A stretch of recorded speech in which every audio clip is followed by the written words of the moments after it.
Chapter 484. Futian was so incredibly shameless. Everyone from the Blazing Sun School and the Bright Moon School was frowning as well. What Futian had said was completely unacceptable. Futian was so incredibly shameless. Everyone from the Blazing Sun School and the Bright Moon School was frowning as well. What Futian had said was completely unacceptable. Disrespect is disrespect. What a joke you are to try to cover up your lack of a gift with pretty words. Si Yen, a noble plain representative from the Blazing Sun School, commented coldly. He was unhappy with what Futian had just said. Who are you trying to fool? Spoke up another noble plain representative from the Bright Moon School. He was fair, with a slightly feminine air to his demeanor that belied a powerful cold aura. The representative was cool and fair as jade, with a gentle voice. But he was incredibly strong. The disciples of the Starry School are indeed arrogant. So much so that they don't even bother with manners anymore. With two powerful schools having spoken out, the rest of the guests were also beginning to chatter as well. Their tone was cold, and it was evident that they were all upset by Futian's words. Shi Yefeng and Shi Qinglan, the pair of siblings who had come from the city lord office, mused that Futian was just as he was when they met him yesterday, cold, arrogant, and thinking himself above decorum and manners. The chief of the Jiaxing house looked at Futian. Futian was a young man with an extraordinary aura. He was dressed extravagantly as if to highlight his status. Has Qingyuan sent such a young disciple to represent him this time? The chief asked calmly. Qingyuan was the name of college chief of the Starry School. At the chief's words, Master Yun, who was next to Futian, got to his feet. Bowing to the chief, Master Yun explained. Please let me explain, senior. This is the son of the Starry School. The college chief has sent the son as his representative in order to let you know that there's now an heir to the divine path. The college chief seeks your blessings. Futian was taken aback at Master Yun's speech and threw him a questioning glance. It seemed that college chief Qin had briefed Master Yun on matters that were kept secret from him. Master Yun's speech about a new heir to the divine path, and that college chief Qin sought the chief's blessings sounded as if there was a deeper underlying message. The chief's gaze sharpened immediately. Staring at Futian, he asked calmly, I have not been keeping up with the news. When did the Starry School coronate a son? Not too long ago. It has only been about a month. Master Yun replied. The son is a hallowed disciple of the divine path. Is he fit for the role? The chief's eyes were piercing. With the Jiaxing house sharing the same origins as the Starry School, the chief understood what it meant to be a hallowed disciple of the divine path. And now that Qingyuan had coronated a son and sent him here to the Jiaxing house, it was clear to the chief just what Qingyuan was planning. The college chief has high hopes for the son and expects that his capabilities shall grow to be superior to that of Long Etienne's. The son will become a figure like no other in the eastern region of the Barren State, and surpass all competition, Master Yun announced solemnly. In an instant, everyone at the banquet went silent and all eyes were on Futian. How arrogant Master Yun's speech sounded. During his time, Long Etienne had been incomparably powerful and without equals in the eastern region of the Barren State. For an elder of the Starry School to announce that Futian was to become even more powerful than Long Etienne and surpass all competition in the eastern region of the Barren State was just. Even Futian was shocked. Somehow, he felt as though he had been betrayed by the college chief. This was a birthday banquet for the chief of the Starry School after all. Was it appropriate to be saying such things here? Furthermore, the two heirs to the Jiaxing house were extraordinarily skilled as well. Master Yun's speech had essentially offended everyone present, and he could see many people raring for a fight to test his capabilities out. The chief of the Jiaxing house looked at Master Yun, his eyes brimming with cold mirth. What a statement Master Yun had made, that Futian was unrivaled by anyone in the eastern region of the Barren State. It seemed as if Qingyuan was being rash here. It may be true that the disciples of the top 3 schools are extraordinarily skilled, but your speech seems rather unrealistic, and if you asked me, overly confident. Someone from the School of Heavenly Arts replied. While they were reluctant to offend anyone from the top 3 schools, They could not take Master Yun's words lying down. His speech was far too bold, and there were skilled students within the School of Heavenly Arts after all. That's right, we're talking about Long Etienne here. Even if the son is extraordinarily talented, that doesn't mean that he'll be able to surpass Long Etienne. A guest from the Qinglei court sneered. Besides, there's still Mu Jifan and Mu Jiqiu from the Jiaxing house. The young master has already entered the Holy Ji Palace, the divine grounds of the barren state, to train. Everyone here knows how illustrious it is to be able to train there. Furthermore, the young miss is also equally talented.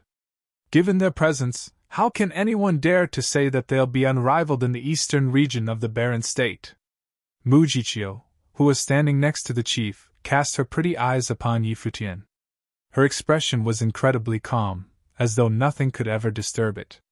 Yi Futian looked at those who had stepped out of the crowd to speak, and replied coldly, "It's not your place to speak in a conversation between the Starry School and the Jiaxing house. You..." The guest from the Qinglei court pointed at Yi Futian, his expression frozen in shock. Everyone else's faces were dark as well. It seemed as though it wasn't just those from the Starry School who were arrogant. This young son seemed to be the same, with no respect for the people around him. While the guests at the banquet were not top-tier powers, but they still had some measure of influence within the eastern region of the barren state. For them to be reprimanded like this at a birthday banquet for the chief was insulting. Shi Yanfeng and Shi Qinglan's eyes glittered, and they turned to look at Yi Futian. As expected, he wore the same expression as yesterday when they first met him. He appeared to not have any regard for anyone else in the room. Yi Futian had said all this to play along with whatever Master Yun was up to. He had no idea what Master Yun had in mind, but he assumed that this had something to do with their mission. "I am a disciple from the School of Heavenly Arts. I have long heard of the Starry School, and now that we're meeting in person, I would like to see just how good the students of the school are. It would serve as good entertainment for the chief's banquet, and we'll all be able to see just how great the unrivaled talent of the eastern region of the barren state really is." A young man spoke up, glaring at Yi Futian sharply. "I would like to challenge the son as well." Another young man from the Qinglei court declared as well. Many people looked towards Yi Futian, eager to see him prove all the wild claims made about his ability. "You would like to challenge me?" Yi Futian glanced coldly at them. He didn't deign to speak to them any further, but his expression communicated his disdain. Everyone felt their rage grow. Yi Futian really didn't seem to be taking anyone seriously at this birthday banquet. "I would like to see your abilities, though." The chief of the Jiaxing house chuckled coolly, looking at the representatives from the Starry School. He spoke again. "Tell me what Qingyuan wants from us." The Starry School and the Jiaxing house made a promise in the past. Now that the son has been coronated, we are here to fulfill the promise. Master Yun replied. The chief of the Jiaxing house retorted coldly. "What a joke. You think you'll create an heir to the divine path just by coronating a son and making all these wild claims? My grandson has already entered the Holy Ji Palace, and Jiqiu is definitely a cut above the rest in her generation too. I could also make a claim on the divine path too. Should I go and find Qingyuan at the Starry School then?" The martial arts battlefield in Divine Sky City collapsed because of the sun. He has inherited the fate left behind by the seniors who battled in that place. Master Yun continued. The Jiaxing house has never recognized that place as legitimate. The chief responded calmly. The divine teachings lie at the peak of the Jiaxing house. Then let the sun advance. Master Yun said. The chief stared at Master Yun. So, the Starry School intended to take away the divine teachings of the Jiaxing house. I believe the chief wanted to see the abilities of the son. If you think the son is undeserving after seeing what he is capable of, he'll be unable to get anything in return anyway. Master Yun persuaded. Yi Futian stood to a side, listening quietly. It seemed like the college chief had this all planned out, and he wasn't just throwing Yi Futian to the dogs. It had seemed like suicide for Yi Futian to just come here and take someone else's treasure. It turned out that the ancestors of the Starry School and the Jiaxing house had made some sort of promise in the past. This is a fine timing you've chosen. The chief of the Jiaxing house glanced at them with a cold smile. I'll let you have your way then. Go ahead with the challenge. I'll show you people from the Starry School just who the true followers of the divine path are. Everyone's eyes gleamed upon hearing the chief's words. What was the chief planning? Follow me. The chief turned around and continued walking upwards. The guests got to their feet and followed him. Along the way, many cold glances were thrown at Futian, the audacious guy who had caused all this. Everyone followed the chief through building after building, and soon they reached the mountains at the back. It seemed as though they were to climb to the peak of the Jiaxing house. Finally, the crowd began to sense frightening energy. Looking ahead, their eyes were met with a truly magnificent sight. Many people stopped in their tracks, their hearts beating wildly in their chests. Is this the legendary Sky Dome? The Sky Dome was a mysterious place within the Jiaxing house. A majestic view lay ahead. Before them was a vast starry dimension, with meteorites circling about in the skies endlessly. These meteorites emanated a sort of glow as if they were little stars in the skies. This starry dimension seemed like a mess of windstorms. A closer look revealed that it was in the shape of a mountain, almost like an ancient mountain made out of the starry skies. At the peak of this mountain was a starry polearm, thousands of meters long. It was frighteningly dazzling, as if the entire starry dimension was born of its existence. It's the ritual implement, the divine destruction polearm, someone announced.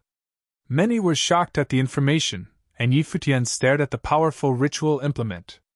So, this was the ritual implement that weighed over 90,000 pounds. Did Qingyuan coronate a son and send him here for this? The chief walked forward before turning back to look at Futian and company. Yes, Master Yun replied. The heir to the divine path has now appeared, and the ritual implement should thus be returned to him. Since you don't think the son is worthy, why don't you test him?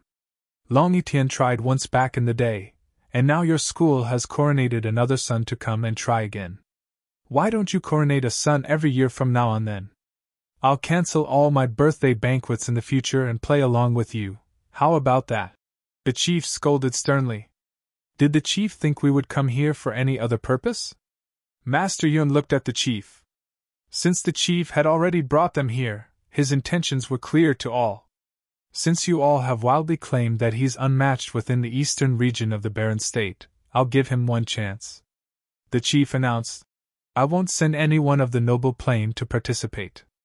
Only those of the arcana plane will enter the dimension with him. If he can take away the divine destruction polearm, I'll let him have it. If he fails, then the fate that he inherited at the martial arts battlefield will belong to the Jiaxing house from now on. The chief was highly confident. He knew it wasn't that easy to take away the divine destruction polearm. As of now, not only was Mu Jiqiu preparing to break through to the noble plane, but she was also about to enroll in the Holy Ji Palace as well. Since Qingyuan had sent a son that had inherited the fate from the martial arts battlefield, he'd gladly take up the challenge as a huge present to his granddaughter. Well, Master Yun hesitated. He knew how difficult it was to take away the divine destruction polearm. Long Etienne had tried to get at it in his younger days, but he had failed. And once he had become number one in the eastern region of the barren state, he could not just come by and take the ritual implement by force anymore, given his stature. Everyone smiled coldly at Futian. Hadn't he claimed to be unmatched in ability? Now it seemed like he was going to back away in the face of a challenge and lose face. However, Futian stepped forward. Eyes transfixed on the sky dome before him, he declared unhurriedly. I accept the challenge. Chapter 485. Everyone's gazes fell upon Futian as he spoke. Everyone's gazes fell upon Futian as he spoke. These were powerful individuals of the arcana plane from all over the land. For all Futian's outstanding abilities and status as the son, was he really that confident in taking away the polearm of divine destruction? As a ritual implement, the polearm of divine destruction itself had incredible powers. If Futian was unable to take it with him, was he really going to leave behind everything he had attained so far?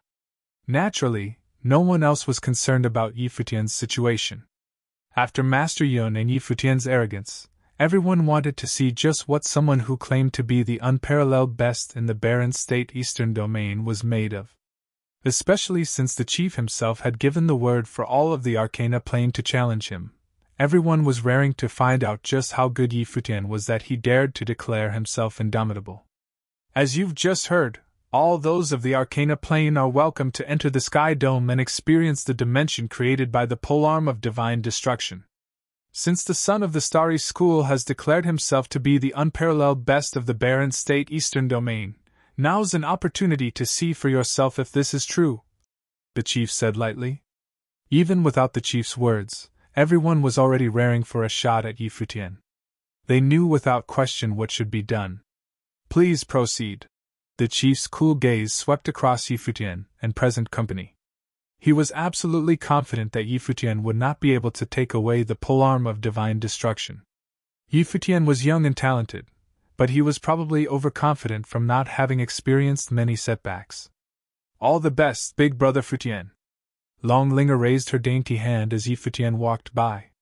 Yeah. Yi Futian turned to grin at her and saw that Gu Yinshi was also nodding at him with a smile. Master Yun felt a twinge of worry. It was true that Yi Futian had achieved things that Long Yitian never did at the martial arts battlefield, but this was Jai Xing House. Many things about their situation right now were uncertain. While Chief Chen had sent Yi Futian to come to collect the ritual implement, Master Yun knew that this was no easy feat. His thoughts trailed off at what could happen to Yi Futian should he really be defeated. At this very moment, everyone was advancing towards the starry dimension within the Sky Dome. Many challenging stares were sent in Yi Futian's direction. But Yi Futian didn't seem to notice at all. His gaze was locked on the ritual implement at the top of the dome.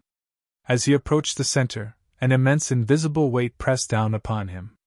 Once Yi Futian was right under the stormy sky of the starry dimension, the gravitational force was so great he felt like he was about to be crushed in this frightening dimension.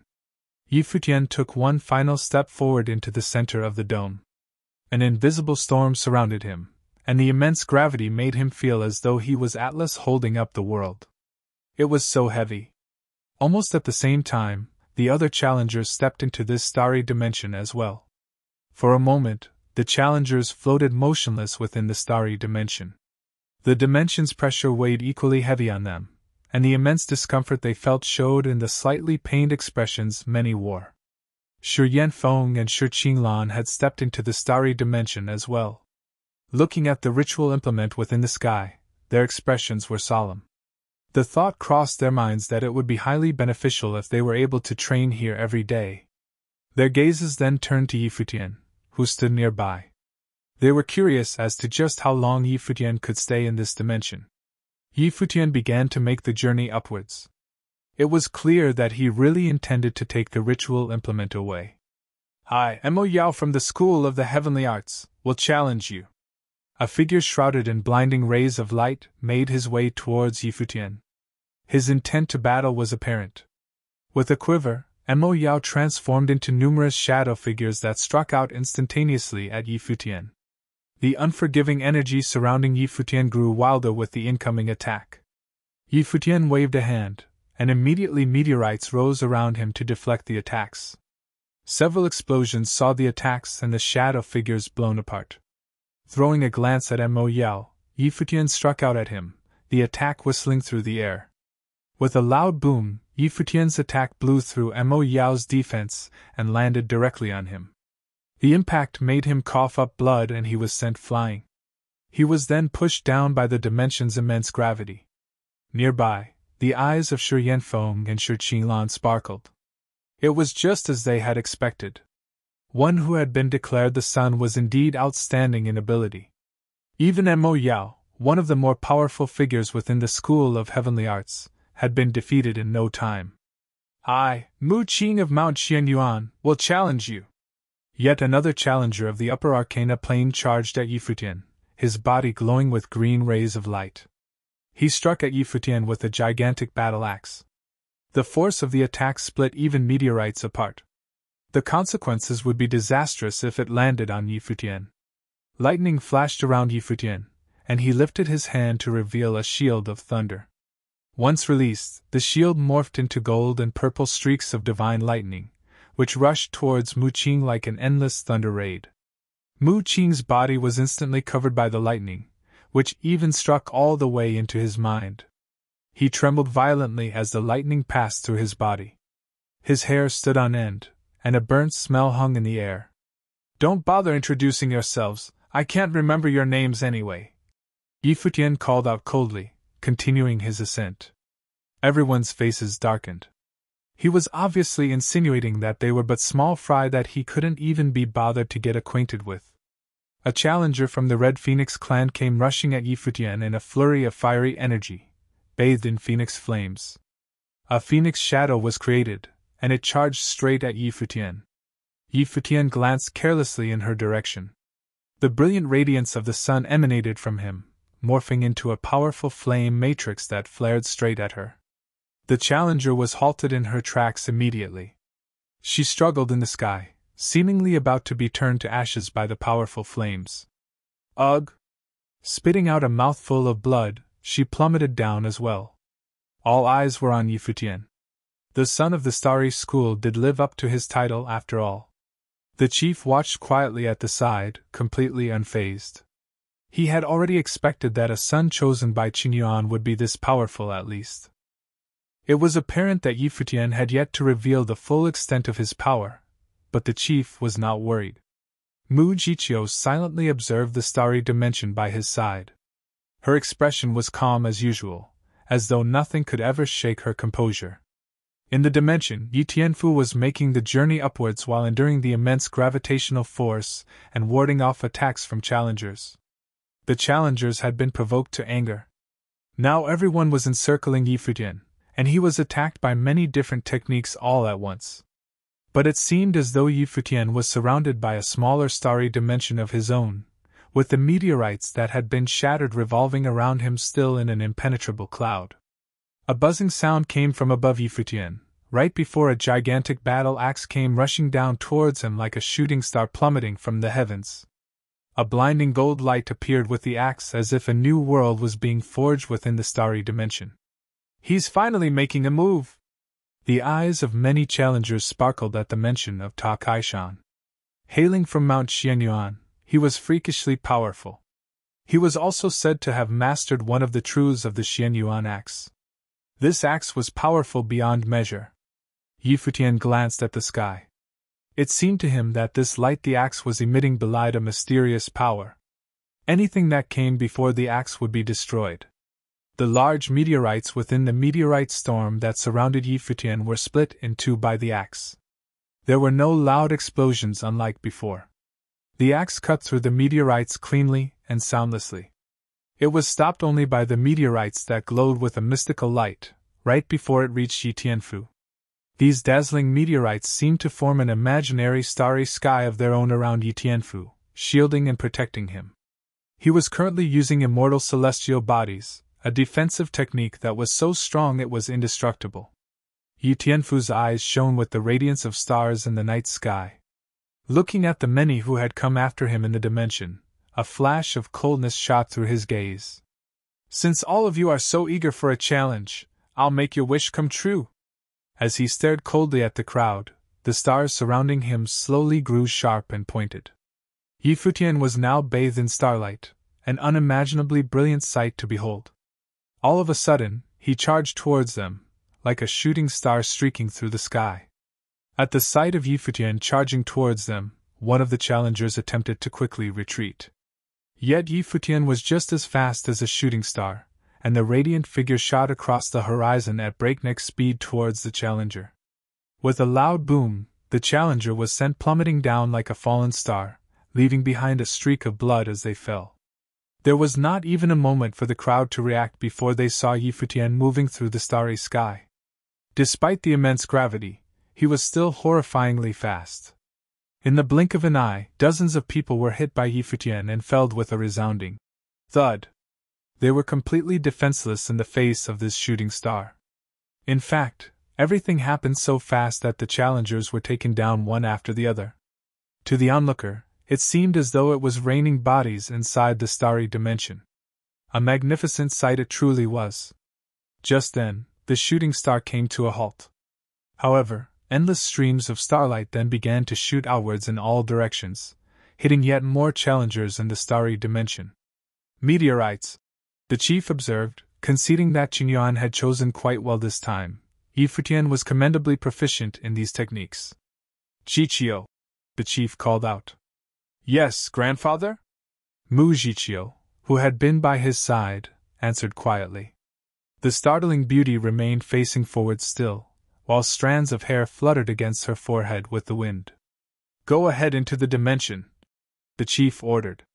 Mu Jiqiu nodded lightly and stepped forward, her clothes fluttering lightly. She was incomparably gorgeous. In that instant, all eyes were on her. The jewel of the Jiaxing house, an unrivaled beauty who had once set foot in the Holy Ji Palace, was about to step in personally. Chapter 486. Mu Jiqiu stepped into the meteor storm, her sleeves fluttering with the movement. Shi Yanfeng and Shi Qinglan watched her. Her aura alone made those around her feel as though she was far above them. Mu Jiqiu was a legendary figure of Xiantian City, a goddess in the eyes of many. Mu Jiqiu stepped into the meteor storm, her sleeves fluttering with the movement. Shi Yanfeng and Shi Qinglan watched her. Her aura alone made those around her feel as though she was far above them. Mu Jiqiu was a legendary figure of Xiantian City, a goddess in the eyes of many. Mu Jiqiu's fame extended beyond the city. The younger attendees at the birthday celebration all came from schools within the circle of influence of the Jiaxing house. While they might not have known who were the powerful figures within the top 3 schools, they definitely knew who Mu Jiqiu was. To them, Mu Jiqiu was a goddess beyond their reach, whose standards they sought to achieve. And now, she was about to step in personally and challenge the son of the starry school. The son will probably be content with getting defeated at the hands of Mu Jiqiu, the onlookers mused. While it was true that Yi Futian had shown unparalleled talent so far, no one believed he would really be able to defeat Mu Jiqiu. Besides, there was a large gap in their respective planes. The disciples of the Blazing Sun School and the Bright Moon School, as well as those from the Jin clan, stared sharply at her. They too were wondering if Mu Jiqiu, the renowned pride of the Jiaxing house, would be able to defeat the monstrously talented son, who had demonstrated such great ability at the coronation ceremony. Chen Wang, one of the Blazing Sun School's best who was at the peak of the Arcana plane, had lost to Yi Futian. But if Mu Jiqiu was really as powerful as the rumors suggested, then she was definitely way above Chen Wang in terms of ability. Most people were unaware, but some clan disciples of the 3 top schools had caught wind of rumors that Mu Jiqiu was definitely entering the Holy Ji Palace. No one would ever doubt the capabilities of an individual who was able to enter the Holy Ji Palace.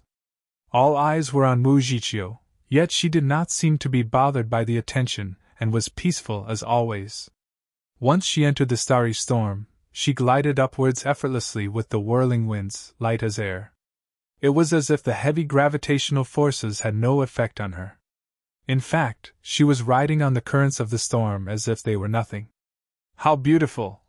Murmured the challengers in the starry storm who were watching Mu Jiqiu glide upwards. Her hair, black and silky, fluttered in the wind.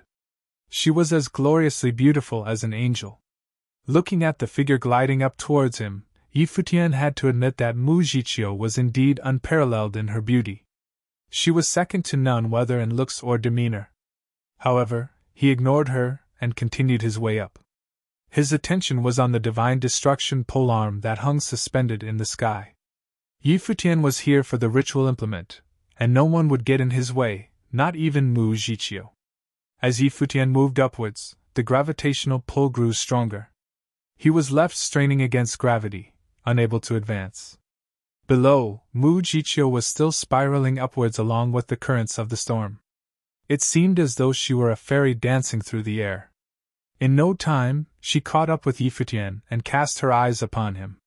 She waved an elegant hand, and the storm suddenly seemed to flow to a strange rhythm. The giant meteorites moved along with the movements of her hand, and they began spiraling crazily towards Yi Futian.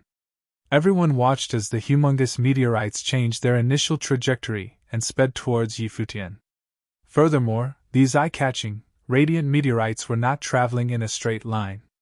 Instead, they spiraled forward, the surface of each meteorite teeming with frightening stormy energy that made it an even more potent weapon. In the eye of this meteorite storm, Futian appeared especially small and insignificant. His already solemn expression darkened even further. As he felt the power of this storm, he realized that Mu Jiqiu posed a very real threat to him. All around Futian, stars were being created and they revolved around him in a dazzling array of light. The immortal celestial body's defensive technique was a highly impressive one. At this moment, a giant meteorite hurtled towards him. With a loud explosion that seemed to rattle the sky, the stars that had been created were blown apart by the impact. But Futian's defensive barrier remained standing, and with the collision, a piercing sound was heard. A series of further explosions were heard as the meteorites landed one after the other on the immortal celestial bodies that Futian had summoned. Cracks began to show on the stars that revolved around Futian. With a loud cracking sound, the starry defense was shattered, and yet another meteorite whistled towards Futian, who had been rattled by the attack. In response, Futian formed the shape of a bow with his body and cut through the sky like a shooting star. A loud bang was heard, and the meteorite was destroyed. Futian, who was dressed extravagantly, stood upright in the sky, watching the figure opposite him intently. As expected of Mu Jiqiu, an onlooker declared. Everyone present was staring at the beautiful figure holding herself proudly in midair. Her peak arcana plane abilities, along with the fact that she was equally proficient at powerful star attack techniques, meant that she was able to launch a powerful attack that not only shattered Futian's defenses but also forced him back. What did it matter if Futian was a son of the Starry School?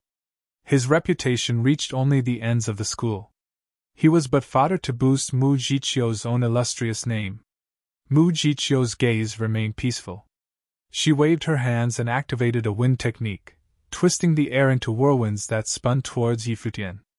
The winds grew stronger still, and it seemed as though Futian was about to be swallowed up by the windstorm that raged around him in a constant rhythm.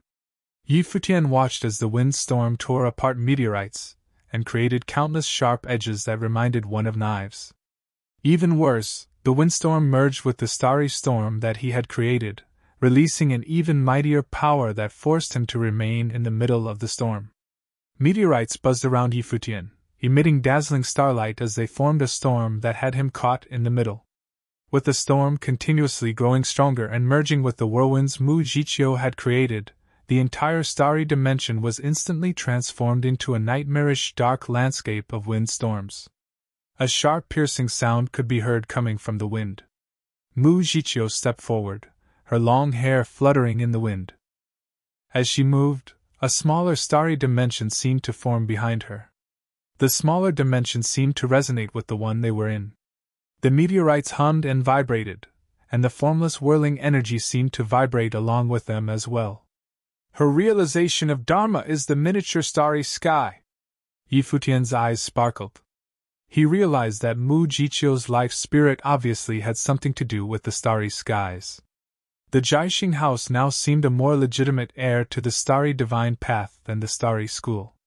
With the appearance of Mu Jiqiu's realization of Dharma, streams of starlight shot towards Futian from above. The attack looked just like falling stars, a technique Futian had used just now. Furthermore, the realization of Dharma made the attack look even more natural, as though it was following some sort of mystical rhythm. Along with the streams of light, meteorites were also hurtling dangerously down towards Futian. The streams of light came rushing at him as though they were about to annihilate the entire space, but Futian stood there silently. He reached out and instantly a golden polearm appeared in his hand. At the same time, the shadow of a giant rock burst out from his body. The roar of a dragon surrounded Futian, and his physical capacity was unleashed to the maximum as he was covered by the shadow of a divine ape. With a rumble, the stars moved and seemed to surround Futian, sparkling with a dazzling light. He waved the polearm, and in an instant the starlight from the stars seemed to move with him as well. As the starlight illuminated the golden polearm, it appeared especially heavy. In the face of the attacking streams of light, Futian gathered energy around him. With a strike of the polearm, a star shot out along with the movements of the weapon and destroyed a stream of light with a loud crash. But more streams of light were approaching Futian. The wings on his back fluttered, and he attacked continuously with the polearm, sending out more meteorites that exploded upon impact. Futian's movements appeared slow, yet there seemed to be a methodical rhythm to it, and every strike felt equally strong. The roars of a dragon echoed about him as Futian continued advancing onwards. Mu Jiqiu kept up with him and continued firing streams of light at him as well. The two were battling furiously even as they moved upwards through the storm. "This fellow's offensive capabilities are really strong," the onlookers mused. Mu Jiqiu was incredibly powerful, but even she had yet to take down Futian, who was still advancing upwards slowly. With a loud sound, a thunderbolt flashed under Futian's feet, and he charged at Mu Jiqiu using the thundering illusion step. With a strike of his polearm, meteorites exploded around him as he flew through the sky towards her. However, Mu Jiqiu's eyes remained calm and peaceful. Starlight began to gather in one place, and formed a dazzling star pattern that looked just like the night sky. Boom! Futian struck down from above and cracks appeared in the star pattern. More cracks then grew within the pattern, and it seemed as though it was about to shatter at any moment. The sight of such a powerful strike sent shudders down the spines of many. This was all because Futian wanted to get his hands on the divine destruction polearm. It was plain as day that monstrously great power was hidden within this one strike. Futian was already physically strong. With the added power of his realization of Dharma, this one polearm strike seemed capable of splitting the very sky itself open. However, Mu Jiqiu's body began to emit dazzling starlight, which repaired the cracks at a crazy speed as the starlight came into contact with the pattern. With a strike of her palm, Mu Jiqiu sent the star pattern flying forward in an attempt to suppress Futian's attack. Streams of starlight shot out towards Futian, forcing him back. He waved his polearm, and with a roar that seemed to come from the heavens and earth, a stronger force of energy was created. Stars attached themselves to the polearm, and with another strike, Mu Jiqiu's star pattern was shattered with a loud boom. The shattered star pattern disintegrated into star fragments and meteorites that hung suspended in midair. The meteorites around Futian were unmoving as well. Everything seemed to have come to a standstill at this very moment. Futian looked at Mu Jiqiu, and his gaze was instantly sucked into hers. It was almost as if he was looking at a starry night sky instead of a pair of eyes. "It's over now," he declared. Those at the Jiaxing house watched the scene before them silently. They thought to themselves that Qingyuan had indeed selected a very talented son. It was a pity that even Mu Jiqiu had been forced into a stalemate by him. Chapter 487. Rumors were going about that Mu Jiqiu was a definite pick to enter the Holy Ji Palace. But no one knew the exact reasons. Rumors were going about that Mu Jiqiu was a definite pick to enter the Holy Ji Palace. But no one knew the exact reasons. The chief of the Jiaxing house knew, of course. Mu Jifan had recommended Mu Jiqiu to the elders of the Holy Ji Palace while he was there.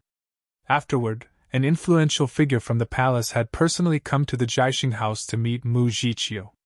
After ascertaining her abilities, she had been invited to the palace to train.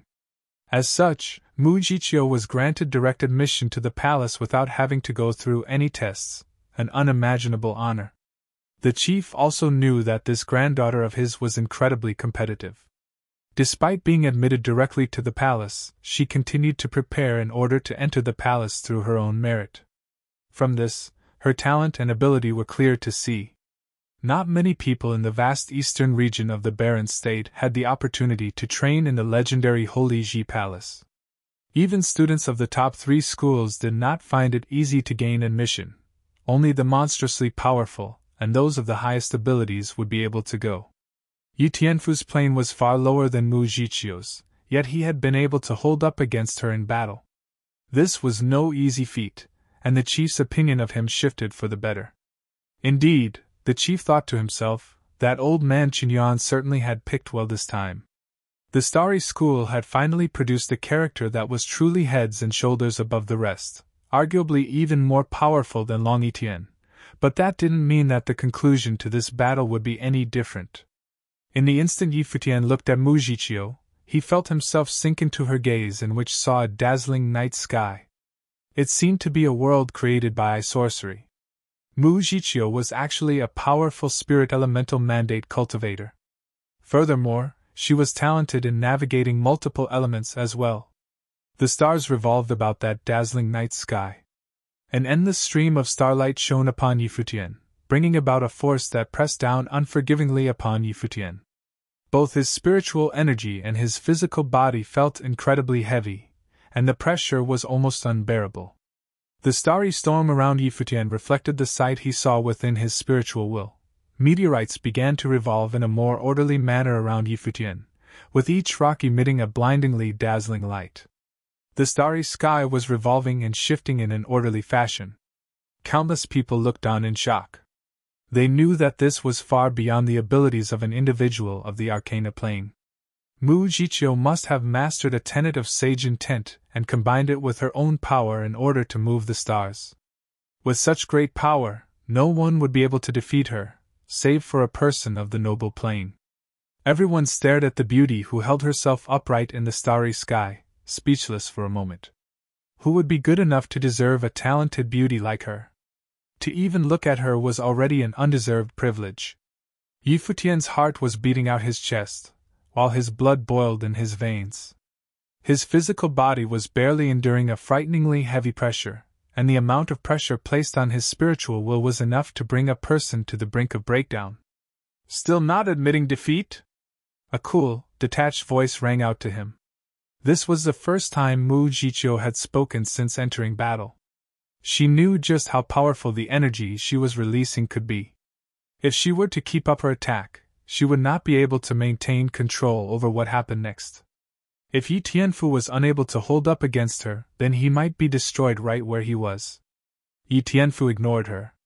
A streak of dazzling light surrounded him. In his spiritual will, where the illusion of the orderly starry night sky was, Yi Tianfu stood upright, surrounded by light and polearm in hand. He cut a dignified figure, like a statue of an ancient saint. He looked towards the sky, and the streams of light that fell from it were instantly absorbed into his body and flowed with him. The stars trembled, and the starry dimension which had been flowing in turmoil was now slowed down with his gaze. It was as if the dimension was operating according to his will. Mujichio's clothes fluttered about her.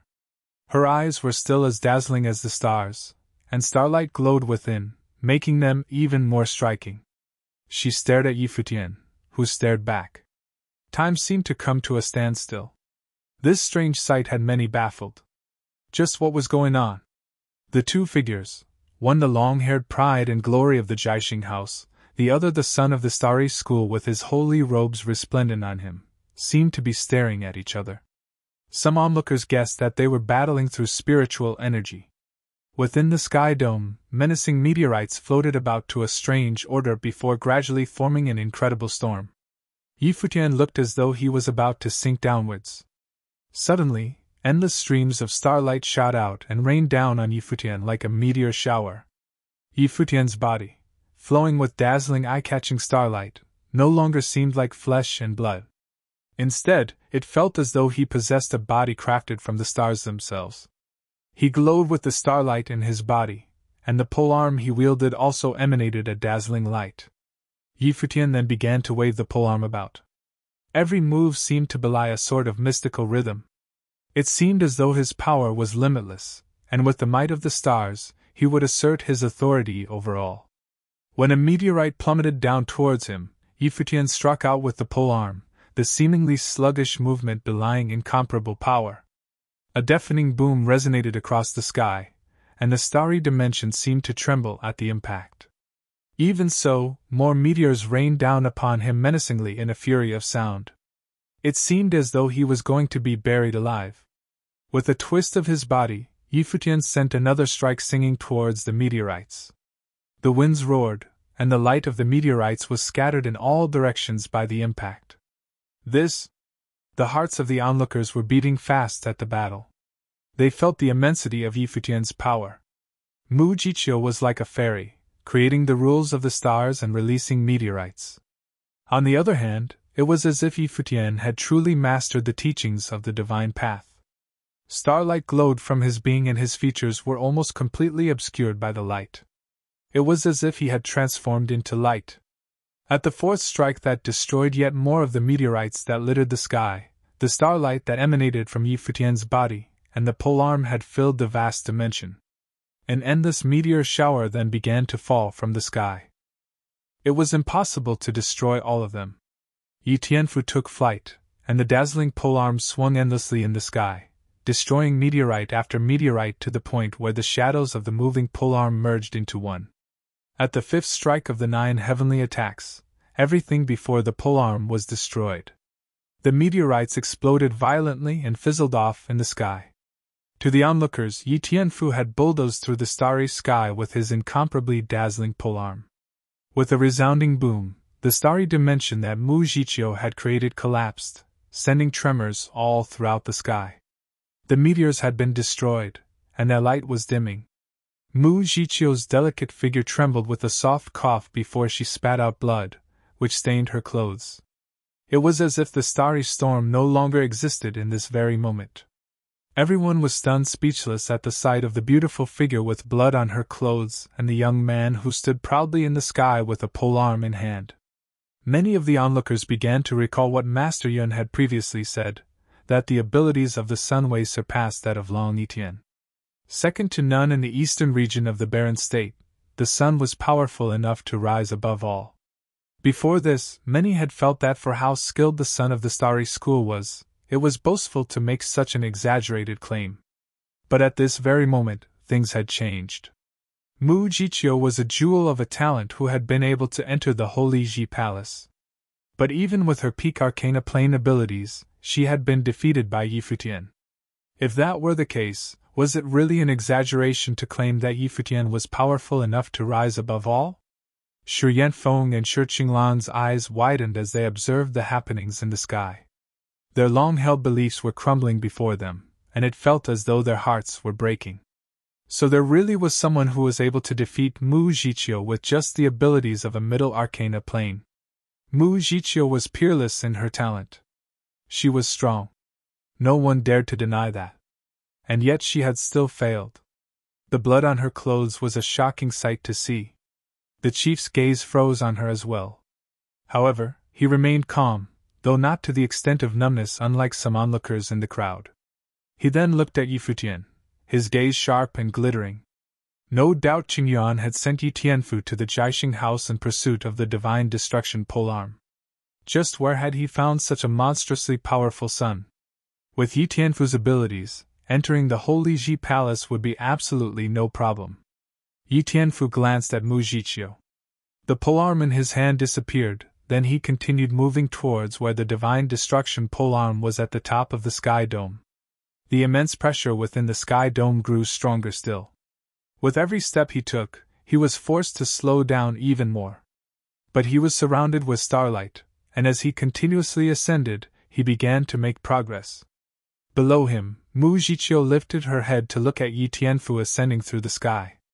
The storm howled around her, but she remained firmly planted where she was.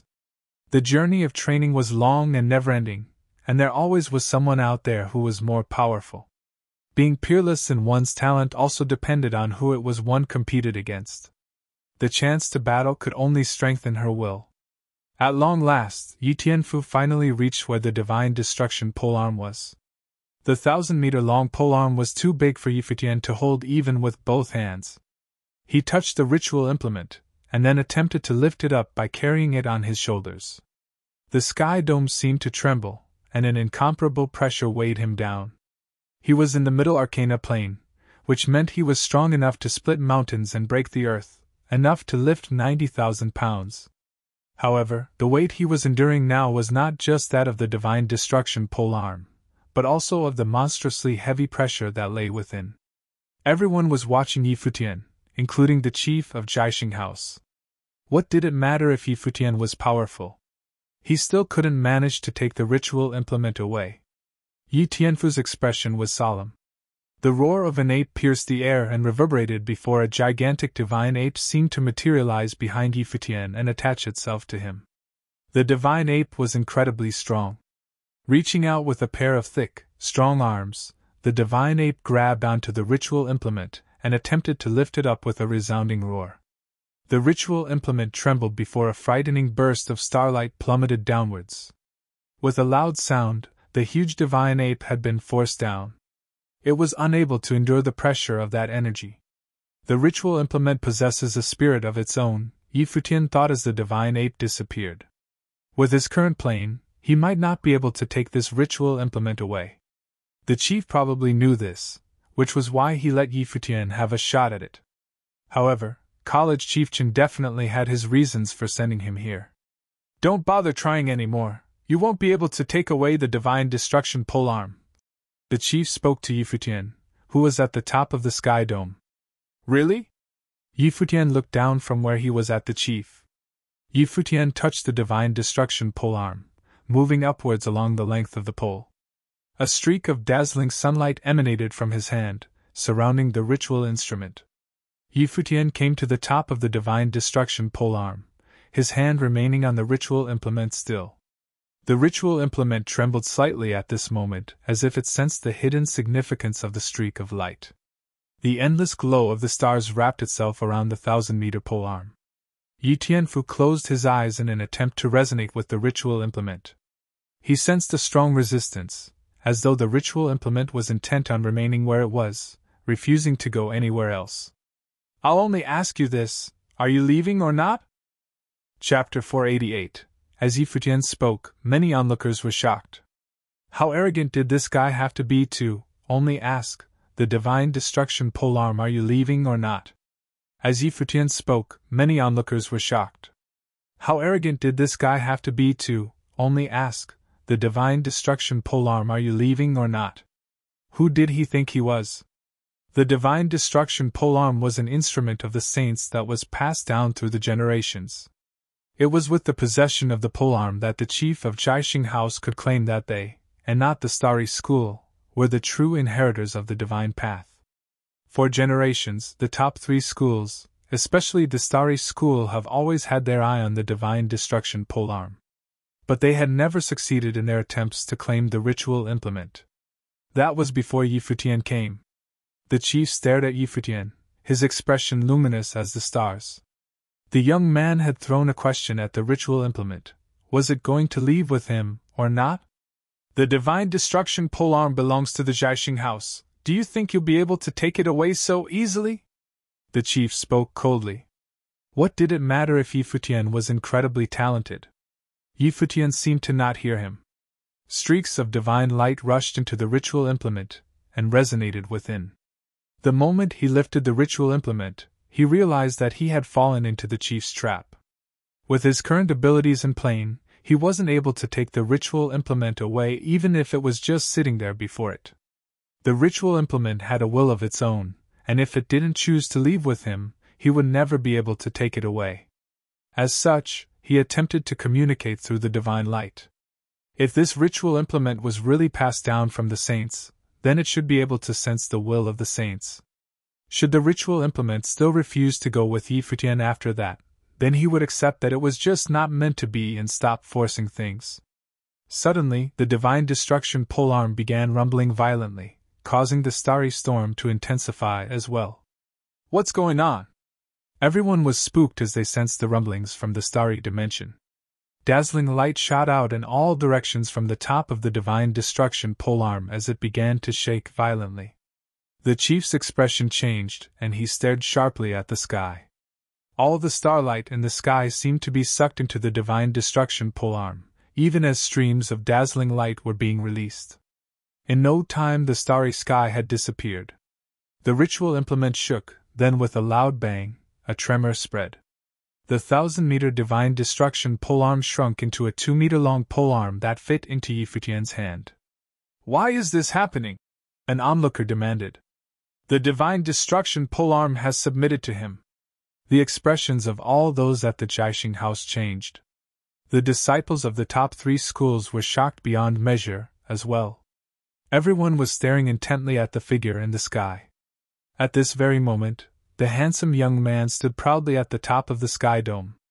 His holy robes billowed in the wind, and as he gripped the polearm, starlight revolved around him. It was as if he were an actual inheritor of the divine path.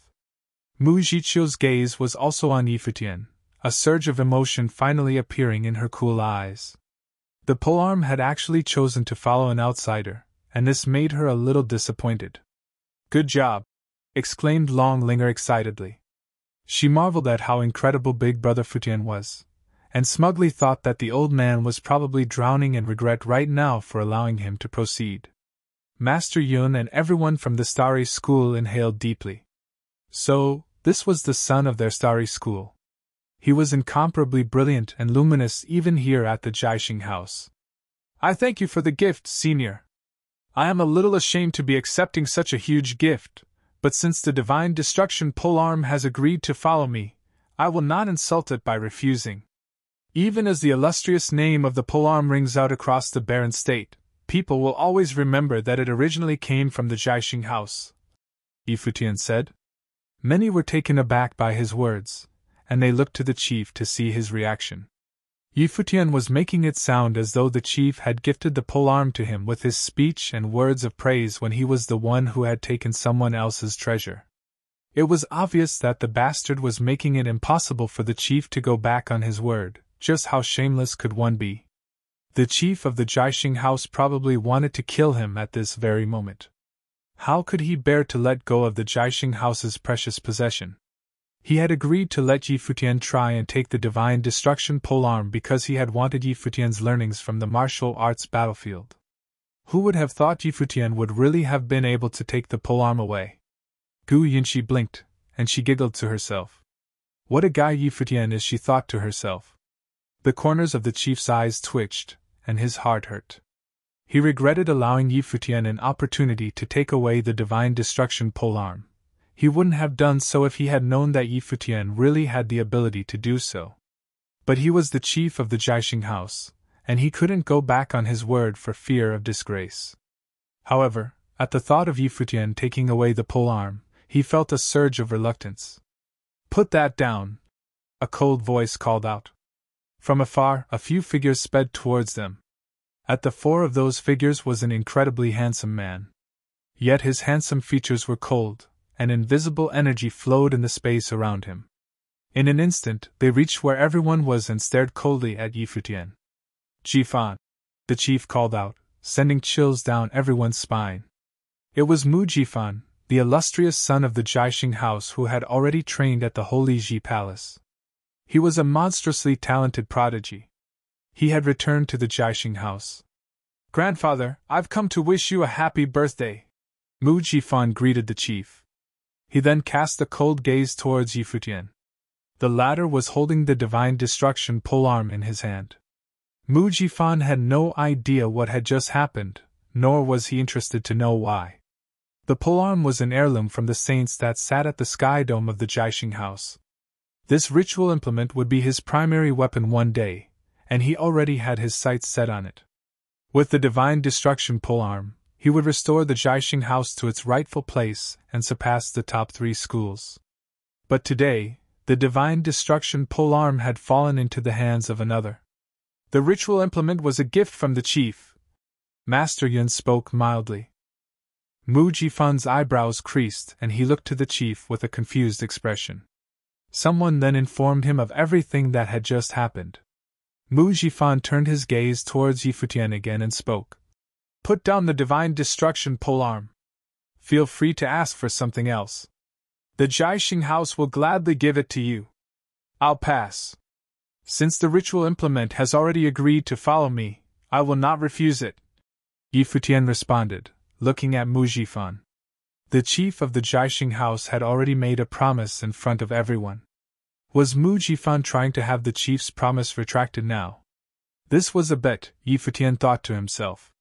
If he was the one to lose the bet, would the chief have let him off so easily by not taking away the learnings he had gained from the battlefield? "I told you to put the polearm down." Mu Jifan took a step forward, and the power of the noble plane emanated from his being. Invisible energy began to flow within the space immediately, pressing down on Yi Futian. Mu Jifan was already giving Yi Futian a dignified way out by allowing him to ask for something else. It was true that Mu Jifan's grandfather had made a blunder. But for Yi Futian to still insist on taking away the treasure of Jiaxing House was out of line. Mu Jifan had trained at the Holy Ji Palace. The reputation of the top 3 schools mattered little to him.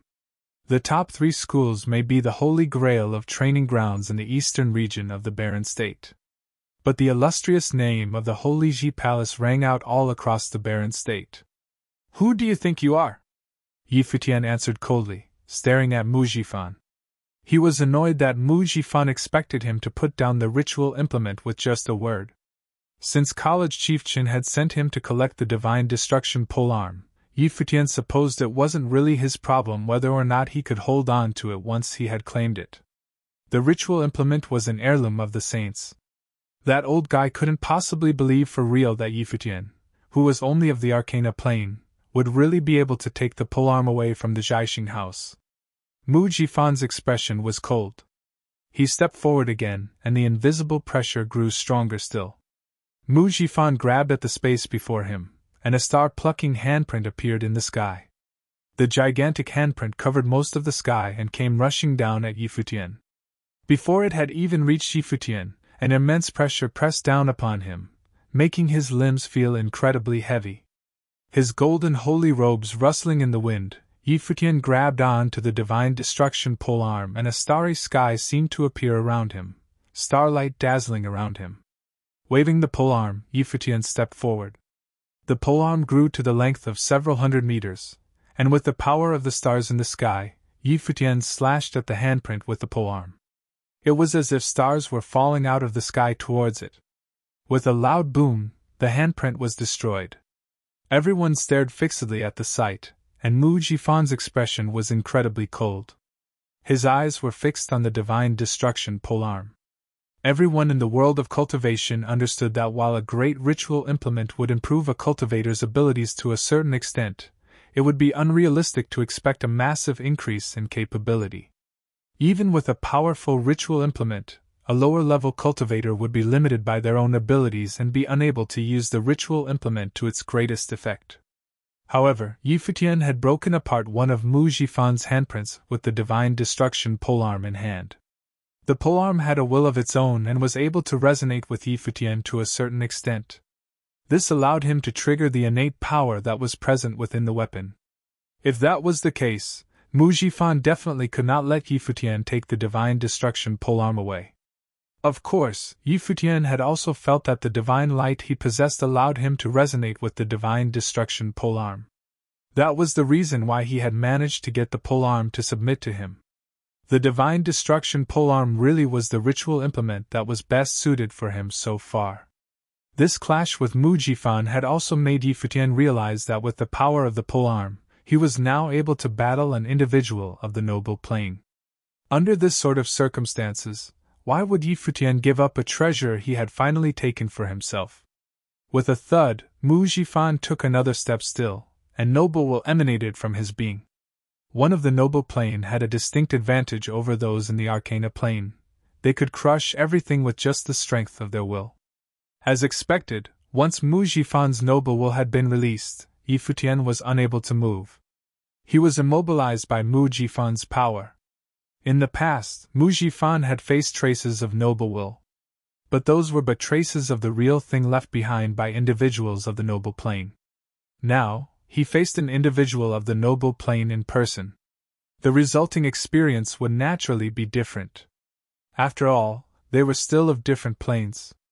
With another thud, Mu Jifan took yet another step forward.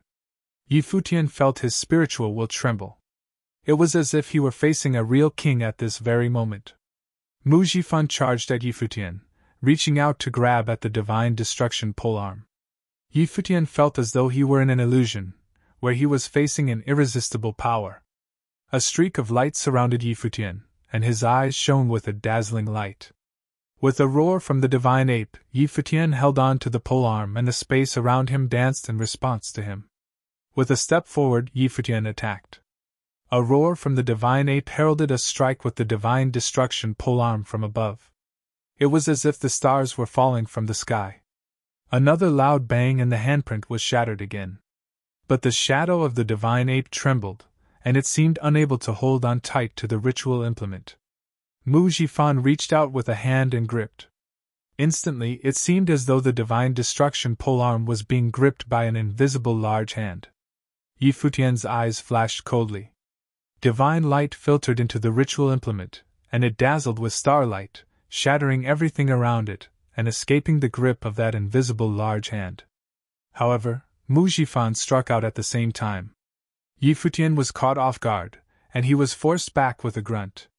His body seemed as though it had received a great shock, and blood trickled out the side of his mouth. He lifted his head and sent a chilly stare towards Mu Jifan. So, it truly was not easy to transcend into the noble plane, Yi Futian thought. Yi Futian was not aware, but at this moment many onlookers were watching him excitedly. They were amazed that Yi Futian, with divine destruction polearm in hand, could actually face the monstrously powerful Mu Jifan with his noble plane abilities in battle. Chapter 489. Mu Jifan stared at Yi Futian coldly. Mu Jifan stared at Yi Futian coldly. That's enough now. Below them, Master Yun had spoken out calmly. Mu Jifan glanced down at Master Yun and challenged. Is the Starry School that intent on taking away our treasure?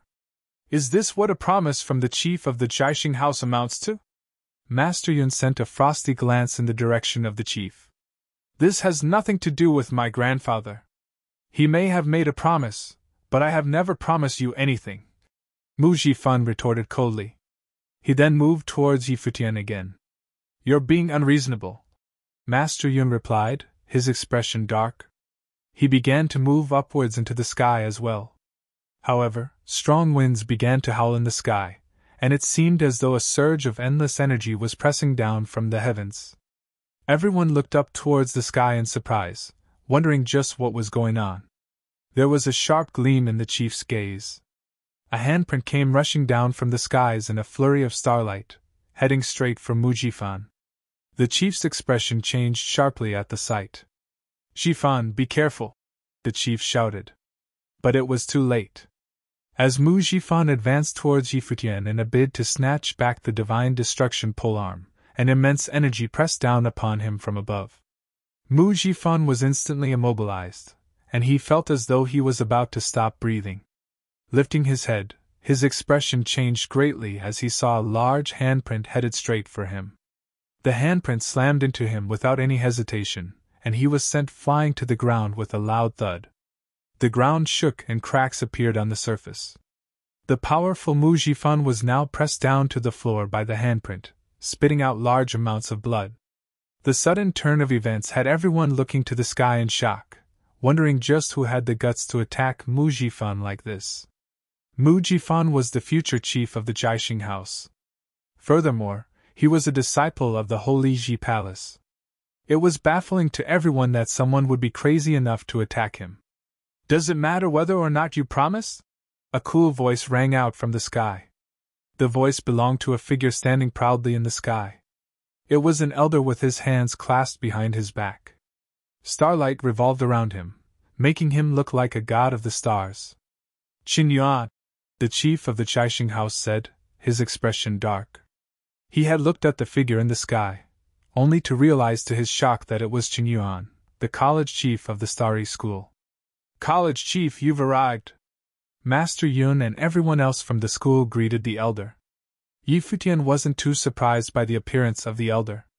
The old man had sent him here to take the divine destruction polearm with just some people of the noble plane for company. How was he to complete the task like that? So, this old man had been hiding somewhere watching Yi Futian take the divine destruction polearm. But this old man really was cruel. Without a ritual implement of his own to give to his son, he had sent Yi Futian to the Jiaxing House to take one. What a sneaky move it was. Mu Jifan pulled himself up from the floor, covered in dust. He shook the dust off, a trickle of blood still coming from the corners of his mouth. Looking up, he glared coldly at the elder in the sky and said frostily, I've heard about College Chief Chen's illustrious name, yet this first meeting has disappointed me greatly. It's an insult to the divine path that you attacked me, given your status. College Chief Chen's eyes swept over Mu Jifan lightly. Being a senior, there was no need to engage with Mu Jifan at all. Yet given how the younger man had been so disrespectful, the college chief decided to teach him a lesson on manners. Mujifan, I thought you'd fight for your honor even if you were facing me, and do your great reputation justice. Instead, you're just all talk and no action. Where's the mightiness you had when you were facing my son of the Starry School, who's of the Arcana Plane? Qin Yuan stared coldly at Mujifan. You're so arrogant when you're bullying those of the Arcana Plane, yet when someone of the Sage Plane attacks you, it's considered an insult to the divine path? Did your grandfather teach you this, or did you learn this at the Holy Ji Palace? Mujifan's wore an ugly expression. Staring at the college chief, he spoke again. Yi Futian was stealing from the Jiaxing house. You can stop speaking now. Qin Yuan cut him off, not bothered with hearing whatever he was about to spout. He looked at the chief of the Jiaxing house and said, I'm helping you to discipline your young one, Mu Chuan, if you don't mind. Qin Yuan, since when was it your place to discipline members of the Jiaxing house? Mu Chuan, the chief of the Jiaxing house, replied coldly. In response, Qin Yuan said mildly, as chief of the Jiaxing house, you had agreed to let Yi Futian return with the divine destruction polearm with him if he managed to get it in his possession. Mu Jifan is a descendant of yours, yet he ignored this promise and wildly claimed that this may not come to pass simply because he never made the promise. That reveals a lack of filial piety towards you. By not keeping a promise, he's proven himself to be untrustworthy. By riding on his own superior abilities to bully the weak, he's also proven himself to be ignorant of manners, decorum, and humility. Since I'm seeing all this, naturally I feel like I have to take him in hand on your behalf. Everyone was speechless at his words. The pride of the Jiaxing house had been spoken of by Qin Yuan as if he was a worthless scoundrel. It was. But it was impossible to refute his words. The college chief's speech had sounded completely reasonable. But everyone understood that the chief of the Jiaxing house was the one who had fallen into the trap of the Starry School's college chief. The college chief's appearance at this crucial moment revealed that he had in fact set up this entire situation beforehand. The son's purpose in coming here was to take away the divine destruction polearm. The chief of the Jiaxing house had always been arrogantly confident, and this personality trait of his had been considered by the college chief as he was setting up this trap for him. At this moment, Mu Chuan understood that he had been cornered by Qin Yuan. Indeed, he was in the wrong. He had been wrong in being overconfident and underestimating Yi Futian. Of course, things would have been completely different if the son had not been so monstrously powerful. It seemed like Yi Futian had already inherited the teachings of the saints at the martial arts battleground. That was why he was able to take away the divine destruction polearm. Good plan, Qin Yuan, Mu Chuan said frostily.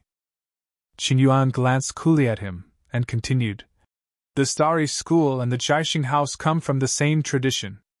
The divine teachings have appeared and I have chosen a son in accordance with divine will. This is as how it should have been. Since an heir of the divine path has appeared, the Jiaxing house should have kept the promise of its ancestors to ensure the unity of the divine path. Whether or not there was a promise or a challenge today, the divine destruction polearm should have been Yi Futian's from the start. It belongs to him. Take it and scram. Mu Chuan spat. He was in no mood to hear Qin Yuan out any further. This situation had also been a tussle between him and Qin Yuan. Since he had lost, he would admit defeat. Grandfather! Mu Jifan shouted. His gaze was extremely cold.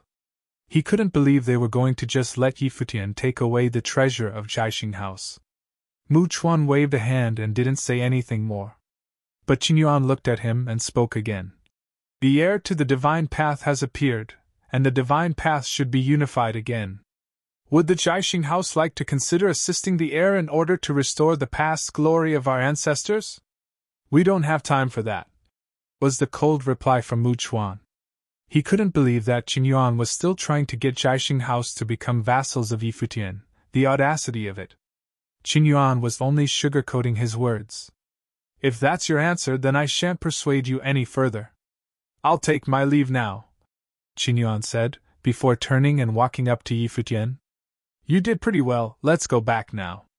Yes, college chief. Yi Futian nodded. He was thinking that he absolutely did not see this ruse coming. The illustrious college chief of the Starry School had actually resorted to tricks like this. Futian guessed it was true that the older, the wiser. He had a long way to go still. "Wait!" a voice called out just as Futian was about to leave with Qing Yuan. Turning his head, Futian saw Mu Jifan staring coldly at him. Mu Jifan spoke. "Since you have the backing of College Chief Qin as well as grandfather's promise, no one will stop you if you insist on taking away the ritual implement. But I'll advise you to leave it here." Futian's eyebrows creased at the apparent threat. Ignoring the other young man, Futian began to walk away. "I'll be waiting for you around Zhongzhou City," Mu Jifan threatened coldly as he watched Futian leave. The divine destruction polearm was going to be taken away just like that. The disciples of the Starry School began to fly off as well. The atmosphere of the birthday banquet had been completely ruined. There was no point in carrying on. "Let's just end the banquet here," the chief of the Jiaxing house announced to the people still present. Everyone bade Mu Chuan goodbye, their hearts still slightly unsettled. Today, the treasure of the Jiaxing house had been taken from them. Not only had that young man been crowned a son, he had pressured Mu Jiqiu and faced Mu Jifan in battle with the divine destruction polearm. The college chief of the Starry School had even come forth to personally snatch the ritual implement for him. The appearance of such a character within Divine Sky City meant that the eastern region of the barren state would now be even livelier. Futian would be yet another incomparably powerful character, just like Long Etienne in the past. After everyone had left, the chief of the Jiaxing house spoke to Mu Jifan. "Jifan, don't let yourself get affected by Mu Chuan. He intended to spite you. Don't let anything that happened today affect your will." "Don't worry, grandfather." Mu Jifan nodded in response. A few nasty words would not be enough to weaken his will. Though the college chief had described him as though he was absolutely worthless, Mu Jifan didn't think he was wrong in any way. It was only right that he stood up to those who were trying to take away the treasure of the Jiaxing house. He would remember everything that happened today. The journey of cultivating was long. They would surely cross paths again in the future. Chapter 490. In the Sun's Palace of the Starry School in Divine Sky City, Futian was practicing at the school's training platform along with a few others. News of what had transpired at the Jiaxing house was spreading through the top 3 schools, and many marveled at how Futian really seemed to have talent that surpassed Long Etienne. There were also many disciples in the Starry School who felt a twinge of jealousy at Futian. In the Sun's Palace of the Starry School in Divine Sky City, Futian was practicing at the school's training platform along with a few others. News of what had transpired at the Jiaxing house was spreading through the top 3 schools, and many marveled at how Futian really seemed to have talent that surpassed Long Etienne. There were also many disciples in the Starry School who felt a twinge of jealousy at Futian. The college chief had been incredibly nice to Futian. First, he had organized Futian a coronation ceremony that had been the talk of the entire Divine Sky City.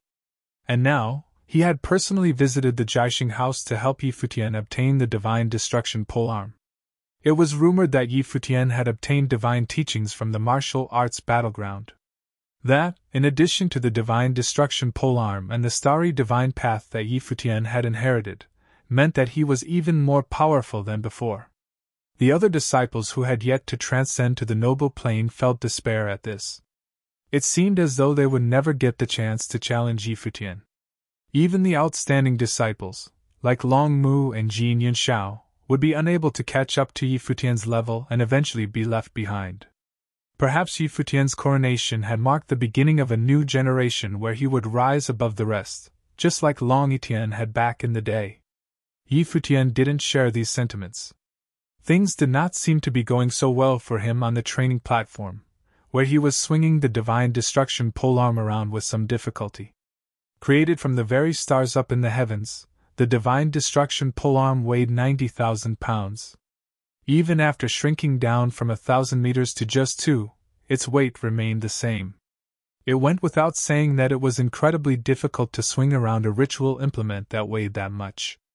Back when Futian had battled Mu Jifan at the Jiaxing house, he had invoked the will of the saints in order to resonate with the ritual implement. He had also managed to pull off the realization of Dharma and greatly increase the capacity of his power. That was how he had managed to execute the amazing techniques everyone saw that day. However, using his own power to swing the divine destruction polearm around felt like torture. After a short while, his arms began to ache, and he stopped dejectedly. He rested the divine destruction polearm upright against the ground, and with a loud bang, a crack appeared in the training platform where the polearm had made contact. What? Futian stared speechlessly at the training platform for a moment, and then turned to look at the ritual implement in his hands. He looked puzzled. Yu Xing and Yi Wuchen were struck dumb momentarily upon seeing this as well. Lu Lanxue whispered, "If a sorcerer who deals only with spells was to try to carry this, I don't think they'll even be able to lift it." Yi Futian nodded in agreement. He was in the middle arcana plane both as a sorcerer and as a martial arts cultivator, which meant he was physically strong as well. But despite his powerful physique, he still faced difficulty carrying the divine destruction polearm. He imagined no sorcerer would ever put themselves at so great a disadvantage by carrying a heavy weapon like this. "Yu Sheng, why don't you give it a try?" Yi Futian called out. Nodding, Yu Xing walked up to take the divine destruction polearm from Yi Futian.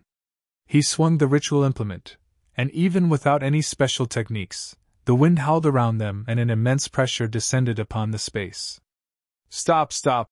Yi Futian shouted. Yu Xing turned to look at him in confusion. "That's enough, I can do this too," Yi Futian explained in response. He then took back the divine destruction polearm and began to activate the imperial tactics as he swung the polearm about. His movements were slow, but it seemed as though every swing carried within it an incomparable energy. Gradually, an invisible current of energy began to flow through the space, seeming to carry incredible weight. Lu Lanxue laughed gently at Yi Futian from behind her hands. Her icy beauty was made even more dazzling by her mirth. Yi Futian had just wanted to let Yu Xing experience the immense weight of the divine destruction polearm, yet Yu Xing had managed to wave it around as though it were nothing. Yi Futian probably felt humiliated, which made him want to try practicing with the polearm again. Having spent all this time with Yi Futian, Lu Lanxue knew this group of people and their unique points well. Both Yi Futian and Yu Xing had learned powerful martial arts techniques. Yi Futian trained himself with the rock spirit, the pure-blooded dragon, and the divine ape. Furthermore, he had learned a set of powerful martial arts techniques that gave him the illusion of being like the emperor when activated. She had no idea that the techniques were called the imperial tactics, which would make it seem as though the emperor himself had come to this world when activated with the will of the emperor. Yu Xing was in training for a very secretive method. It was incredibly painful to train, and she had accidentally caught a glimpse of his training once. It had been a frightening sight. Yu Xing had seemed like he was being possessed by demons then. The method seemed more like a form of self-mutilation. It ignited the innate power of the body in a frenzied rush, and should Yu Xing combine it with his natural power, he could even surpass Yi Futian in terms of strength alone. On the other hand, Yi Wuchen was a swordsman in training. His will as a swordsman was strong and pure. Yi Futian had the greatest talent out of them all, specializing in all attributes as a sorcerer and training in various methods. Yu Xing relied on simple, brute force. Yi Wuchen focused on a single specialization. The three of them were all striking in their own ways. It wouldn't be too far-fetched to say that she had been with the three of them throughout their paths of growth. When they had met at the ancient Lulan in the ancient barren world back then, the three of them had all just transcended into the Dharma plane. Yi Futian was currently getting into the zone. As he waved the polearm around, his movements gradually grew more fluid like the moving clouds and flowing water. But it was still an arduous task, and Yi Futian would take periodical breaks. He perceived 3 streaks of divine light, and his power was increasing slowly, along with his strength. Yi Futian's strength grew quickly through continuously training with the 90,000-pound divine destruction polearm. After half a month, Yi Futian transcended yet another plane as a martial arts cultivator and a sorcerer. He was now in the 6th stage of the Arcana plane, the peak of the Arcana plane. A few days later, Yu Xing transcended another plane too and entered the peak of the Arcana plane as well. Yi Wuqian followed in their footsteps too. Through his swordsmanship, he entered the upper arcana plane. The trio gained much from their training at the martial arts battlefield, even managing to obtain the sage fate that had been on the divine bridge on the 8th level. Now that they were integrating it into their abilities for their own use, it was only natural that they managed to transcend a plane as a result. The Celestial Pavilion was still considered Yi Futian's property. But ever since Yi Futian became the son of the Starry School, he had not lacked any training resources. In fact, the college chief himself had personally visited the Jiaxing house in order to bag him an ultimate treasure. As such, Yi Futian's status as owner of the Celestial Pavilion no longer mattered as much to him anymore. The same could not be said for Xinyu though. She had been working hard at the Celestial Pavilion all this time. Since Yi Futian had put her in charge there, and she had the support of the Long family, no one dared to cause her any trouble. Thus Xinyu, who was originally a staff member there, rose to become the de facto owner of the Celestial Pavilion, and her life took on a different path after that. At this very moment, Xinyu was walking through the Celestial Pavilion. Suddenly she stopped in her tracks, and her eyes were drawn to a particular young woman. She was very pretty, and her aura belied a cool elegance. It seemed as though she was compromising her high status in order to entertain guests to the Celestial Pavilion, just as Xinyu herself had once upon a time. The young woman seemed familiar, and Xinyu vaguely remembered seeing her before. That young woman had spoken to Yi Futian once. Why was she working at the Celestial Pavilion now? Suddenly, two people entered the Celestial Pavilion and walked towards the young woman. One of them was as pretty as the young woman, and they even looked somewhat alike. "Yuro, what are you doing?" Wan Yuqing stared at her younger sister. She couldn't believe that she had come to the Celestial Pavilion to run errands like a maid. "None of your business," Wan Yuro retorted. "Come with me," Wan Yuqing urged, looking at Wan Yuro. She had heard from Jiang Nan that her younger sister was here. Her relationship with Jiang Nan these days were tense. Jiang Nan was being clingy towards her, and she couldn't be less bothered by it anymore. In the past, Jiang Nan had been an exceptionally talented senior to Wan Yuqing. But the incident with Yi Futian had caused her to see Jiang Nan as narrow-minded and petty.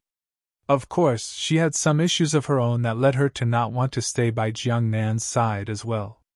But not long ago, Jiang Nan had told her that her younger sister was serving as a maid at this place. "I still have work to do, you should leave," Wan Yuro replied coldly.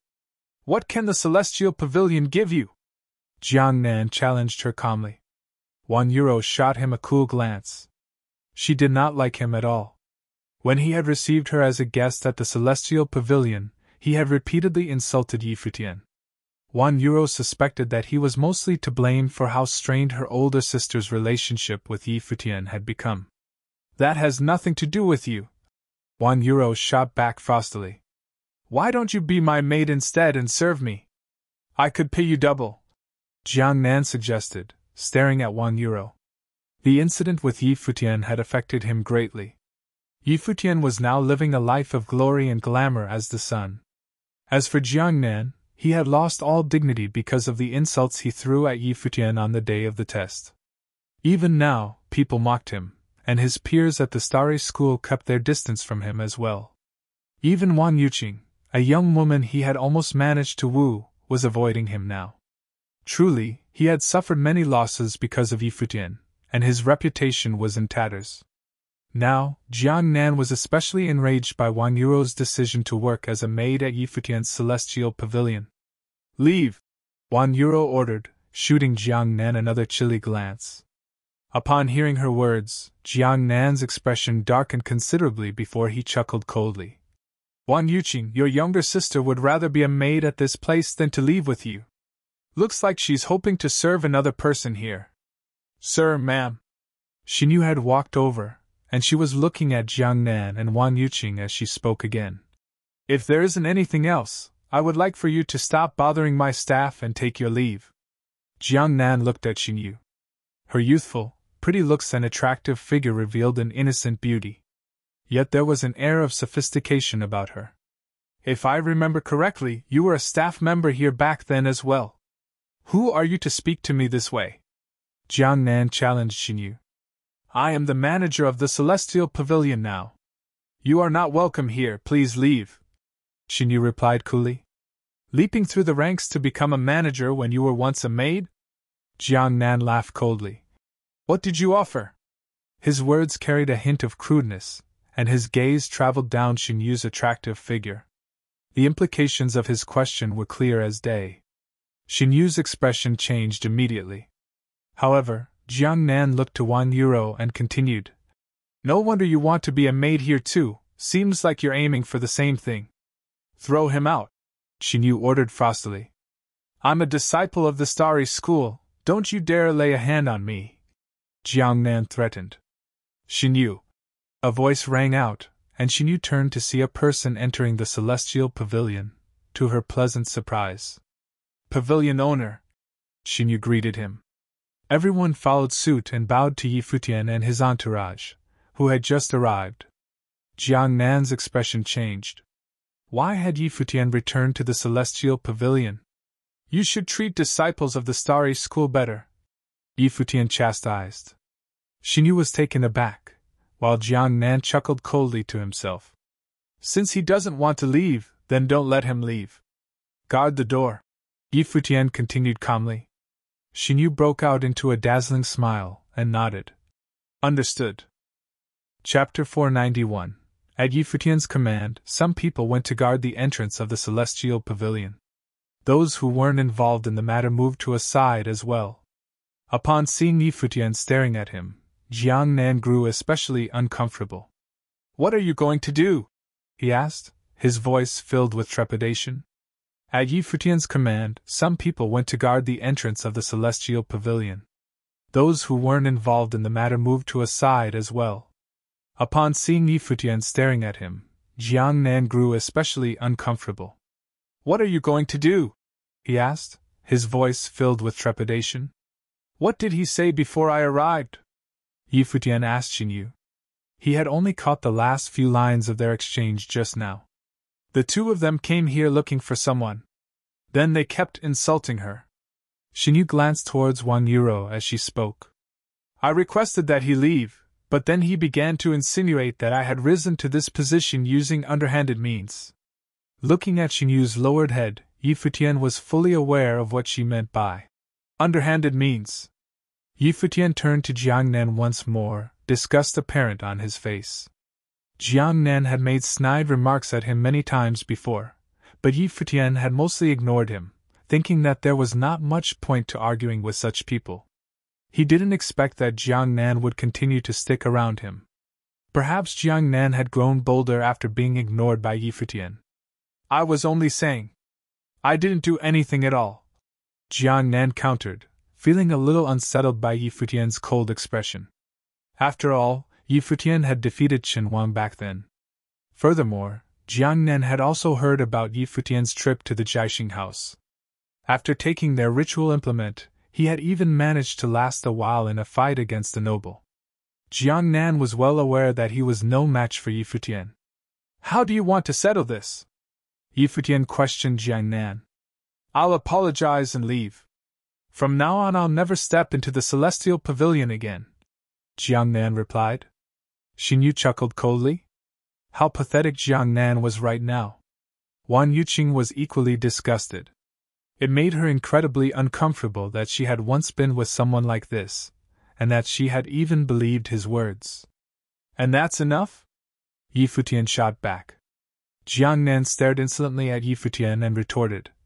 I am a disciple of the Starry School too, and your senior. Even if you are the son, you can't just do whatever you want to me. Besides, I'm from a prominent family in Divine Sky City. It's already a lot for me to apologize to you and promise to never come back again. What else do you want from me? Yi Futian didn't bother to reply. With a flash of dazzling light, a polearm with starlight revolving around it appeared in his hand. It was the Divine Destruction polearm. We'll settle this with one swing. Whatever happens is up to your own luck, Yi Futian announced calmly. Jiang Nan's expression hardened. He took a few steps back in an attempt to leave, but the door had been sealed off. Looking cornered, he protested. You cannot do this. This was the ritual implement that Yi Futian was rumored to have obtained. It was the treasure of the Jiaxing house and weighed over 90,000 pounds. If he were to be hit by it, Jiang Nan was beginning to regret coming to the Celestial Pavilion. Yi Futian was supposed to be training at the Starry School. Jiang Nan had not expected that he would come back all of a sudden. It was even worse luck for Jiang Nan to bump into Yi Futian here. I'll only swing the polearm using my own strength. Are you ready? Yi Futian stared at Jiang Nan as he spoke. No. At the sight of Yi Futian standing before him with the divine destruction polearm in hand, his face turned deathly pale. The polearm whistled through the air as Yi Futian stepped forward. Jiang Nan's face was ashen. Activating his life spirit, Jiang Nan summoned an armor ritual implement to defend himself. At the same time, a defensive spell surrounded his body. There was no intention to attack. Jiang Nan was only thinking of how he could defend himself from this attack. With another step forward, Yi Futian sent the divine destruction polearm slashing towards Jiang Nan. A frightening sound emanated from the swing, and Jiang Nan felt the immense pressure coming from the ritual implement. His face went deathly pale, and he even closed his eyes as he frantically released spiritual qi to defend himself. With a loud boom, the polearm landed directly on Jiang Nan's chest. In a flash, he was sent flying through the entrance and beyond. A figure landed on the streets, sending everyone scurrying away. Passers-by looked upon the fallen figure in curiosity. Has there been a battle at the Celestial Pavilion? People wondered, their expressions bewildered. Yi Futian was still the owner of the Celestial Pavilion. Who would dare to make trouble there when Yi Futian's name was so well known? It looks like someone from the Starry School, someone declared, looking at Jiang Nan. Jiang Nan was convulsing on the floor, spitting out large amounts of blood continuously. He tried to pull himself up before collapsing again and spitting out more blood. It seemed as though his sternum had been shattered. He was in incredible pain. Jiang Nan let out a pathetic cry. He lay there staring at the sky, his eyes bloodshot. Yi Futian really had no mercy towards him. That swing of the polearm had almost killed him. Jiang Nan hated Yi Futian. He wanted Yi Futian to die a horrible death. In the Celestial Pavilion, Yi Futian was paying Jiang Nan no attention. If Jiang Nan hadn't provoked him first, he wouldn't even have bothered with him. Looking at €1, Yi Futian asked, "What are you doing here?" "I was looking for some work to do, then I remembered the Celestial Pavilion." €1 smiled at Yi Futian. "But you are a precious daughter of the Wang family. Do you really need to do this?" Yi Futian was confused. "A precious daughter of the Wang family?" €1 let out a self-deprecating laugh. "I was unable to enter the Starry School, and with my current plane, there are many things I can't do. I don't know what to tell the people at home if I go back." Indeed, she had been a precious young mistress of the family back when she was in Yunyu City. How superior she had felt back then. But when she arrived in Divine Sky City, she met with many obstacles, and not long ago she had almost been manipulated by others. After escaping them, she had come to the Celestial Pavilion. It was then that she understood that out in the real world, family backgrounds mattered little, especially if you were from a family in a small city. She finally understood why so many powerful individuals, even those of the noble plane, were willing to become bodyguards or attendants. After all, not everyone had astounding talent comparable to that of Yi Futian's.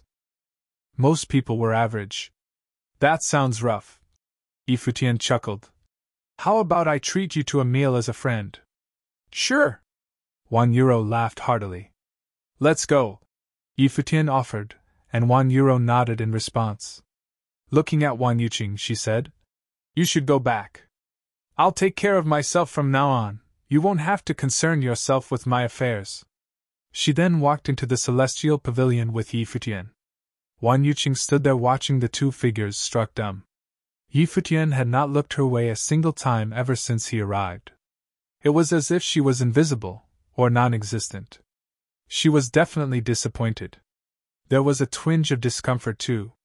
But who could she blame for this? She had said many outrageous things to him in the past. It was already gracious of Yi Futian to not hold anything against her. Now, they were as good as strangers. He was the son of the Starry School, an incomparable talent at the forefront of an entire generation. His future was brilliant beyond measure, and yet her sister could still sit with him as a friend. As for her, she probably would only be able to look up to him from afar. After all, some opportunities don't come knocking twice. Walking out of the celestial pavilion a little dejectedly, Wan Yuqing saw Jiangnan struggling painfully to get to his feet. She eyed him with feelings of disdain and pity before turning to leave. Jiangnan looked vengefully upon the leaving Wan Yuqing. After a long while of trying, he finally managed to stand up. Shooting a cold glance in the direction of the celestial pavilion, he hobbled away as well.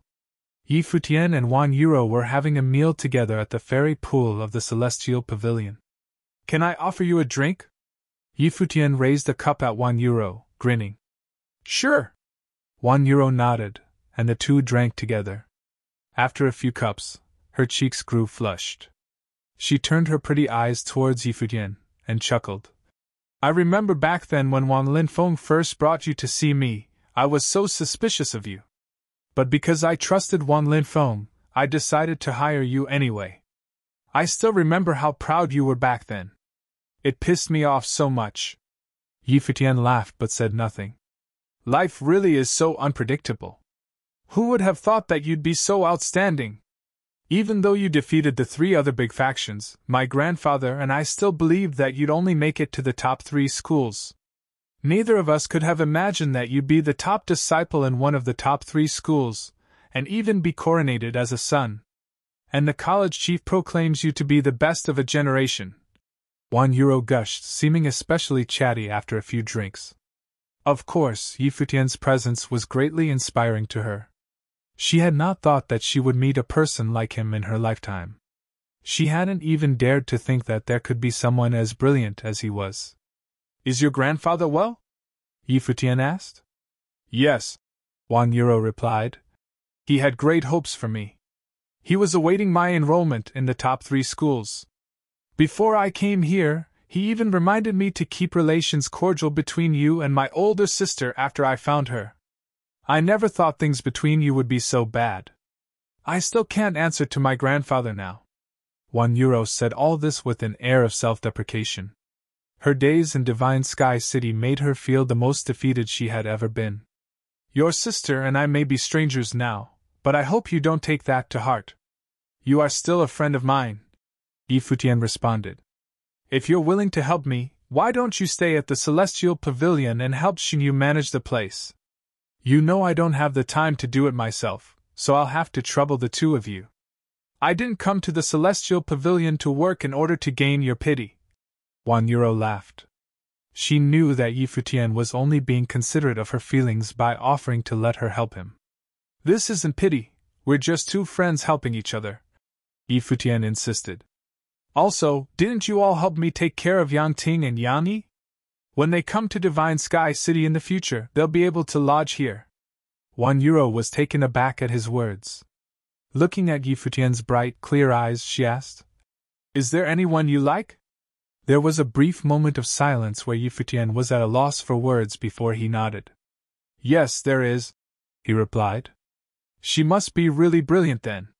Wan Yuro laughed. "Yes," Yi Futian nodded, "she's even better than I am." Looking at the sparkle in Yi Futian's eyes, Wan Yuro felt a twinge of envy.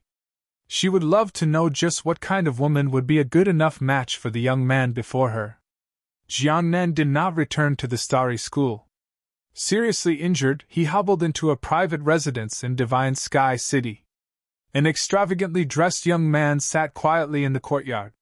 "You only went out to run some errands, why are you injured?" The young man's gaze swept over Jiangnan's form. "I ran into him." Jiangnan lowered his head, his gaze dejected. A sharp golden dazzle shot through the young man's eyes. "You were injured by him?" he asked. "Yes." Jiangnan nodded. The young man laughed coldly. "Since he has come back to the Celestial Pavilion out of his own initiative, we're saved some trouble. I guess you were unfortunate to have made a wasted trip and even get injured for it. But vengeance will soon be yours. You'll come with me from now on." "Thank you, young master." Jiang Nan bowed to the young man. The attack he had endured was worth it. Come out, the two of you, the young man ordered calmly. To his side, two people walked out, their eyes cold. Go ahead and take action. Remember, I have absolutely nothing to do with this. The young man stood and turned to leave. He was not worried at all that they would betray him. These people had families, they would never dare to sell him out. Chapter 492. In the fairy pool of the Celestial Pavilion, €1 was getting drunk. The wine and food of the Celestial Pavilion weren't regular items. Even a cultivator would get drunk. In the fairy pool of the Celestial Pavilion, €1 was getting drunk. The wine and food of the Celestial Pavilion weren't regular items. Even a cultivator would get drunk. Futian drank with her. He could see that the princess of the Yunyu city was in a bad mood. As a pampered girl who kept hitting dead ends in the Divine Sky City, she was obviously frustrated. However, people all had to get used to this process. If one wanted to get to a higher place, one must become accustomed to these trials. During this, Gu Yunxi also came to the fairy pool. When Futian saw her, he ordered Xinyu to come. Smiling, he said, Yunxi, what a coincidence. I thought you would be busy with cultivating. How come you have time to relax? Gu Yunxi said, smiling. Xinyu smiled at the side. She didn't know if Futian was pretending or was really that dumb. How was it a coincidence? The princess of the Gu family liked Futian and would often come to the Celestial Pavilion. The utterly beautiful girl did suit Futian, but sadly, he apparently liked someone else. She was also very talented, but Xinyu didn't know how she was like. We all entered a new plane recently, so we came out to relax. Otherwise, we would go crazy, Futian said, chuckling. There was a limit to cultivating too. If they couldn't have a clear mind, the cultivation effect would be bad too. Yes, you're already so excellent, but you still work so hard. What do you make of the other sons of the city? Gu Yunxi's eyes were clear as water. There is no end to cultivating, Futian said. I'm still too weak. He still had many things to do. He wasn't satisfied with just the title of son from the Starry School. Gu Yunxi rolled her eyes. The action was actually a bit flirty. A bit drunk, €1 looked at Gu Yunxi. Girls all had some sort of gut instinct. She could naturally feel the admiration from Gu Yunxi. Smiling, she wanted to get rid of some thoughts. She should be content to be friends with people like this. If not for the trip to Yunyu City, they probably would never meet. Thud. Just then, there was a huge sound. Then a woman said, Tell the person in charge to come. Miss, the Celestial Pavilion's food will never have filth in it, the servant nearby said. I said to tell the person in charge to come. The woman's voice was sharp. I'll go check, Xinyu said from the tower. Okay. Futian nodded. He looked outside and saw two figures, a man and a woman, sitting at a table beside the fairy pool. They wore a bamboo hat, and their hair seemed messy. They seemed to be a couple trying to make a name for themselves. What's wrong? Xinyu walked to them and the servant retreated. The woman looked up at Xinyu and pointed at the table. There was an insect wriggling. This is impossible. Xinyu shook her head. The Celestial Pavilion would never have filth like that. So you're saying that I did this on purpose? The woman said coldly. Perhaps it climbed in while you two were eating, but we will take responsibility. I can treat you to this meal and have them cook it again, Xinyu said. She could feel that the woman was in the noble plane. The Celestial Pavilion wasn't scared, but this was still a business. She would try to keep things calm if possible. I'm already in a bad mood and you want me to keep eating here? The woman was being harsh. Pointing at the filth, she said, Eat it. Miss, that's a bit too much. Xinyu's expression changed. I told you to eat it. The woman's voice was cold. Many people looked over curiously at the couple. Did they not know who this place belonged to? Even if it was the Celestial Pavilion's fault, it was still shameful to make Xinyu eat it. At this time, Futian and Gu Yinxi had walked out too. Many people were behind them. The Celestial Pavilion has already apologized and is willing to compensate you too, Futian said. Please do not push it. The woman glanced at Futian and the people behind him. What? The Celestial Pavilion will use its power to bully people? The Celestial Pavilion doesn't want to cause trouble, but it isn't afraid either. Futian's voice was cool. The couple was purposely looking for trouble. Are you threatening us? The man on the side said. His aura seeped out. Looking up, his eyes gazed straight at Futian. His eyes were filled with fire and scary noble will. Behind Futian, €1 felt that those eyes were a bit familiar. However, the man had some lines on his face that looked like special markings and were unfamiliar to her. He seemed to be purposely hiding his features. At this time, her heart skipped a beat. Finally thinking of someone, she couldn't help but call out, "Be careful, it's Shang Zhan!" As soon as she spoke, the bamboo hat that the man held burned to nothing. His eyes instantly became terrifying and he released strong noble will. It rushed into Futian's mind, trying to destroy his will. Futian instantly closed his eyes, feeling a burst of pain. Almost at the same time, horrible ice will surged from the woman. It was about to freeze the world. The spell landed on Futian, sealing him instantly. Their target was clear. They came to kill Futian. The man stepped out, crossing through the space. He was too fast. He was at the upper noble plane and was so horrible. Just as the people behind Futian and Gu Yunxi rushed out, the man's fiery palm had already landed. It carried such murderous intent and was fatal. The people eating at the fairy pool were terrified. How could someone try to kill the legendary son of the city? Did they want to die? An upper-level noble could definitely kill with one strike. But how could these people be so willing to die and exchange their lives for Futian? The stronger one was, the less likely they would give up their lives. Therefore, it was rare for people of high cultivation to be suicidal fighters. Barely anyone was willing to do it. But these two? They were crazy, too crazy. The people behind Futian didn't have time to react. The people beside him had the chance to block the attack, but Yu Xing, Yu Wuchen, and Gu Yunxi weren't stronger than Futian. How could they block it? Even so, these people attacked without hesitation, almost simultaneously. Because of the sudden change, everyone's potential was forced out. Yu Xing roared and turned into a huge demon. Holding the demonic tripod, he stood before Futian. Yu Wuchen turned into a dazzling and sharp sword. The sage ritual implement shot out. Horrible sword will swept out. Lulan Shui released her book, sealing everything in ice, trying to block the opponent's move. Even Gu Yunxi and Wang Yuro acted. Gu Yunxi took out her guqin and started playing. Sage will was released from the instrument. Wang Yuro's ritual implement was the weakest. It was only a noble sword. Everyone attacked at once in the chaos.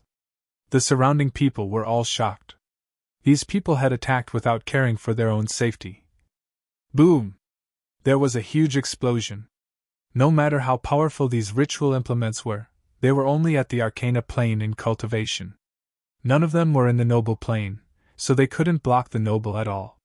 Wang Yuro and Gu Yunxi were thrown into the air. Yu Wuchen's sword warped and was then forced back by the palm. Yu Xing's demonic tripod boomed and he was forced back too. He crashed into Futian and they both spat out blood.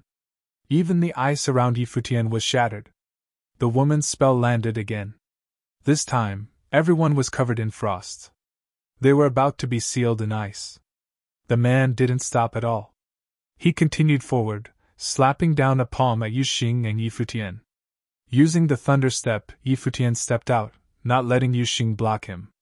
Light flashed from his hands. Stars dazzled while the polearm of divine destruction appeared. It instantly became miles long, forcing him and Yu Xing back as it expanded. The horrible palm was blocked. It landed squarely on the polearm of divine destruction. The 1,000-feet-long polearm hit Futian and Yu Xing. It forced them into the air and they spat out blood. When the man saw that both attacks had failed, his expression changed. The noble aura descended. He continued walking, murderous intent surging. He didn't retreat at all. But then, another might fell from the sky. This undefeatable power pressed down on him. He was an upper-level noble, but he was still immobilized, almost getting crushed. How can this be? He raised his head with difficulty to see an old man walk down from the sky. He seemed to be stepping directly on the man's body. The elder's hair flew, and his eyes were murderous. Sage! The people at the fairy pool looked up at the strong cultivator, eyes dancing. A sagely figure was protecting Yi Futian in the background. The starry school really treated the sun so well. Even so, Yi Futian had almost gotten killed. It was honestly terrifying for an upper-level noble to suddenly attack at such a close distance. A sage was strong, but they couldn't be on guard at all times. Yi Futian could have been killed instantly. The elder descended and stepped down. The couple couldn't withstand the force and collapsed onto the ground. They raised their heads with difficulty, staring coldly at Yi Futian. They were extremely angry to see Yi Futian get up. How was he still alive? Who are you? The elder asked coldly.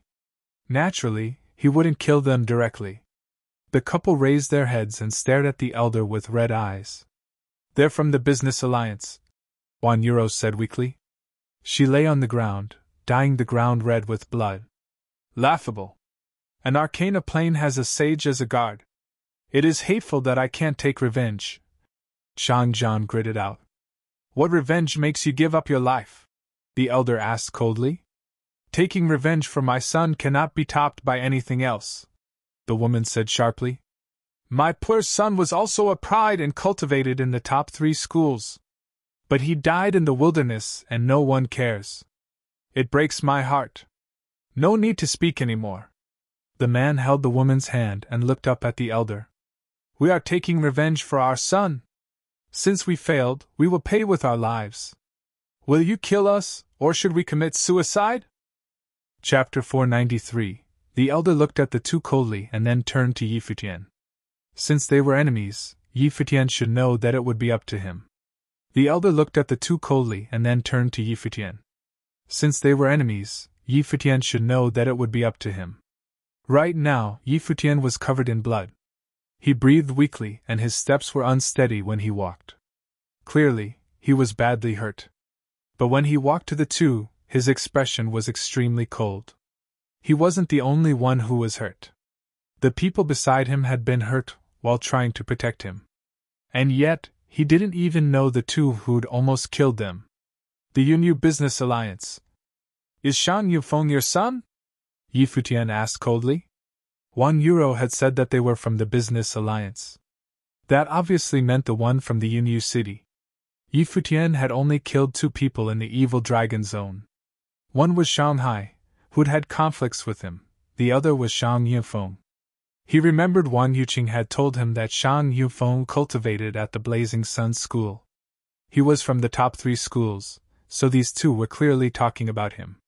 Yi Futian had almost forgotten about this person. He'd killed Shang Yufeng while in his silver cape. No one knew who he was before he revealed his identity. But after the coronation ceremony, the people of the top 3 schools all learned of his identity. If the parents wanted to take revenge for their son, they would naturally find out too. Yes. The woman glared at Yi Futian, eyes still bloody and filled with murderous intent. Shan Yufeng was their only child. They'd had high hopes for him, but he died tragically in the wilderness.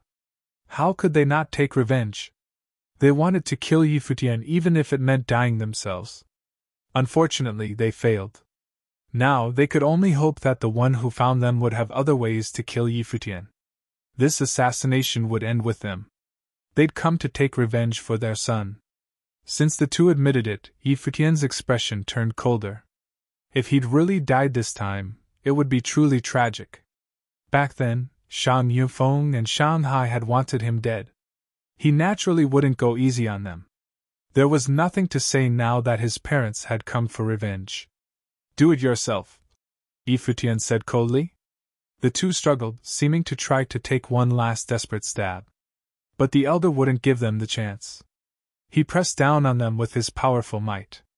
Suddenly, the woman laughed. As she laughed, she started crying.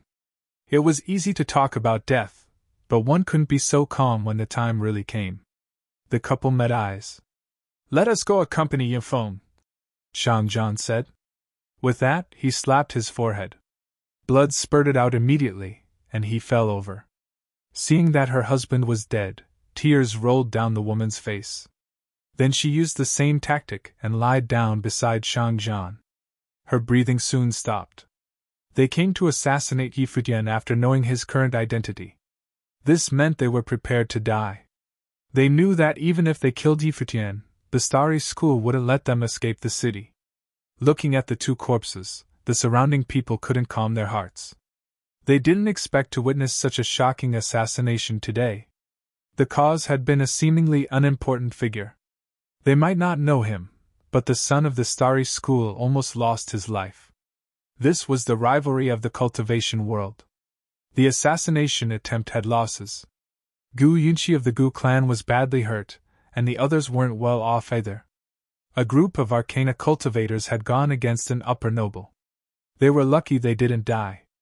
Yi Futian ignored the corpses. He turned to check on the others. Wan Yuro was the most badly hurt. She was the weakest and also had the weakest ritual implement. After seeing the assassinators die, she fainted. Her body was covered in blood. "Senior," Yi Futian said, turning towards the sage cultivator.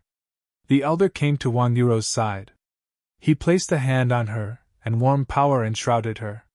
Spiritual qi surged into all her body parts. Spiritual qi was strength. It could protect her heart and veins, saving her life. "Call the medicine master from the school," the elder ordered. He didn't go personally. After such a big event, he didn't dare be careless. The event had been too dangerous. Even with his high cultivation, he'd almost been too late. Everything had happened too quickly. "Yes." Someone nodded and went. "Take them to rest. They won't die," the elder said to Yi Futian. "You need to rest too. Don't worry about them." "All right." Yi Futian nodded. Seeing all the hurt figures, his eyes reddened. They'd all attacked without caring for their own safety just then. Yu Xing went without saying. He would never worry about the situation and just protect Yi Futian with his own body. Yi Wuchen also had many life-or-death experiences with them along the way. Lulan Shui was only a servant. They'd interacted for a long time, but they hadn't had these experiences before. Yi Futian had never expected Gu Yunqi or Wang Yuro to act without hesitation either. He didn't know how to repay them. "You all can go. The Celestial Pavilion will close for today," the elder said. Finally, the crowd dispersed. What happened at the Celestial Pavilion quickly stirred up an uproar and spread quickly throughout the Divine Sky City. Yi Futian was definitely the figure that everyone paid attention to this year. He'd collapsed the martial arts fate battlefield, was coronated as sun, defeated everyone in his own plane, and had no enemies in the Arcana plane. He'd taken the polearm of divine destruction from the Starry School and had become a legendary figure of his generation. But today, he'd almost gotten assassinated. The Starry School had sent a sage to protect him in the background. The Gu clan, the Dragon clan, and other clans were the first to get the information. The two families sent people quickly because Gu Yunqi was also at the Celestial Pavilion. Other than that, many strong cultivators from the Starry School also hurried over. The Celestial Pavilion quickly gathered strong cultivators from all over. In one of the city's private mansions, a youth in the courtyard learned about the news and his expression turned ugly. He yelled something about failures and not being able to take advantage of the opportunity. The upper noble must be a failure if they couldn't even kill an Arcana Junior. He'd imagined everything beautifully.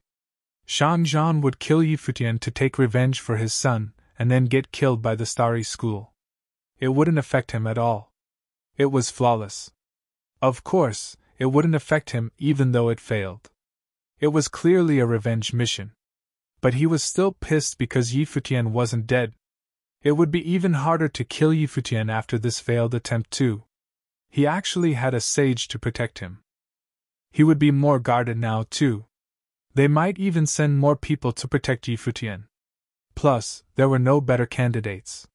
If he chose someone else, the Starry School would do everything to investigate the mastermind. Only Shang Yinfeng's parents from the Yunyu Business Alliance wouldn't need instruction.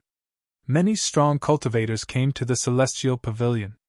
Many from the Gu clan came, including clan leader Gu Hanzhan. Right now, Gu Yunxi was lying in bed.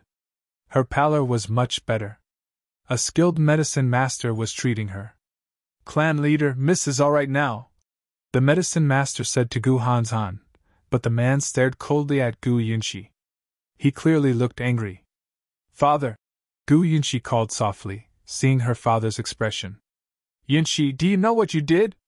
You and Yi Futian are good friends, but why did you rush over in that dangerous situation? If something happens to you, what will your mother and I do? Gu Hanzhan was furious. Gu Yunxi lowered her head and then smiled. But father, I'm all right now. How dare you smile? Gu Hanzhan glared at her. All right, Yunxi has just recovered a bit. Stop it, the pretty woman beside them said. It was Gu Yunxi's mother. Whatever. Gu Hanzhan sighed. Girls can't be kept after they grow up. This girl keeps running to the Celestial Pavilion and I don't understand why. Is he that attractive? As a father, he obviously knew what Gu Yunxi was thinking to do all this for Yi Futian. She wouldn't protect him if she didn't feel anything. Father, what are you saying? Gu Yunxi blushed as if her father had revealed her secret. I'll mention it to Chief Chen someday and see what the guy thinks, Gu Hanzhan said. The son of the Starry School was unparalleled in talent, and quite matched his daughter. More importantly, his daughter liked him. Father, no. Gu Yunxi's expression changed. Why not? Gu Hanzhan asked. He has someone he likes. Gu Yunxi looked at her father. Her voice was a bit sad. Gu Hanzhan was surprised. So the girl admitted it? She knew Yi Futian liked someone but was still like this? Father, don't worry about me. We're just good friends, Gu Yunxi said. Gu Hanzhan sighed. Looking at his wife, he said, Look at your daughter. What is this? As the clan leader, he ruled the Divine Sky City, but he was helpless against his daughter. Many people came to see Yi Futian in another room. Long Linger stayed beside Yi Futian, feeling belated fear. Madame Long had come personally too to check on Yi Futian's injuries. Senior Madam, how are the others? Yi Futian asked after he'd recovered more. Don't worry. They'll be fine, Madame Long said. Take this as a lesson too. If you anger someone in the future, you should still be careful. Yes. Yi Futian chuckled wryly. He'd indeed overlooked Shang Yunfeng's death. After the chief heard of this news, he ordered people to investigate whether the Yunyu Business Alliance participated in this. The sage said to Yi Futian, If they didn't, we will warn them that we won't give them a second chance. If they did, you can decide what to do. Yi Futian nodded. Things shouldn't affect the relatives. If Shang Yunfeng's parents did this for revenge, he would accept it, and wouldn't involve the Yunyu Business Alliance. But if they were involved, things would be different. Neither he nor the Starry School killed for no reason. They followed the rules of the cultivation world. After all, he had a family too. He didn't want to make enemies someday and have them hurt his family. Chapter 494. Many days had passed since the assassination attempt at the Celestial Pavilion. The people of the Divine Sky City had started to forget it. The uproar over something was limited, after all. The Divine Sky City was a main city in the Eastern Barren Territory. All sorts of things happened every day and people would forget. Of course, the people involved wouldn't forget so easily. Many days had passed since the assassination attempt at the Celestial Pavilion. The people of the Divine Sky City had started to forget it. The uproar over something was limited, after all. The Divine Sky City was a main city in the Eastern Barren Territory. All sorts of things happened every day and people would forget. Of course, the people involved wouldn't forget so easily. The ones sent to investigate the Yunyu Business Alliance returned to the Starry School. The Business Alliance really hadn't participated. Shang Yunfeng's parents had come alone to take revenge for their son. When the Starry School arrived there, the entire Business Alliance had been terrified. They couldn't imagine that the talented youth who'd shown at the Battle of the Top Four would become the son of the Starry School. He now had high status, and the assassination had brought the entire alliance under a storm. After all, they had suffered the most losses. Shang Zhan was an extremely powerful figure, and had died just like that. But what could they say? No one even dared to mention it afterward to avoid getting involved. The Starry School wouldn't just warn them in the future. After the Starry School returned, the Wang family of the Yunyu city also went to the Divine Sky City to visit the Celestial Pavilion. Yi Futian went to welcome them and saw that the family leader had come personally. "Senior Wang, how come you're here?" Yi Futian asked politely. "After we learned of what had happened, we started paying attention. Back when you'd left, I had thought you would reach a higher level. But I didn't think this," the family leader said emotionally. No one thought that someone so ordinary would reach this extent. Wang Linfeng had also come with his family. He was also full of thoughts. "I'm just lucky," Yi Futian said, chuckling. "Senior, let's have some wine." "Sure." The family leader nodded. "Futian, I heard about Yuqing too. That girl is a bit arrogant. Please don't take offense. It's my fault for not teaching her well. If you don't wish to see her in the future, you don't have to." He naturally wouldn't try to persuade Yi Futian. That would make things worse. Wang Yuqing's attitude had been so bad. It was better if they acted as if they'd never met. "Yes." Yi Futian nodded with a smile. "Senior, would you mind if I keep Hiro here to work? She's not as talented. I'm more than grateful that she can train with you." "Of course, I don't mind." The family leader smiled. Wang Yuro stood by quietly. Her injuries had mostly recovered now. After what had happened, she could clearly feel that Yi Futian was nicer to her. "Great." Yi Futian nodded. "After what happened with the Yunyu Business Alliance, do you think more things would follow?" "I don't think so. Shang Zhan and his wife were aloof and spoiled their only son. They placed great hope on him, and Shang Yufeng never disappointed them. He was always successful and cultivated at the Blazing Sun School. They must have been hit hard to take this risk and come assassinate you," the family leader said. "I remember when Shang Yufeng died, the two practically went crazy. They went to the Evil Dragon Zone and even ran to the Divine Sky City, but they didn't find anything and were forced to leave. I didn't think that they didn't give up. They must have come again after realizing it was you. It's normal to keep looking for the killer of one's son." Yi Futian nodded. He didn't hate them. The group continued chatting in the fairy pool. At the same time, there were two figures in a courtyard of the Blazing Sun School on the other side of the city. Both elder and youth looked extraordinary. "So is everything investigated?" the elder asked. "Yes." The youth nodded. "When Yi Futian became the son, someone in the school mentioned Shang Yunfeng's death. But Yi Futian had just become son and everyone saw how Chief Qing treated him. It would be useless even if someone went to find him. We weren't as skilled as him before and were too ashamed to ask him for the man. Thus, we decided to notify Shang Yunfeng's parents who had come to the school before. And then? After, we saw people meet Shang Yunfeng's parents secretly in the Yunyu city. Then the two came to the Divine Sky City. They didn't tell the Yunyu Business Alliance and did everything alone, probably to avoid involving them." "Who were the ones who met them?" the elder asked. "After Shang Zhan and his wife came to the Divine Sky City, we kept watch over them and finally figured out who called them here." "Uncle, guess." The youth chuckled. "I remember you said that Yi Futian was very arrogant on the martial arts battlefield. But he must have feared revealing his identity, so he didn't cross the line and kill anyone from a clan. Only one person was greatly humiliated." The elder smiled. "He was forced to kneel as if worshipping a god. For someone from a proud clan, it's unacceptable." "Uncle, you are so wise." "You're right on," the youth said, smiling. "This junior of the Jin clan has always been arrogant. He wanted to compete with Long Mu from the same school and was humiliated like this. He obviously can't stand it. It just so happened that Yi Futian became the Starry School's son and treated as a gem. He couldn't harm Yi Futian, which made things worse." He's smart, though. He didn't send his own men, in case someone found out. Instead, he chose to take advantage of Shan Yunfeng's parents' hatred of Futian. It's impossible to find the connection.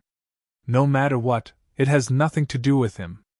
But I'm curious, the elder continued, a bit confused. How does Jin Yunxiao know about the death of an ordinary disciple of the Blazing Sun School and think to take advantage of him? This might have something to do with a disciple from the Starry School, the youth said. His name is Jiang Nan. He's a descendant of the lesser Jiang clan and is quite well known in the Starry School. Coincidentally, he'd insulted Futian and had some conflicts. This person happened to be at the Evil Dragon Zone and witnessed Shan Yunfeng's death. He also wants to get on Jin Yunxiao's good side. I'm afraid he told Jin Yunxiao. Our men also found out that Jiang Nan had caused trouble at the Celestial Pavilion before the assassination. It must have been to make Futian go back. He must not have expected to get forced out with a staff. The assassination happened afterward. I see, the elder said, smiling. It is indeed a great plan. Unfortunately, things are always so coincidental. We just happened to have gone to Yunyu City. Did the Jin clan participate in this? There are no signs. It's likely Jin Yunxiao did this alone, the youth said. He thought himself clever. The Jin clan is one of the Starry School's major clans. The Celestial Pavilion technically belongs to the Dragon clan, and Gu Yunxi of the Gu clan was hurt badly. This event involved the schools, the Dragon clan, and the Gu clan. It won't be so easy for the Jin clan to be spared. Smiling, the elder continued, Jin Yunxiao gave us a good start. Think of a way to alert Futian, or the Starry School. Of course, don't make it obvious. Do just enough. Understood, the youth said, smirking. At the Starry School, the disciples were still busy cultivating. Wan Yuqing walked down the street, feeling a bit down. She'd been depressed these past days. Her grandfather had never been angry at her, but after coming to the Divine Sky City, he'd yelled at her. It's senior brother Jin, someone beside her said. She looked up. Even though Jin Yunxiao wasn't much compared to Futian, but the Starry School was big. There were many disciples. To the regular disciples, Jin Yunxiao was from a powerful clan, and he was still an esteemed figure. Wan Yuqing looked over and saw a familiar figure beside Jin Yunxiao. It was Jiang Nan. She frowned. When did Jiang Nan get close to Jin Yunxiao? Senior brother. Many people called. Jin Yunxiao's duo walked over. When they passed Wan Yuqing, Jiang Nan scanned her coolly and ignored her as if they were strangers. Seeing Jiang Nan's eyes, Wan Yuqing thought of the humiliating words he'd said to Futian. He'd said sarcastically that Futian was skilled at kissing up to other people. Thinking back now, it was laughable. Wasn't he talking about himself? Since when was senior brother Jiang with senior brother Jin? A youth near Wan Yuqing mumbled. Turning around, he saw Wan Yuqing and couldn't help but smile. Hello, senior sister Wang. You know me?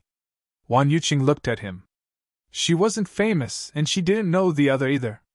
I've seen you with senior brother Jiang. The youth smiled. Don't mention him. Wan Yuqing was upset. The man bowed slightly, seeming polite. I thought you two matched each other before, he said softly. You are beautiful while senior brother Jiang is talented. Now that he's close to senior brother Jin, he must be extremely smart. But it's a pity that someone so smart made a mistake because of you and was almost killed, making you two have conflicts. Because of me? Wan Yuqing scoffed. Yes. If not for you, why would someone as smart as senior brother Jiang go cause trouble at the Celestial Pavilion? Doesn't he know that it belongs to the sun and is backed by the Dragon clan? He'd almost died because of it too. But it's strange that the sun almost died as well. The youth shook his head and sighed. Thankfully, it's all over and senior brother Jiang is with senior brother Jin now. I hope you two will make up soon. I'll leave now. With that, he took his leave. Wan Yuqing's brows furrowed tightly, seeming to ponder the man's words. Her heart skipped a beat. Thinking back to her interactions with Jiang Nan, he didn't seem to be a brash person. Instead, he was very calculative. Chapter 495. In the Celestial Pavilion, €1 found Futian. In the Celestial Pavilion, €1 found Futian. Futian saw her flustered and said, "Your injury has just gotten better. What is it that is so urgent?" "Just now my sister came over and asked me to tell you something," €1 replied. "What is it?" Futian's expression was curious. Something was off. "My sister said that Jiang Nan is a sly person. To people of higher status than him, he will always maintain his manners and will not break out of character. That day in the Celestial Pavilion, when Jiang Nan insulted me and Xin Yu and ignored the background of the Celestial Pavilion, it was abnormal." €1 looked at Futian and continued, "It was just at the right time that we ran into you coming back. Not long later, the Yunyu Business Alliance's Shang-Zhan couple came to the Celestial Pavilion." Futian's expression tensed up as €1 continued. "Also, Jiang Nan has wanted to establish a connection with Jin Yunxiao since a long time ago, but Jin Yunxiao has never given him any face or even looked him in the eye. However, not long ago, Jiang Nan was seen following beside Jin Yunxiao." Futian closed his eyes deep in thought. Wang Yuqing would not ask €1 to tell him this for nothing. Moreover, this involved Jiang Nan and Jin Yunxiao. Although these few incidents may look separate, if they were thought about together, there was much to be suspicious about. The day when the assassination had failed, the two of them had committed suicide on the spot. Because they were Shang Yunfeng's parents, it was perfectly justified for them to want to seek revenge for their son. Nobody would think that someone else would instigate them to take revenge for their son. That was why there was no mastermind for this matter. It was an obvious revenge attempt. However, from the way things looked now, they had all overlooked some things because of the couple seeking revenge for their son. He had been cultivating in the Starry School all along. Why would the Shang-Zhan couple know which day he would be at the Celestial Pavilion? They were evidently very sure that he was at the Celestial Pavilion before they made a ruckus to force him out. If the matter had been blown up, they would have had no chance to enter the Celestial Pavilion in the future. Of course, there was also the possibility that they had been keeping watch on the Celestial Pavilion. If they wanted revenge, it was only natural to do that, so this could not be considered a major oversight. The peculiarity lied in what Wang Yuqing said. That day, why would Jiang Nan do something so unlike him and cause trouble in the Celestial Pavilion, and why did the Shang-Zhan couple appear not long after? In his conversation with the Wang clan leader that day, it appeared that Yunyu City was not updated on what had happened in the Divine Sky City. The Shang-Zhan couple had returned to the Yunyu City. How did they know of his identity and returned to the Divine Sky City? However, this could not be considered an oversight. Perhaps the Shang-Zhan couple had been keeping tabs on what was happening within the Divine Sky City. However, Jiang Nan was exactly the person who knew this the best. They would not need instigating to take revenge for their son. However, giving them information and helping them arrange a time was something that he could help them with without leaving any trace or taking any risk. Futian's eyes opened, a cold glint in the corner of his eyes that even he himself did not notice. "Does sister mean that Jiang Nan is involved in this time's assassination?" €1 had hurriedly come to look for Futian after hearing what her sister had to say.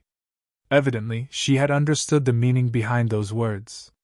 "I don't know," Futian replied, smiling. "Let the elders from the Starry School investigate." The matter involved disciples from the Starry School, so it was not fair to take only his side of the story, especially when it could potentially involve the Jin clan's young master Jin Yunxiao. "Xin Yu," Futian summoned her. "Pavilion owner." Xin Yu, who was standing at one side, replied. "Ask the members of the Dragon clan to go to the West Court, and tell them Madam what Yuro just said. You will go to the Gu clan and bring the word to them." Futian gave his orders as he left to find the experts from the Starry School. In the Starry School, in the yard where Jin Yunxiao was, a few figures descended from the sky. Seeing these people, Jin Yunxiao's expression changed and he asked, "Uncle, why have you come?" "Follow me back to the Nine-Cloud Palace," the person replied coldly. "Is something the matter?" Jin Yunxiao looked puzzled. We'll talk when we get back. The clan leader wishes to speak to you. The person nodded, and so did Jin Yunxiao. He turned to Jiang Nan and said, You can take your leave. Yes, senior. Jiang Nan bowed and took his leave. In front of others, he continued to address Jin Yunxiao as senior. Jin Yunxiao and the Jin clan members took flight and left. Jiang Nan was bewildered as he did not know why the Jin clan members suddenly appeared to bring Jin Yunxiao away. He walked out of the yard feeling uneasy. Could it be that something had happened? It wasn't possible. The matter had been flawless. There would definitely be no repercussions. Moreover, the Shangzhan couple who had tried to assassinate Yi Futian had died then and there. Walking out of the yard and strolling on the pavement, a group of people walked towards him. The group of people all had exceptional auras and cold demeanors, stopping in front of Jiang Nan. The people around looked at them and many disciples quietly stepped back, evidently knowing the identities of these people. It was the people from the Starry School Punishment Institution. They were in charge of giving out penalties. Jiang Nan saw them stop in front of him, and his heart sank. His footsteps continued normally, but his legs were already shaking lightly. Jiang Nan pays his respects to elders and seniors, said Jiang Nan, suppressing the fear in his heart and bowing. Jiang Nan, follow us, the person said emotionlessly. Jiang Nan's face paled and he asked, Elders and seniors, may I know what for? We'll talk at the trial court. The person stared at Jiang Nan with a deadpan look, as though he was a statue. Although Jiang Nan had tried his best to suppress the fear rising from his heart, his voice still jittered as he replied, Okay, elders and seniors, please lead the way. Let's go. The group turned around and started to walk, with Jiang Nan within the group. The disciples who saw this scene started to debate. The punishment institution rarely ever took action. After all, the top 3 schools was a place of cultivation and the rules were not strict. If it was not particularly important, the punishment institution would not step in. Once they did, it was likely a huge issue. What trouble had Jiang Nan caused? In the trial court, an imposing figure sat on the main seat. Many people were at both sides with emotionless faces, a frigid feeling spreading across the entire court. When Jiang Nan saw the elderly person sitting on the main seat, he was stunned and the color drained from his face. It was the punishment institution's grand trial elder, Elder Lu. He was just an arcana plane cultivator, a normal disciple. What huge matter would require a strong sage plane elder to personally oversee his trial? The entire court was deadly silent, to the point where it was actually scary. In such a circumstance, Jiang Nan could almost hear his own heartbeat. Own up! Elder Lu stared at Jiang Nan for a long time, then said this one sentence. There was a mysterious might in his voice. Jiang Nan's head was extremely low, and he bowed and replied, Elder Lu, I do not understand what you mean. Before the college chief crowned the sun, he once summoned all of the school's elders for a discussion. The college chief is bent on the restoration of the divine path, thus he broke all the rules and crowned the sun, even creating the holy robes and holy crown for him and ignoring all objection. Although the Jin clan may not agree with it, they did not say anything afterward, because they saw the college chief's determination. Elder Lu appeared to have said something irrelevant, yet he continued. Since you've done it, don't try to hide it. You are very clear of the means a cultivator can go to. If you come clean and admit your wrongdoings, I can give you the lightest punishment. Jiang Nan's expression was ashen. Even though he had been afraid along the way, he held on to a glimmer of hope. Yet what Elder Lu just said had smashed his last vestige of hope. He was very clear that when the punishment institution believed something, they would investigate to the very end. It was one thing if he did not do it, but once he had done it, there would be no escape. Bringing him directly to the trial court was evidently not just simple suspicion on their part. The experts from the punishment institution had too many methods to make him speak up. In front of sage plane experts, all attempts to conceal the truth were futile. Cold stares landed on him, and Jiang Nan's limbs started to shiver.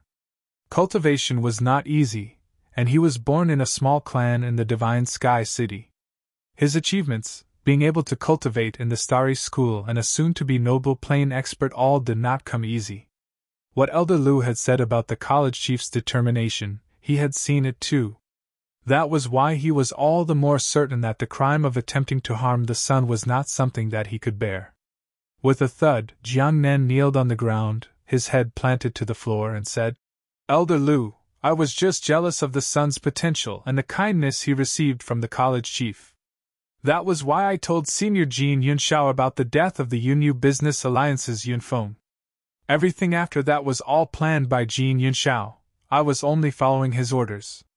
Elder Lu looked at Jiang Nan, who had his face planted into the ground, and asked unfeelingly, "So the person was invited by Jin Yunshao from the Yunyu Business Alliance to the Divine Sky City and brought to the Celestial Pavilion for the assassination?" "Yes." Jiang Nan maintained his position and continued, "I know that I have brought shame to the name of a Starry School disciple, and I am willing to be expelled. I hope Elder can grant my request. Since you've come to the Starry School to cultivate, you are a disciple of the school. After harming the sun and assisting in the planning, now you want to drop out of the school and call it quits? What a joke." Elder Lu continued, "Your cultivation was from the Starry School. Since I've agreed to give you a lighter punishment, I will spare your life and only permanently destroy your powers and expel you from the school." "Elder Lu." Jiang Nan raised his head with terror in his eyes. "Permanently destroying his powers and expelling him from the Starry School? No, Elder Lu, I know my mistake now. I know my mistake now." Jiang Nan was filled with terror and shouted. A disciple stepped forward and grabbed Jiang Nan. "No, no!" Jiang Nan shouted wildly, but that did not stop him from being dragged out of the court. Soon, screams of agony could be heard, and he was dragged out of the Starry School and thrown outside the gates. The Starry School was bustling, and later, someone saw the punishment institution flying out of the school towards the Jin clan's Nine-Cloud Palace. After a period of time, a groundbreaking piece of news spread through the Starry School. The assassination of the sun. Futian had the involvement of Starry School disciples, one of them being Jiang Nan, who had had his powers destroyed and expelled from the school. The other person was the pride of the Jin clan, a genius of the Starry School, Jin Yunshao. The entire Starry School was in an uproar over this. Was the school really going to arrest Jin Yunshao? Chapter 496. The Nine-Cloud Palace was more brilliant with each level up, and the peak of the Nine-Cloud Palace was like a heavenly palace, golden light sprinkling onto the clouds, sacred and solemn. The Nine-Cloud Palace was more brilliant with each level up, and the peak of the Nine-Cloud Palace was like a heavenly palace, golden light sprinkling onto the clouds, sacred and solemn. In the Divine Sky City, the Nine-Cloud Palace could be considered the most extravagant place, and the Jin clan's dressing was also extremely luxurious. Presently, in the Nine-Cloud Palace, a teenage figure was kneeling on the floor, and in front of him, many people stared emotionlessly at him. The teen kneeling on the floor was the Jin clan's Jin Yunshao. "Grandfather, only Uncle Qing knows about this matter, and Uncle Qing is definitely loyal to the Jin clan, so he will not rat us out. Only the Jin clan knows about this, it will definitely not spread." Jin Yunshao nervously looked at the elderly person in front of him. It was a perceptive elder with golden hair, even his eyes were golden, and contained a formidable sharpness. This person was the clan leader of the Jin clan, Jin Chufeng. Today, the Jin clan had brought him back, precisely because the servant protecting Jin Yunshao had left the Divine Sky City a while back. After Futian had nearly been assassinated, a person in the Jin clan had taken notice of this and reported it to the clan leader after he had finished his meditation. They had then found Jin Yunshao's servant and questioned him. That was how they knew that Jin Yunshao was involved in the assassination of Futian. "Didn't you say previously that this was told to you by another Starry School disciple, Jiang Nan? He would naturally know then," Jin Chengfeng said unfeelingly. "He also had a part to play in the incident. If word spreads, he won't be able to get away scot-free with his background, so he naturally will not say anything. Moreover, I have already brought him around with me and taken him under my wing. There will be no mistakes," Jin Yunshao replied. What if the Starry School decides to investigate him after news of the incident spreads? Jin Chefeng looked at Jin Yunxiao and asked. Grandfather, the people who attempted the assassination have already died on the spot. Taking revenge for their son, this needs no investigation. Jin Yunxiao shook his head. Idiot! Jin Chefeng cruelly said. I have already sent my men to the Starry School. They will naturally deal with your schoolmate. After all, dead men tell no tales. Jin Yunxiao's expression turned grim, and his heart trembled. His grandfather was the owner of the Nine-Cloud Palace, and was extremely decisive with his killing. Even though he did not like Jiangnan, he did not mind having another servant by his side. However, his grandfather's thinking was different, and did not want to leave a potential threat alive. Indeed, killing an insignificant disciple was nothing in comparison to assassinating the son. The Starry School had numerous disciples, and it was common for disciples to die while adventuring outside the school, so it was not strange for 1 or 2 disciples to just die off. Yes, grandfather. Jin Yunxiao did not dare to refute his grandfather. Nobody dared to question his grandfather's position in the Nine-Cloud Palace. Even when the next generation of the Gu and Dragon clan had stepped up, his grandfather was still in charge of the Nine-Cloud Palace. I'll settle the score with you after I've dealt with him, Jin Chefeng declared emotionlessly. Having been in the Divine Sky City for so many years, he was of the same generation as Qingyuan, so he naturally understood what crowning the Starry School's son meant to Qingyuan. That was why, even though the school had not given the Jin clan any advance notice, which displeased the Jin clan, he did not mention a word of it or thought of dragging Yi Futian down from his position. Qingyuan had been holding his desire in, and waiting for far too long. He would only strike at the most opportune time to deal the killing blow on Yi Futian. But now was not the time. Jin Yunxiao's selfish actions were downright foolish. At this time, a figure approached them on a rock, flying straight down beside them. The figure walked with a trail of golden clouds behind him, and bowed to Jin Chefeng and said, Clan leader, we have trouble. What is it? Jin Chefeng frowned, his sharp aura assailing the person. Jiangnan has been taken away by the Starry School's punishment institution. His powers were then destroyed and he has been expelled from the school. The person continued his report. Now, the people from the punishment institution are on their way to the Nine-Cloud Palace. They should be arriving any time soon. The expressions of the Jin clan's members turned pale, Jin Yunxiao even more so. He panicked and said, How can this be?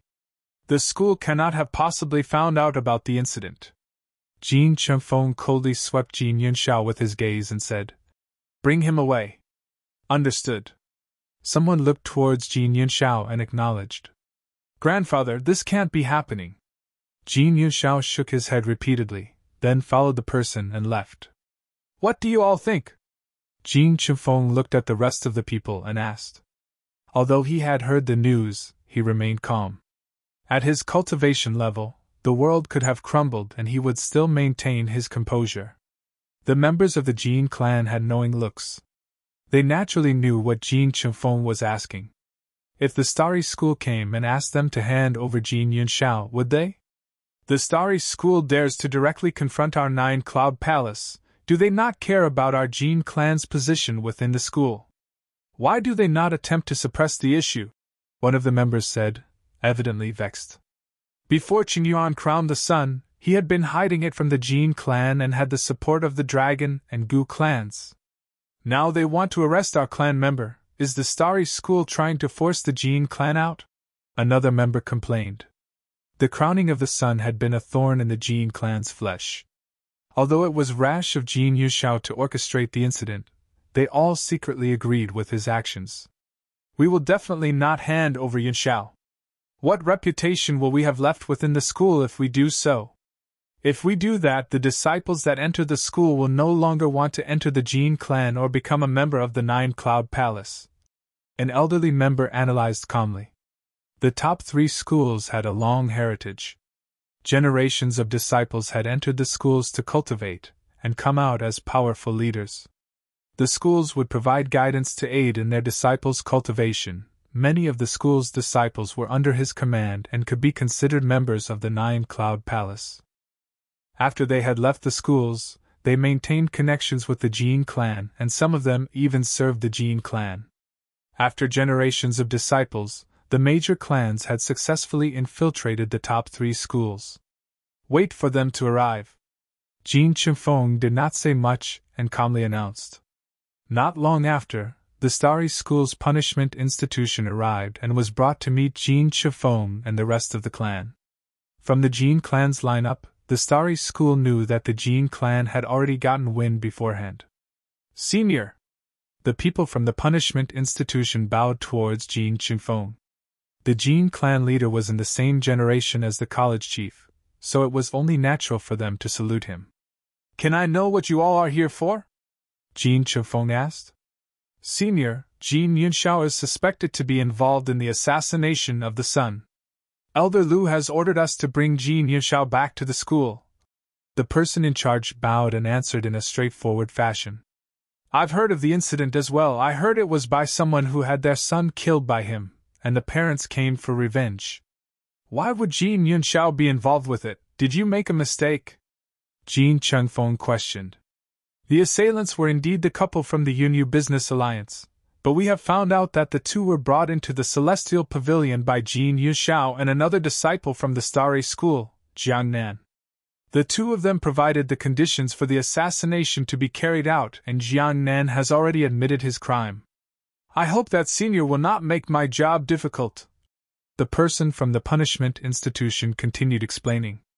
As expected, it would not be easy to arrest someone within the Nine-Cloud Palace, they thought in their hearts. After Jin Yunxiao is brought back, Elder Lu will personally confirm the truth and will not malign Jin Yunxiao. Please rest assured, Senior. The person from the punishment institution patiently reassured him. Can a normal disciple's words be trusted that easily? Please go back and ask Elder Lu if it was possible that the whole incident was Jiang Nan's doing. He could have dragged Yunxiao into it to avoid punishment. Jin Chifeng nonchalantly suggested. The people from the punishment institution wanted to continue, but they heard Jin Chifeng say, Go investigate the truth soon. If there is a need, I will go to the Starry School and pay Chief Chen a visit. Understood, we will go back and report. Since it had come to this, they naturally understood that the Jin clan leader was unwilling to hand over Jin Yunxiao. They could not forcefully arrest him, so they could only go back and report the matter. However, this was within their expectations as well. It was not an easy task to arrest Jin Qingfeng's grandson, the young master of the Nine-Cloud Palace. Yi Futian had already returned to the Starry School. Presently, in the Starry School's trial court, there was not only Elder Lu, Yi Futian, experts from the Gu clan and Madame Long were also there. They were all here waiting for news from the Nine-Cloud Palace, to see if the Jin clan would hand over Jin Yunxiao. After a period of time, the people who had headed for the Jin clan had returned to the trial court. Seeing as Jin Yunxiao was not behind them, they all understood what had happened. Elder Lu, the Jin clan leader, personally met us. He wanted me to bring word to you and ask if it was possible that the incident was orchestrated by Jiang Nan alone, who just dragged Jin Yunxiao in to acquit himself. The person delivered Jin Qingfeng's words. Of course, they had a deeper meaning. Elder Lu looked at Yi Futian. He naturally understood Jin Qingfeng's intentions. He wanted the school to suppress the issue and push the blame onto Jiang Nan, and not involve Jin Yunxiao in it. Yi Futian, this issue can only be decided by the college chief now, Elder Lu told him. The issue involved one of the elite clans, the Jin clan. Even if he was in charge of the Starry School's punishments, he did not have the authority to judge the issue. The old man from the Jin clan wants to shirk responsibility with just this one sentence? A frigid voice sounded out from outside the court, and a few figures walked in together. They were the Gu clan leader Gu Hanzhan, Madame Long from the West Mountain Dragon clan, and Chief Qin. The 3 important figures had come personally to address the issue. College Chief, Senior Gu, Madam. Yi Futian addressed them, and the rest of the people all saluted. The assassination was done by the people from the Yunyu Business Alliance. Jin Yunxiao was just a participant behind the scenes and was not personally involved in the assassination. The Jin clan naturally wants to trivialize the matter. Madame Long silently said. Yunxi was injured and nearly died. Yet Jin Chifeng wants to absolve his younger generation of blame? Why would I let him have it this easy? Bu Hanhan said ruthlessly. What do you think? Chief Chen's gaze landed on Yi Futian and asked. Jin Yunxiao was definitely involved in the incident, Yi Futian replied. Jiang Nan did not have such huge capability. Moreover, his sudden appearance at Jin Yunxiao's side, coupled with the fact that he had already admitted his crime, meant that Jin Yunxiao was also the same. How do you want to handle this? Chief Chen asked again. Yi Futian stared at Chief Chen. He naturally knew that there would be serious repercussions, as the Jin clan was the strongest influence within the school. If he wanted to incriminate Jin Yunxiao, it could trigger a huge backlash. Although I luckily survived, a debt of blood can only be paid in blood. He who attempts to kill should be killed. Yi Futian looked at Chief Chen in the eyes and said. This time, it was not only him that was involved. Yu Xing, Wu Chen, Lulan Shui, Gu Yinxi and Wan Yuro had all been severely injured and nearly died. Chief Chen had asked him for his attitude. Naturally, it would be to kill. Chapter 497. Chief Chen heard Yi Futian's words, stared at him, and asked, Do you know what repercussions it will cause you if you do so? He naturally understood Yi Futian's feelings. He could help Yi Futian kill Jin Yunxiao, but he was unsure how drastic the Jin clan's reaction would be, or what they would do. Chief Chen heard Yi Futian's words, stared at him, and asked, Do you know what repercussions it will cause you if you do so? He naturally understood Yi Futian's feelings. He could help Yi Futian kill Jin Yunxiao, but he was unsure how drastic the Jin clan's reaction would be, or what they would do. There was only one thing he could be sure of: if he ordered that Jin Yunxiao be killed, with his position, no matter what ruckus was caused, it would not threaten him. However, Yi Futian was different. He was only in the Arcana plane. The grudge of Jin Yunxiao's death would be placed onto him. Even with his protection, to be targeted by an influential force like the Jin clan was still an unbelievably scary thing. I understand. Yi Futian nodded. Jin Yunxiao had already attempted to kill him. If he still worried about the future, what purpose would there be? Even if he let it go today, Jin Yunxiao and the Jin clan would not call it quits. If they had the chance in the future, they would definitely try to kill him again. All right. Chief Chen nodded as well. Jin Zhe wishes to meet the college chief. At that moment, a voice sounded from outside the court. Qin Yuan turned around and said, Let us go out. After saying that, the group of them walked out. Presently, at the bottom of the stairs, a group of people appeared. When they saw Chief Chen, they bowed and addressed him. College chief. Is anything the matter? Qin Yuan asked. We've heard that a disciple Jiang Nan lured in assassins to assassinate the son, and tried to push the blame onto Jin Yunxiao. We beseech the college chief not to trust such rumors. Jin Zhe bowed and said, The truth will come to light after we bring Jin Yunxiao to the school. Qin Yuan's gaze swept across the people below. He could naturally see that the Jin clan's elites in the school were all here attempting to pressure the school. The Jin clan has always maintained close relations with the school. All these years, we have already assimilated into the school and become part of the Starry School. Jin Yunxiao is the descendant of the Jin clan. Why would he attempt to assassinate the son? Jin Zhe started to plead for him. If the college chief arrests Jin Yunxiao over a despicable person's words, you will be putting the Jin clan in a spot. My brother is the Jin clan leader, and Jin Yunxiao is a direct descendant of the Jin clan. This would cause the school to fall out with the Jin clan. Jin Zhe continued his persuasion. Moreover, there is much to be suspicious about the incident. It could be the work of someone who wants to sow discord between the school and the Jin clan. I know. Qin Yuan nodded. However, there will be a fair trial to see if Jin Yunxiao was indeed involved in the incident after we bring him here. If I have wronged Jin Yunxiao, I will personally apologize to the Jin clan. If the college chief does this, wouldn't it make things awkward for the Jin clan? Jin Zhe replied. The Jin clan has always regarded the college chief highly, and when you crowned the son, the Jin clan did not even say a word of objection as we admired the son's demeanor as well. The Yunyu Business Alliance sent assassins to take the son's life. Our Jin clan hates the assassins as well. How could the college chief drag the Nine-Cloud Palace into it just by someone else's words? On the day of the coronation, I announced publicly that the son would be the leader of the Starry School's disciples.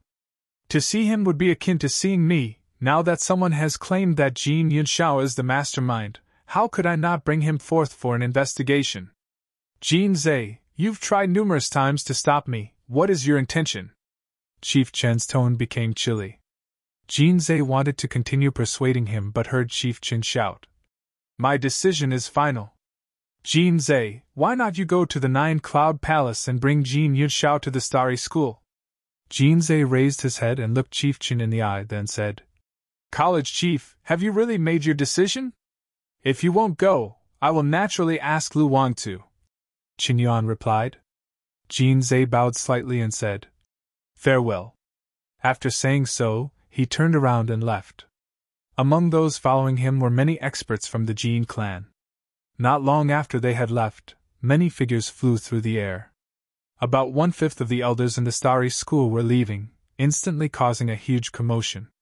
Outside the trial court, with their cultivation level, Chief Chun and the rest could naturally feel people flying through the air and leaving the school. Qin Yuan stared into the air, his eyes like stars in the sky, deep and bottomless. The rest of them all fell silent. This matter was slowly brewing into a giant fiasco. One after the other, there were people rushing over to report that experts from the various departments had left the school. Usually, some people leaving would not garner such attention, but this time, they were leaving on a large scale. Evidently, something extraordinary had happened. Not just the elders, the Starry School's disciples were also in a mess. Following which, more people started to soar through the air and leave. The entire Starry School was left devastated. More people started to gather at the trial court. Some of the elders had arrived as well. Jin Qingfeng's style is as overbearing as always. Is he forcing the Starry School to make a decision? Someone said emotionlessly. The Jin clan was withdrawing all its clan's experts from the Starry School. Furthermore, they were bringing many talented disciples with them. For many years, the influence of the Jin clan, Gu clan, and Dragon clan had been deeply rooted within the Starry School and become native to the Starry School. Now, the Jin clan had suddenly withdrawn all its members. The Starry School's strength was bound to be affected. The top 3 schools were originally equally matched in the Divine Sky City, but after the Jin clan's members had left, the Starry School immediately fell to the weakest among the top 3 schools. The Starry School had to be wary. College Chief, like Jin Zhe has said, there could be another person behind the whole incident. The sun had obtained the divine teachings from the martial arts battlefield, causing the Blazing Sun School and Bright Moon School to covet it. Now that the Starry School's strength has been weakened, someone said with a heavy heart, Jin Qingfeng must definitely know about this. That's why he's doing this, to force the Starry School to forget the issue. Another person quipped in. Their gazes landed on Chief Chen, only to see him with his hands behind his back, looking towards the sky. In reality, when he asked Futian what he wanted, he had already thought about this possibility. He understood what kind of person the Jin clan leader Jin Qingfeng was. They were in the same generation and had already known each other when they were younger. He was arrogant and overbearing, so the Jin clan would not hand over Jin Yunxiao even if they had to fall out with the Starry School.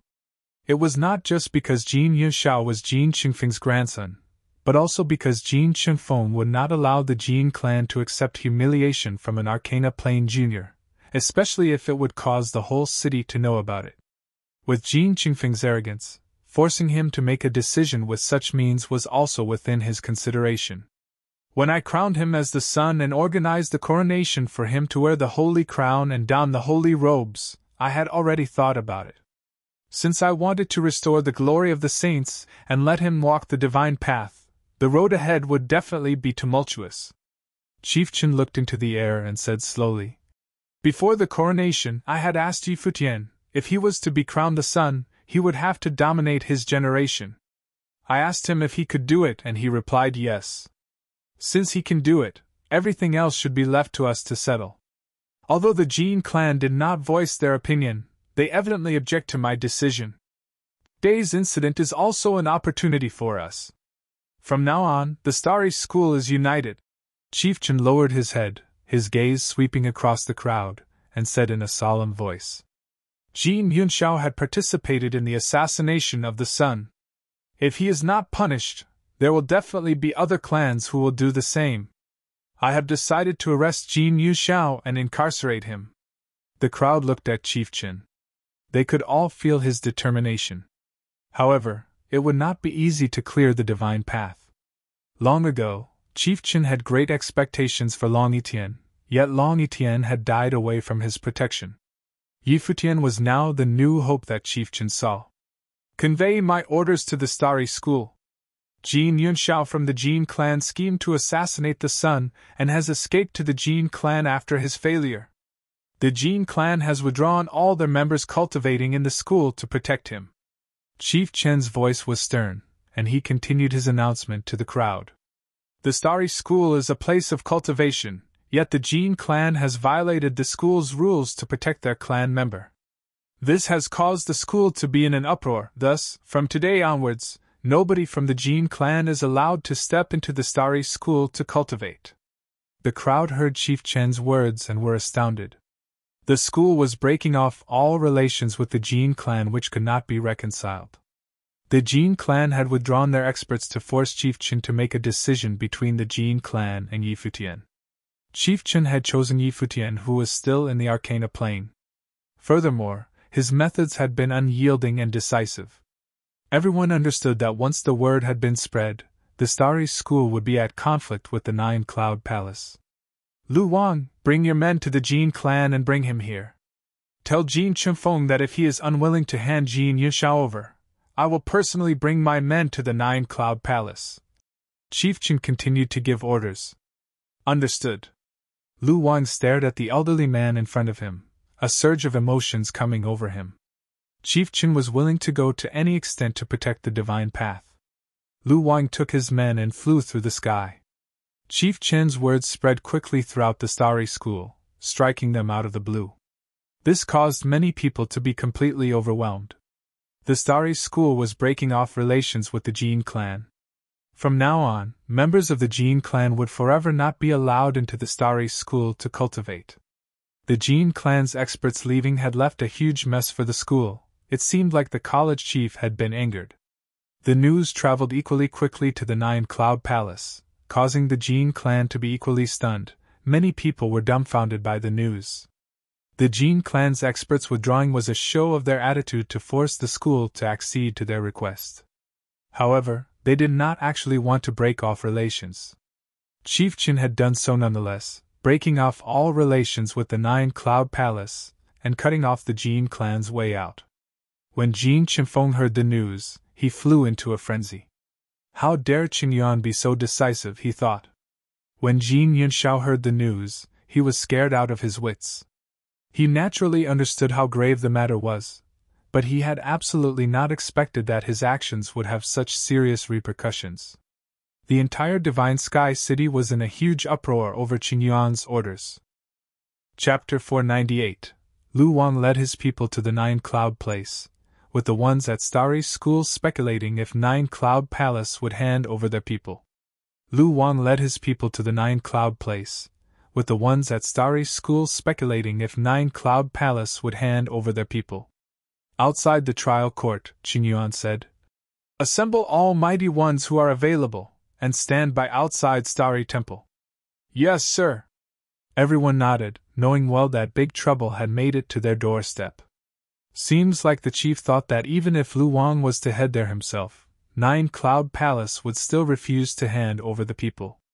They knew well of Nine Cloud Palace Lord Jin Chunfeng's temperament. With the Starry School breaking up with Nine Cloud Palace and ordering Lu Wang to claim their people, the entire issue had become the talk of Divine Sky City.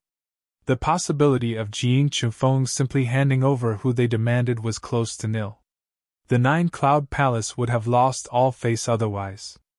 The act of the chief assembling mighty ones to stand by outside Starry Temple was seen to be no less than an act to declare war on Nine-Cloud Palace. "Shouldn't you all head back and get prepared?" Qin turned around and asked Gu Hanzhan. Yi Futian the son was sent to Starry School with recommendations from West Mountain Dragon Clan and Gu Clan to be conferred the son. With Starry School guarding Yi Futian's divine path, there was simply no way the aforementioned two clans would have been able to stay out of the conflict. The assassination attempt had Yunqi severely injured, and that is naturally something I cannot ignore. "I'll go get ready," Gu Hanzhan replied. "I will gather people and head there as well," Madame Long added before leaving. "Get back to Starry Temple. Yi Futian, head back and wait for further news," Qingyuan said. "Yes, sir," Yi Futian nodded. The group left the trial court one by one. Qingyuan went back to Starry Temple and stood outside. Several silhouettes appeared and gathered around him, all of them important figures of Starry School.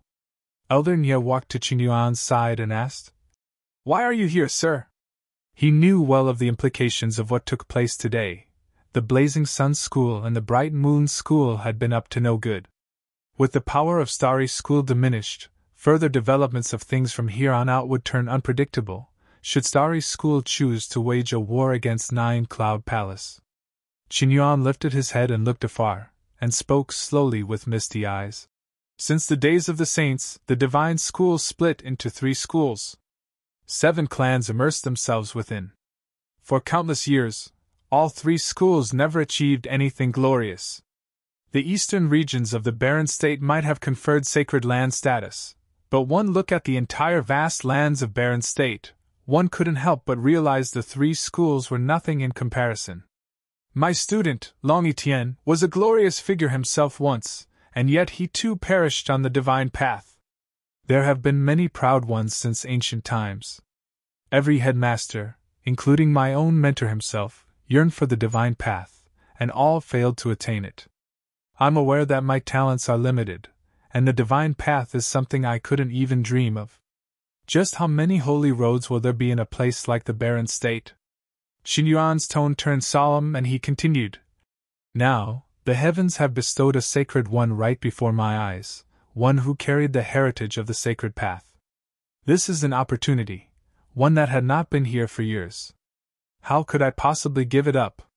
My own wish to witness the divine path aside, in the school's perspective, the birth of a saint would create yet another holy road. When that happens, the top figures all over the barren state will all flood the Holy Ji Palace, and they will also study at Starry School. When all that came to be, all 3 schools will become one again, marking a return to the glorious days of the ancient saints. Do you not wish to witness such grand events taking place yourself? We remained behind at the school for cultivation and never went to create our own clan forces. We remain here to teach the people of the world and to seek our own path. It is only natural for us to wish to witness the divine path." Elder Nye nodded. There was no one who did not yearn to witness the fleeting divine path. It was just that it all just seemed too far away.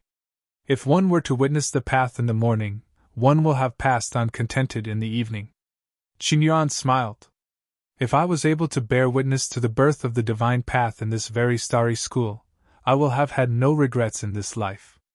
Let us hope that it will come to be. It is near impossible to bear witness of the divine path after all. A bitter smile was seen on Elder Nye's face. The divine path aside, one who was capable of being considered a sage, was naturally one exalted above mere mortals in the state of mind and perceptivity. Such a figure has a long way ahead of him. The road is long and one's study reaches far. We, who have been in the study of the arts, would not have bothered with that bit of time. The Jin clan never said it out loud, but there has been a fissure between the later generations and the sun for ages. Furthermore, Yi Futian was sent into the school by the Dragon clan, and it would only be a matter of time before change happened. They would not have simply chosen to bear witness to Yi Futian's growth, and the breakup with Nine-Cloud Palace was bound to happen sooner or later. The storm had simply come early. Qingyuan smiled with a clear state of mind. Seems like you have had everything thought out, headmaster, Elder Nye did not say much. More and more elders of the Starry School made it to where they were, and all heard the conversation between the two of them. It was apparent that Qin Yuan had meant for them to hear all that. Lu Wang brought his men back after a while, without sight of Jin Yunxiao. It appeared that Nine Cloud Palace had refused Starry School's request once again. It is time to depart. Qin Yuan said little. He simply led his men heading for Nine Cloud Palace. Nine Cloud Palace, imposing and luxurious, exuding a peerless flare of extravagance. At the peak of Nine Cloud Palace, Jin Chimfeng wore a solemn expression, and the mighty ones of the Jin clan assembled at Golden Cloud Ancient Temple. Each and every one of them wore solemn expressions themselves. My lord, the Starry School, the Gu clan and the West Mountain Dragon clan have all brought their men heading for Nine Cloud Palace. Someone bowed and reported to Jin Chimfeng, who was sitting at the Golden Temple. Qin Yuan? How dare you indeed? Jin Chimfeng had golden, sharp eyes, which seemed to be capable of piercing the void and gazing at something far away. Between the Jin clan and Yi Futian, Qin Yuan had unexpectedly chosen to side with the boy, a young one in the arcane plane. He had not wanted to have anything to do with Yi Futian. He had simply wanted Qin Yuan to leave all that behind. He had always had an arrogant, remarkably extravagant temperament, and it was only natural for him to not hand over Jin Yunxiao and bear such insult. As such, threatened Qin Yuan with force. He had not expected in the least that Qin Yuan would have made one such insane decision. Has Qin Yuan lost his damn mind? An elder shouted in rage. While Jin Yunxiao had participated in the attempt, it was not him who set up the assassination attempt. He had simply used Yunyu business alliance for a bit. They had never thought Qin Yuan would dare cause such a fuss over something like that. The time to press on the case has passed.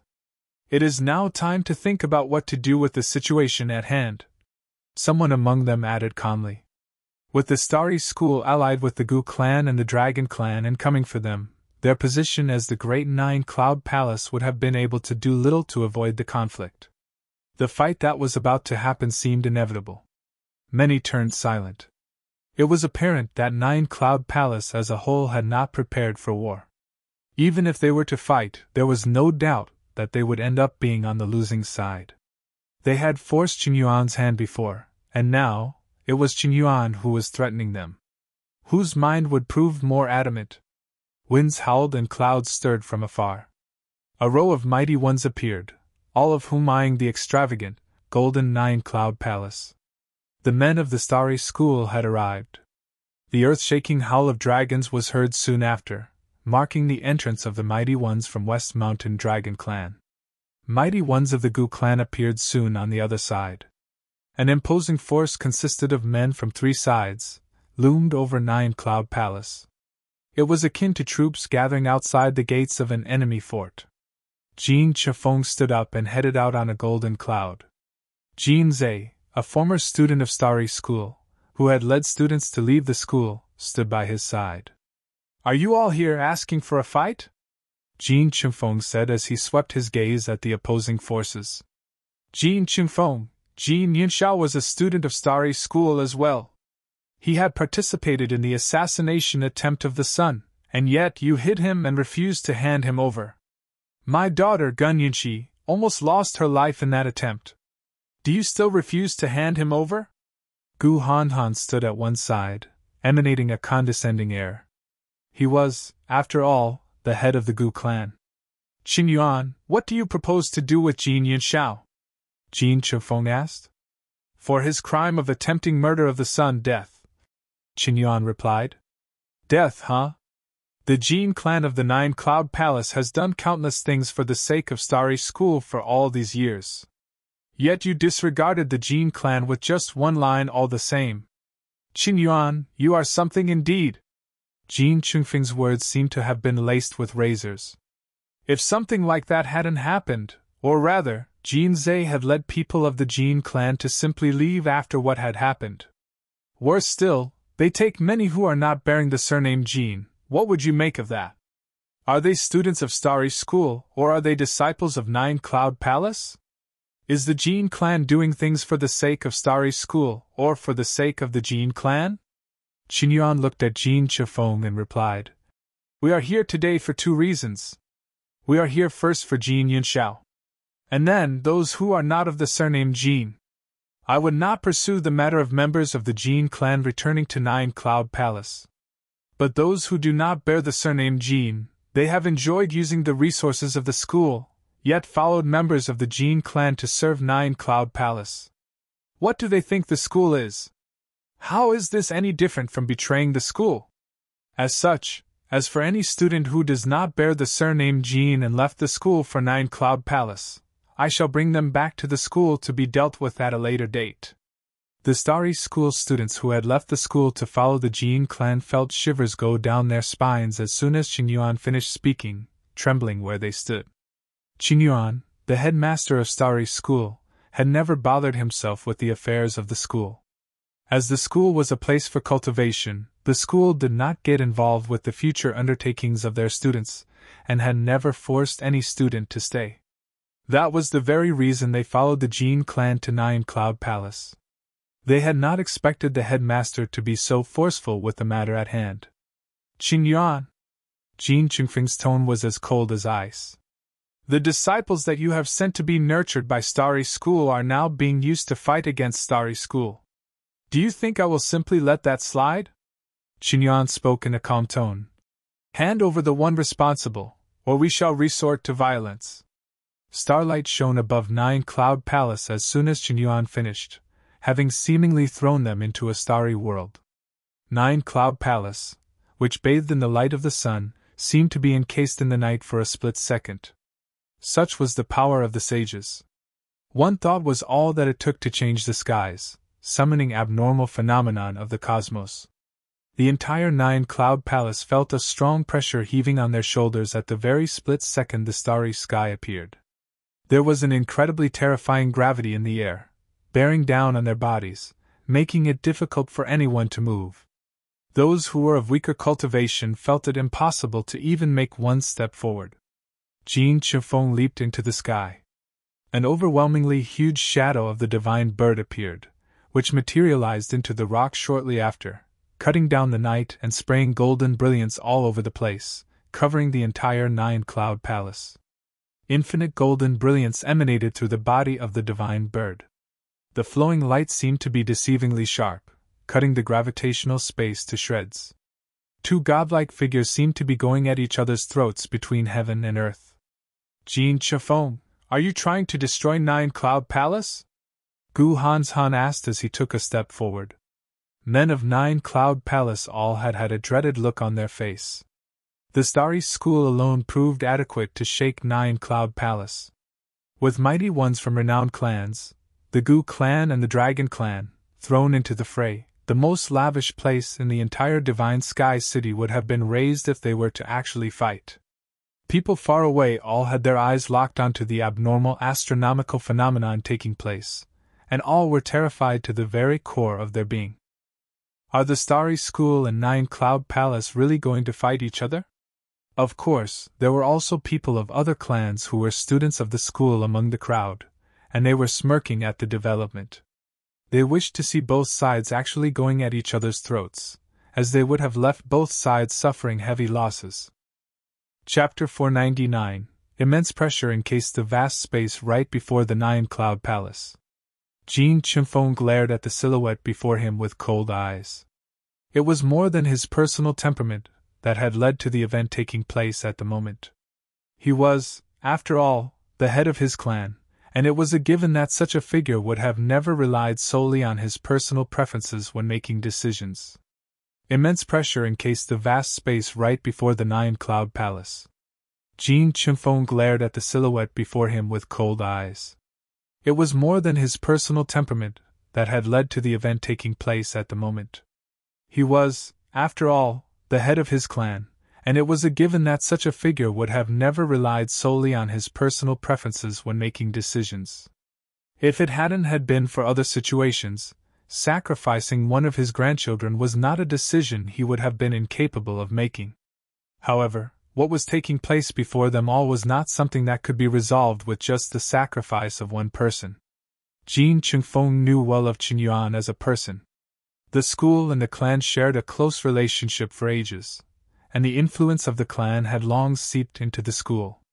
Qin Yuan, however, had always wished for the school to be a place of purity, wanting nothing to do with the power games of the clans and be embroiled in their respective agendas. The era of Long Etienne had seen the man reigning over Divine Sky City, and things have never been as glorious.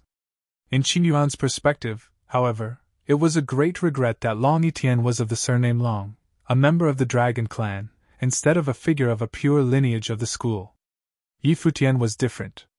He was of the surname Yi. The man was young but nonetheless capable of bringing down the martial arts battlefield, accomplishing what Long Etienne had never been capable of doing.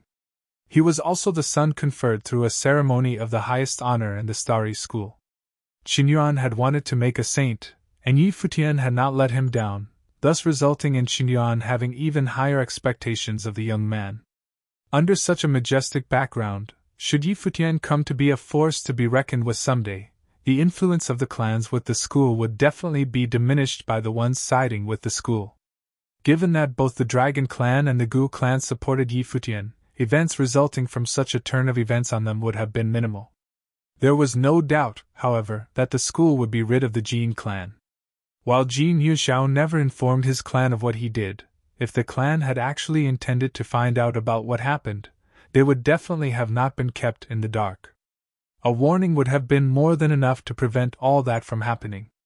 Yet the Jin clan kept to themselves, and that was akin to giving tacit permission to letting the events before to unfold. Jin Chungfeng had ordered Jin Yunxiao to be taken into custody as soon as they found out what he did, and had also ordered the members of Jin clan within the school to leave after the school found out what had happened. Other than to test how Qin Yuan would have reacted to such things, it was also to save whatever face the clan had left within the school. Mass exodus right there, and then would have been a wiser choice than to have their influence slowly encroached in the future. If Qin Yuan had chosen to take a step back, there would have been something else he could have done. Yet Qin Yuan proved more insistent and aggressive than he had anticipated. "Qin Yuan, are you sure you want to take things this far?" Jin Qingfeng's eyes were razor-sharp. He was sure that Qin Yuan was aware of the dire consequences that would follow, even if the headmaster was to win this battle today. "Indeed." Qin Yuan nodded. "Bring Jin Yuxiao here," Jin Chengfeng said. Most people who were present were shocked. Jin Chengfeng, the head of Jin clan, a figure who had insisted on breaking up with Starry School, instead of losing face, had finally given in instead? Such a turn of events was hardly surprising. If the Jin clan was to go to war with Starry School allied with two other clans, Nine Cloud Palace would have suffered a humiliating defeat. Paying one such price just to protect Jin Yunxiao alone was hardly worth it. However, given Jin Qingfeng's arrogant temperament, and how Qin Yuan had literally cornered Nine Cloud Palace, it was only a matter of time before Nine Cloud Palace sought revenge against the school. Jin Yunxiao was brought before them soon. He shivered all over from fear, looking at Jin Chengfeng and shouted, "Grandfather!" If he was to be handed over to the school, there would have been no way he would have made it out of the predicament alive. Moreover, other than the school, there was also the Gu clan to contend with. Given how Gu Yunxi suffered severe injuries for what happened, he would have suffered consequences just as severe even if his life was spared. His fate would have taken a turn for the worse regardless. Jin Chengfeng did not spare even one glance for Jin Yunxiao, letting the young man scream his lungs out. The head of the clan had made his decision and intended to stick with it. Jin Yunxiao was brought before Qin Yuan. Members of Jin clan retreated after handing him over and looked at Qin Yuan. Jin Yunxiao was frightened to the core of his being, begging as he trembled, "Have mercy, headmaster. I didn't mean anything bad. Even if I was out of the picture, they would have wanted their revenge all the same. I was simply informing them beforehand." All traces of the young man's pompous and domineering air vanished without a trace. His words shook as they came out of his mouth, and there was nothing but fear in his eyes. "I said it before, pay your respect to the sun as you would me. Yet as a student of the school, you participated in the attempt to do the sun harm. Yi Futian the sun, and Gu Yunxi almost lost their lives because of you. Death would be a fitting sentence. Qin Yuan spoke coldly. Lu Wang, get on with the execution. He waved his hand and sent the young man over to Lu Wang as soon as he finished talking. Yes, sir. Lu Wang glanced at Jin Yunxiao. No. Jin Yunxiao's face turned pale as Lu Wang extended his palm, enveloping the young man soon to be executed in an immense sense of dread. Jin Yunxiao felt himself suffocating. Golden lights exploded from his body in an attempt to resist his end. His eyes filled with extreme defiance. He was a member of the Nine Cloud Palace, a proud member of the Jin clan. Jin Yunxiao detested Yi Futian, seeing him as little more than vermin. He had even almost killed Yi Futian right there, and then in the martial arts battlefield with just one swing of the sword. Yet he was now sentenced to death for nothing else other than participating in the assassination attempt on that vermin. This is ridiculous. Who does he think he is? A will of unparalleled strength surged in his mind. He felt a strong tremor in his body, and he felt himself losing consciousness fast. He dropped to the ground with defiance in his mind. A proud son of Nine Cloud Palace, a young man of immense talent studying in the Starry School, perished just like that. The world was ephemeral, and life was filled with regrets. Gu Hanhan, are you satisfied now? Jin Chengfeng asked Gu Hanhan instead of addressing Qin Yuan. He deserved nothing less. Gu Hanhan answered coldly. Yes, indeed. He is now dead. People of Gu clan and Dragon clan, your affairs here are done, Jin Chengfeng said with an equally cold attitude. As for those who followed the members of Jin clan here, they came of their own will to Nine Cloud Palace. If I were to simply hand them over, there would have been no place left for Nine Cloud Palace and Divine Sky City. Qin Yuan, if you insist on waging a war against us, then do it. The eyes of those who left the school with Jin clan members lit up, and their fears diminished somewhat. The master of Nine Cloud Palace had not forsaken them after all. Doing so would have been more detestable than just handing over Jin Yunxiao after all. Jin Yunxiao was a criminal who attempted to assassinate others. Yet all the others who left the school were simply followers. If Nine Cloud Palace simply handed them over, no one would dare work for Nine Cloud Palace anymore from there on out. Everyone understood what was at stake. It seemed that Jin Chengfeng had yielded to the first condition, which was to hand over Jin Yunxiao. Yet, the second condition was something that could not have been fulfilled no matter what, even if it meant going to war. Furthermore, doing so robbed both opposing clans of their reason to get involved, as they have had no reason to get involved in the first place. Qin Yuan glared at Jin Chengfeng, seeing the head of Jin clan burning with intentions to fight. All students who stayed in the school far away from Nine Cloud Palace awaited the news anxiously. Yi Futian was among those who stayed back in the school. Those who headed out that day were figures of sage level. If he had headed out with them, he would have simply made himself a target for further extortion. Scorching intent was sensed right above the school's compound, as if being dominated by a powerful force. The sun seemed to look terrifying, as if it would burn everything under it to ashes. Under the burning sun and the vast sky, silhouettes stepped on thin air as they made to the area above Starry School. Those who witnessed the silhouettes were shaken to their core. The beings were not a mighty one from Starry School. Who were they? These people emanated a domineering bearing of sage level.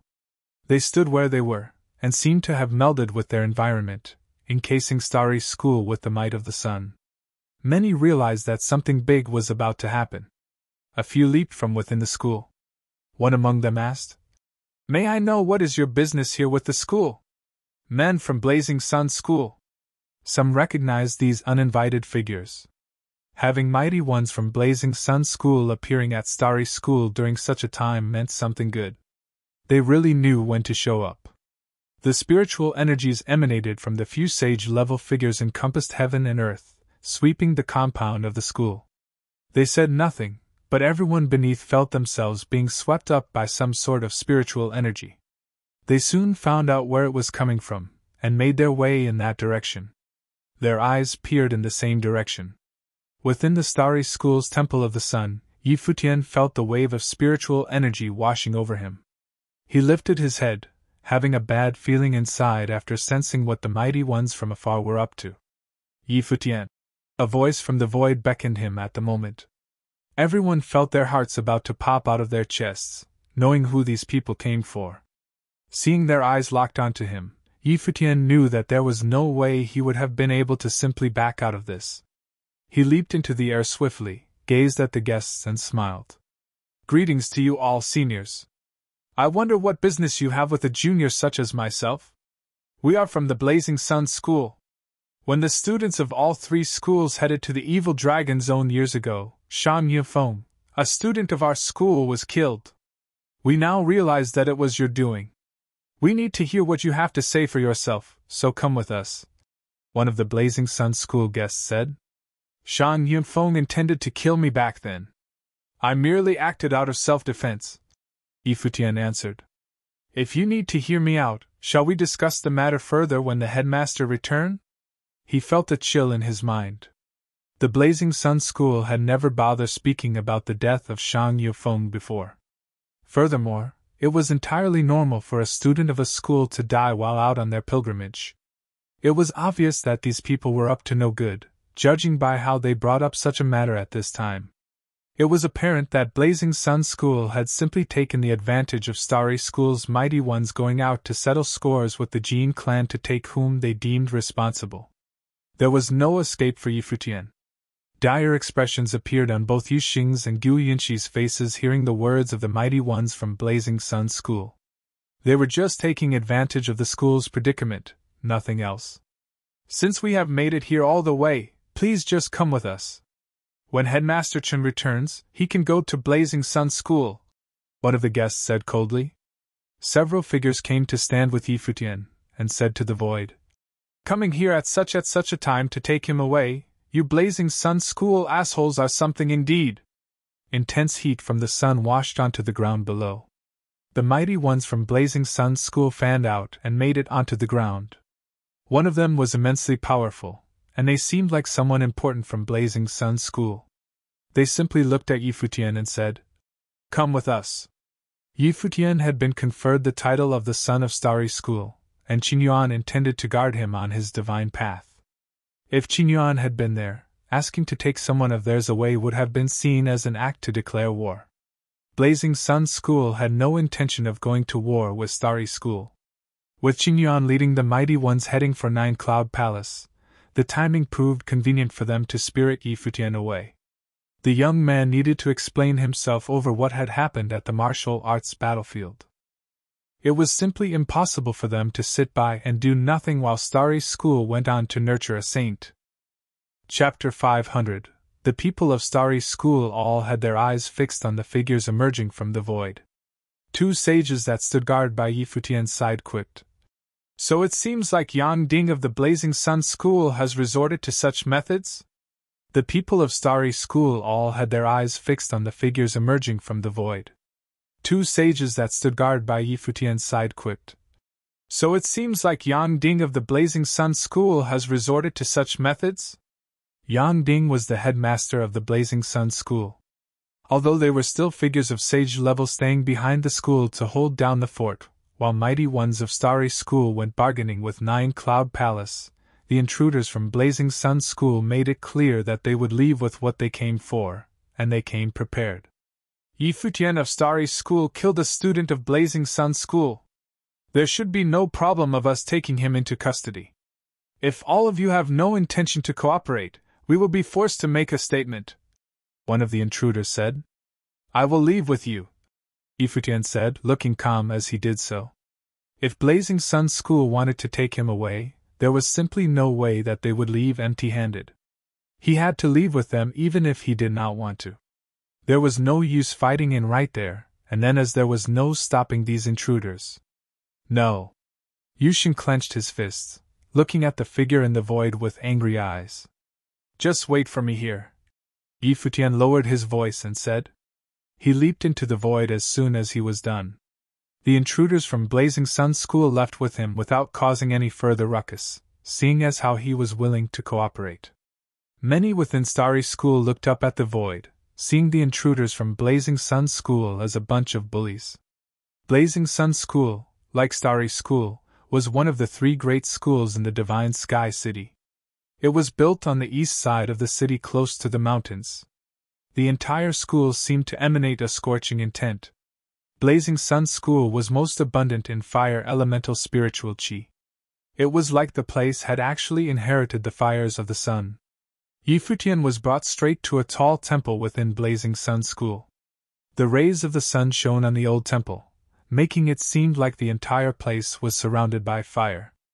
A figure was seen sitting on a sun chair in front of the temple, the headmaster of Blazing Sun School, Yang Ding. Mighty ones were seen at his flank, and both were important figures of the school. "Greetings to you, seniors," Futian said as he bowed. "Futian, you killed Shan Yifeng, a student of Blazing Sun School. What do you propose we do with you?" someone from the side asked. Futian turned his eyes to look at the one who asked, then answered. "When misfortune befalls any students of the 3 great schools out on pilgrimage, would any of the schools make such a fuss? We naturally wouldn't, but you are the son of Starry School. Thus we can't just treat this like some mishap. Shan Yifeng wasn't strong enough to keep himself alive, and he ended up dead by my hands when out training and fighting for resources. If things like that needed figures like headmasters to get involved, the 3 schools would be at each other's throats all the time. Why do you think you need to ask about this? Please just be forthright with your intentions of bringing me here," Futian said. Both sides were clear that the death of Shan Yifeng was but an excuse to get Futian to Blazing Sun School. The martial arts battlefield was the sacred ground of the 3 great schools, run under the authority of the 3 great schools. How were you able to bring down the place? What did you find in the divine palace of the martial arts battlefield? Yang Ding's eyes fell onto Futian, and he asked without bothering for context. The very reason why Qingyuan would confer the title of the Sun onto Futian and go to lengths to protect him, even waging a war against 9 Cloud Palace, was all because of what took place in the martial arts battlefield. It was only natural for him to want to find out what happened. "I dare not speak lightly on the matter." Futian bowed. "You think you are allowed to keep it to yourself?" Yang Ding shot back in a very direct manner, causing Futian to wear a bitter smile on his face. "If my words proved offensive to any of you, my seniors, please do forgive me." Futian cupped his hands slightly. "Madame Long looked for me and told me someone was investigating me after the incident on the martial arts battlefield. I knew I wasn't able to keep things under wraps, and the truth would have been exposed. I wanted to bail, yet she gave me a choice after finding out the truth. She claimed the sages of the 3 schools were all important figures of impressive bearings and would have had immense tolerance for faults of others.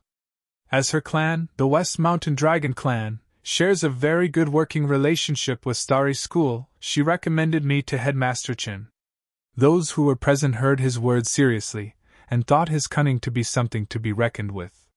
He had, after all, showered immense praise on the sages of all 3 schools, and they could not help but wonder if it was simply a ploy to make it difficult for them to move against him? Regardless, the sage-level figures were immensely interested as to what kind of surreal encounters happened to him. "I went through one obstacle after another in the martial arts battlefield, and finally stepped foot onto the 9th floor, taking out many martial arts spirits as I went. When I made it to the Divine Temple, I saw the founding saint of the 3 schools." Futian's tone turned serious, and everyone who heard him wore exceptionally solemn expressions. They had not expected the Sun to have such heaven-shaking luck to be able to meet the ancient saint. The saints left an undying will which was sealed within the battlefield. The very reason he left a divine path was to find one who would inherit his will. He bestowed his lineage to me after hearing about the schools of today, and ordered me to walk the divine path and leave the lineage behind for the 3 schools. Should it be possible, I was also to reunite the 3 schools as one, to serve as the master of all 3 schools, and reclaim the glory of days past. Futian elaborated as he fixed his eyes on Yang Ding. Everyone present was shaken to the core of their being. Some even stood up to gaze at Futian. The saint passed down his lineage to him, Futian? And he made him the master of all 3 schools? Wasn't that the same as having all of them call him master? That is ridiculous, someone retorted in a cold manner, suspecting that Yi Futian was deliberately bluffing. I dare not lie to all of you. Yi Futian continued. If I hadn't acquired the recommendation from Madame Long, I would not dare step foot into Starry School. If what I just said was a lie, Headmaster Chen would not have conferred me the title of the Sun and held a grand ceremony to do so. I'm certain all seniors here realize that the Sun was a hallowed disciple of the divine path, a student of the ancient saint. Everyone's eyes lit up, and they began to find what Yi Futian said to be true. The young man had calm eyes, looked at ease, not perturbed in the slightest as he spoke. What kind of lineage are we talking about here? Yang Ding asked. Yi Futian had claimed that if he were to walk the divine path, he would leave his lineage behind to the 3 schools. Please see for yourselves, Yi Futian answered. His surroundings shone with intense brilliance as he finished speaking, as if he was showered in divine light. Beams of light lit up and illuminated the entire ancient temple. 3 beams of divine light appeared, and celestial bodies hung up high above their heads. The light of the saint rained down upon them. All eyes were dazzled as they fixed their gaze on Yi Futian. 3 beams of divine light, and the silhouette of the saint was shown. The 3 beams represented the sun, the moon, and the stars respectively, which in turn represented the 3 schools of today. The 3 divine lights were left behind by the founding saint of the 3 schools himself, and he ordered me to inherit the 3 schools. When I walk the divine path, I will inherit the 3 lineages of the contemporary divine path. If I become a saint in the future, there will be no need for me to leave the 3 divine lights behind. I will simply follow the words of the saint, and pass them down to the 3 schools respectively. As to whether the 3 schools would be reunited as one, I will leave that to all of you. I will not force my opinion on anyone. However, as I was bestowed with the task by the ancient saint, it is only natural for me to do my best, and have all 3 lineages represented by the 3 divine lights left behind in Divine Sky City. Yi Futian said plainly, as if he was telling the truth. In actuality, while he did inherit the 3 beams of divine light, there were no words left behind by the saint. That part was all made up, leaving behind the lineages in the 3 schools and all. The part where he was to be made the master of the schools was especially so. However, it was apparent that Blazing Sun School had taken out of jealousy for Starry School taking him, and did not want to see him grow. It was only natural for him to tell them that despite his status as the son of Starry School, he was noted by the saint to belong to all 3 schools, and he would also take care of Blazing Sun School and Bright Moon School equally as well. Doing so would not only alleviate the tensions and grievances between the schools but would also make it seem like they were interconnected. Everyone present pondered what they had just heard. While Yi Futian had pretty much bluffed his way through the whole ordeal, what happened at the Divine Palace, the 3 beams of divine light and his status as the sun conferred by Qingyuan himself, made it all seem irrefutably sound. It was as if every word he spoke was the truth and nothing else. If that was the case, why did you not make it clear before? On the day of conferring of the sun, you rampaged and injured students from both Blazing Sun School and Bright Moon School, Yan Ding said, refusing to simply buy Yi Futian's story at face value. Even if I had made myself clear about such things, I had no certainty of how everyone would have dealt with me. It was a grave matter concerning the lineage of the divine path. I dared not simply utter such things everywhere I went. If I had not been brought here today, I would have chosen to wait until I was capable enough to ensure my own safety before making such statements. Yi Futian smiled bitterly before continuing. As to what happened that day, it was a test Headmaster Chen gave me to measure my talents. If I did not display talent strong enough to overwhelm all present, there would not have been a day where I was conferred the son of Starry School, as I was certain that I would have simply ended up dead at the hands of the students of all 3 schools. Yang Ding nodded, finding no fault in the words of Yi Futian. Sir, the divine lights mark the lineage of the saint. Yi Futian is of Arcana Plane, and having someone in such a plane being enlightened in the will of the saint is an utter waste. If the one to be enlightened in the will of the saint was you instead, sir, the breakthroughs achieved would have been unimaginable. someone suggested. Yi Futian's eyes jumped. It was the lineage of the saint after all, and that meant it was something very tempting. Not many would have behaved like Headmaster Chen regarding something like that. Furthermore, what happened right at that moment was different from the day when he met Headmaster Chen. He was brought before the headmaster by recommendations from Madame Long and the Gu clan. Today, he was instead brought there by force, and it was only natural for them to be on guard. The 3 divine lights were meant to be passed down to 3 respective schools by the saint. I was simply a caretaker for the moment. If you, sir, wished to be enlightened in the divine light of the sun, it would be natural for me to keep it for you at the moment. However, the divine light is directly concerned with the lineage of the divine path. When you are done being enlightened with it, may I ask that you hand it back to me until the day I finally walk the divine path? Before it stays with Blazing Sun School permanently? Yi Futian asked in a sensible manner. He would have handed it all the same if they tried to take it by force. It was a wiser choice to willingly hand it over himself.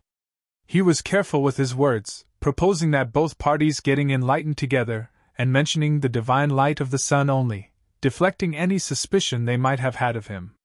However, everyone present was aware of what Yi Futian was trying to pull, and they were able to see that he was a sensible one. He was also one who was careful enough with his words to avoid sounding deceitful in any way. The saint has bestowed his lineage on you. Wouldn't what you propose now be an affront to his will? Yang Ding asked while looking at him. I was simply proposing that we share this enlightenment together. How would that be an affront to anything? Besides, if it is convenient for you, I'm willing to reside within Blazing Sun School for the time being and study the intricacies with you. Your cultivation is strong and I would gain a lot studying under you. Wouldn't that be wonderful? Yi Futian said as he cupped his hands. What if Qing Yuan shows up wanting to take you back? Someone asked. I would then advise Headmaster Chen to return. Headmaster Chen knows of the lineage and will understand, Yi Futian said. Well then, let's have it your way. Yang Ding nodded. I will train with you. Should you run into any problem, I would be there to guide you. Everyone present gazed at Yi Futian with dazzled eyes as they heard their headmaster's words. What a cunning fellow indeed. Chapter 501. Yi Futian had been forcefully taken to the Blazing Sun School, though he had not put up a fight. His cooperation made him seem sincere and genuine, and there was a chance that everything he had said about the inheritance was true. But the human heart was complicated, and it was implausible that Yi Futian would willingly give up the divine light. Yi Futian had been forcefully taken to the Blazing Sun School, though he had not put up a fight. His cooperation made him seem sincere and genuine, and there was a chance that everything he had said about the inheritance was true. But the human heart was complicated, and it was implausible that Yi Futian would willingly give up the divine light. It was obvious that Yi Futian was aware of his circumstances and adapting to it in a bid to save his own life. Yang Ding, the college chief of the Blazing Sun School, could tell this as well. But in truth, he wasn't intending to kill Yi Futian. Doing that would be as good as declaring war. Let me feel the divine light of the sun that the saint passed down. Yang Ding's face was radiant as the sun, and a hush fell over the place. All eyes were on Yi Futian. Yes, senior. Yi Futian nodded, and a streak of the sun's dazzling divine light was sent towards Yang Ding. I have already severed my ties to this divine light, you may. The words had barely left Yi Futian's mouth before Yang Ding had already integrated his own will into the divine light. The dazzling radiance of the sun shone above him, seeming to bathe him in the very light of the saint himself. Furthermore, with Yang Ding's immense will, the divine light shone even brighter than it had with Yi Futian. The blazing rays of the sun that were shining down from above were like divine flames. The divine path, Yang Ding declared, his gaze sharp. He then retracted his will from the divine light. Smiling at Yi Futian, he said, You'll train with me from now on. Yang Ding did not force Yi Futian to give up the other 2 streaks of divine light he had. Those did not belong to the Blazing Sun School. He knew very well that if he were to take them by force, the other 2 schools would not leave it at that. Yang Ding! A frosty voice called out from the sky above the Blazing Sun School.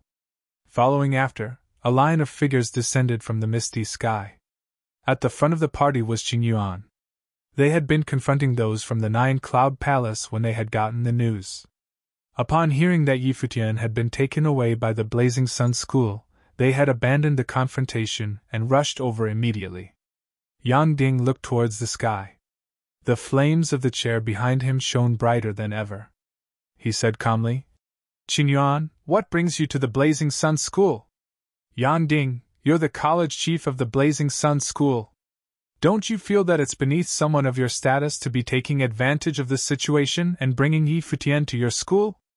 Qin Yuan's tone was chilly, and frightening energy pressed down from the sky as he spoke. "Qin Yuan, Yi Futian possesses the divine teachings of the saint of the top 3 schools. What's wrong with me inviting him over to experience the divine path left behind by the ancient saint?" Yang Ding gazed at the figure in the sky as he spoke. "Let him go," Qin Yuan demanded coldly. Yang Ding turned his gaze towards Yi Futian, and Yi Futian bowed in Qin Yuan's direction as he said, "College Chief Qin, the Blazing Sun School really just invited me over to demonstrate the divine teachings of the ancient saint." He turned to bow at Yang Ding as well. "Senior, let me explain to the college chief." After he spoke, Yi Futian moved towards the sky. In that instant, all eyes were on him. Yi Futian had spoken pleasant words just now, but those were only niceties. Going up to Qin Yuan now would put him on a path of no return depending on what he did. "Stop!" Mighty energy landed on Yi Futian. It was sage intent which could kill him in a heartbeat. Qin Yuan may have arrived here, but he dared not to make any hasty moves. This was also why he had not brought Yi Futian to the Nine-Cloud Palace. If Jin Chunfeng were to begin attacking in a surge of savagery, things would get troublesome.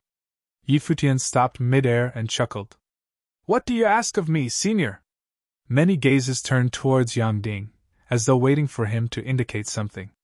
Before capturing Yi Futian, the Blazing Sun School's aim was the divine teachings that Yi Futian had obtained in the martial arts battlefield. Yi Futian had been very cooperative, in handing it over, all the while stalling for time. By the time Qin Yuan arrived, the Blazing Sun School had yet to decide what they were going to do with Yi Futian. Yi Futian had promised to stay here and train, but looking at things now, it didn't seem like things were going to turn out that way. If they were to let Yi Futian go, he would not pose a threat to the Blazing Sun School for now. This was because they had already taken away one of the divine teachings he possessed. But Yi Futian would still be like a ticking time bomb to them. The atmosphere turned tense almost immediately. The disciples of the Blazing Sun School lifted their heads to look at the sight before them. They felt the immense pressure and tense atmosphere even from afar. "Yang Ding!" Qin Yuan's gaze landed on Yang Ding. An immense pressure emanated from the heavens and a starry dimension appeared in the sky. The skies above the Blazing Sun School turned dark as night. It was as if Qin Yuan would launch an attack immediately if Yang Ding were to do anything to Yi Futian. Yang Ding glanced at Yi Futian before laughing. "What are you doing, Qin Yuan? We were having a good chat. I'd like for him to stay at the Blazing Sun School and train with me. I could instruct him. But of course, all this is up to Yi Futian to decide himself." Qin Yuan's expression relaxed a little.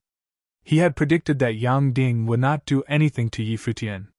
His aim was probably to obtain the divine teachings, so he would not be as bold as to just kill Yi Futian just yet. Yi Futian had made the same judgment as Qin Yuan, which was why he had resorted to remaining civil and saying niceties. He had done his best to avoid a verbal conflict and create an illusion of harmony. Both parties were aware of each other's underlying intentions, but in this situation, Yang Ding had a way out without embarrassing himself. At this moment, Yi Futian's top priority was to get out of this place. Upon hearing Yang Ding's words, Yi Futian mentally heaved a sigh of relief. "Futian, come here," Qin Yuan ordered. At the same time, a streak of energy headed straight for Yi Futian. Yi Futian began to move forward. However, the instant he took a step, he suddenly felt an immense threat and his expression changed. Then, a frightening light of intent pierced through Yi Futian's body like a sharp blade. A grunt was heard, then Yi Futian's body shuddered in the sky before he felt a sharp blade rip through his insides, shredding his veins and breaking his bones. Yi Futian's face turned deathly pale, and despair flooded his mind. He had been on guard the moment he was taken to the Blazing Sun School, saying niceties and trying to talk his way out of danger by lying. His only aim was to stall for time and make it out alive. While he had anticipated that the college chief of the Blazing Sun School would not kill him, he had not dared to relax. Even then, he had not expected that someone would launch a sudden attack on him all of a sudden in a bid to take his life. Qin Yuan's expression changed. Darkness spread all across the sky and an immense pressure emanated from it. Everyone in the party he brought along with him wore incredibly chilly expressions as well. Madame Long and Gu Han were shocked as well. They had not the Blazing Sun School to actually take action. Even people from the Blazing Sun School, Yang Ding the college chief and many other sages who were present, were taken aback as well. It was apparent that the current situation had occurred outside of their control. Qin Yuan clenched a fist in the sky. Since the other party had made a move, he had no more reservations left. In an instant, Yi Futian's body was surrounded by the glow of starlight and was brought to Qin Yuan's side in the sky. Yi Futian was pale as a sheet and in immense pain. His veins and bones seemed to have all been destroyed, and he had sustained immense internal injuries. Qin Yuan's expression was dark. In the starry night sky, countless meteorites appeared out of nowhere and hung over the Blazing Sun School. The disciples of the Blazing Sun School were stunned at the sight. Should those meteorites be sent plummeting down, it would surely be a disaster. Qin Yuan, Yang Ding's expression changed as well. Looking at the person who had attacked Yi Futian, he demanded, "Who told you to take action?" "Shan Yufeng was a disciple of our school," the person coldly responded. "Is Yi Futian to be let off for killing a disciple of the Blazing Sun School just because he is the son of the Starry School? He should pay for his crimes and be deposed of his cultivations." He then exhorted, "College chief, this child is crafty and talented. If we don't get rid of him now, he'll definitely cause us a lot of trouble in the future." Qin Yuan stuck out his palm at the direction of that person. In an instant, a frightening rumble sounded and a windstorm emerged from the broken earth, taking on the dazzling light of the stars. The endless windstorm rushed towards the person and surrounded him, and as Qin Yuan clenched his fist, the person was buried within the meteorites with a loud crash, no longer able to move. They were both sages, but their exact planes were different, and the disparity in their abilities was great as well. "Qin Yuan, don't be rash." Long Ding appeared before that person in an instant, and lay a hand on him. Instantly, flames appeared and seeped into the meteorite formation. With a bang, the meteorites that covered the sage were burned to ashes, and the space was transformed into a flaming hell. A scary rumbling rang out and meteorites began to plummet towards the Blazing Sun School from the starry dimension like shooting stars. The Blazing Sun School was in chaos. Everyone was trying to escape, their faces deathly pale. This was crazy. An elder of their school had dared to launch a deadly attack on Yi Futian and triggered a battle of this immensity. This was all so crazy. The rumbling noise continued endlessly as the buildings of the Blazing Sun School were destroyed and turned into giant debris floating in the sky. The earth was cracking open as well at an incredible rate, with lines spreading across the ground. It was as if the entire world was going to be destroyed. It really seemed like the apocalypse. "Qin Yuan, the top 3 schools may be in contention with each other, but all 3 schools share the same origins. You've gone mad!" Long Ding roared upon seeing the destruction before him. Qin Yuan was trained in the starry divine path. It was based upon the earth elemental power of the earth itself, and could turn apocalyptically destructive in an instant. It had the power to turn the vast Blazing Sun School into a pile of rubble in no time. "So you're still aware that the top 3 schools share the same origins?" Qin Yuan's face was contorted in anger. He had pinned great hopes upon Yi Futian, who had inherited the divine teachings. He could understand if the Blazing Sun School sought Yi Futian out for the divine teachings he possessed. But to make an attempt on Yi Futian's life was unforgivable. Madame Long was taken aback by the scene of destruction before her eyes. College Chief Chen had not been moved to this level of anger in many years. It seemed that the peace in Divine Sky City was no more. She looked at the person who had attacked Yi Futian. This person probably had ulterior motives in provoking this fight.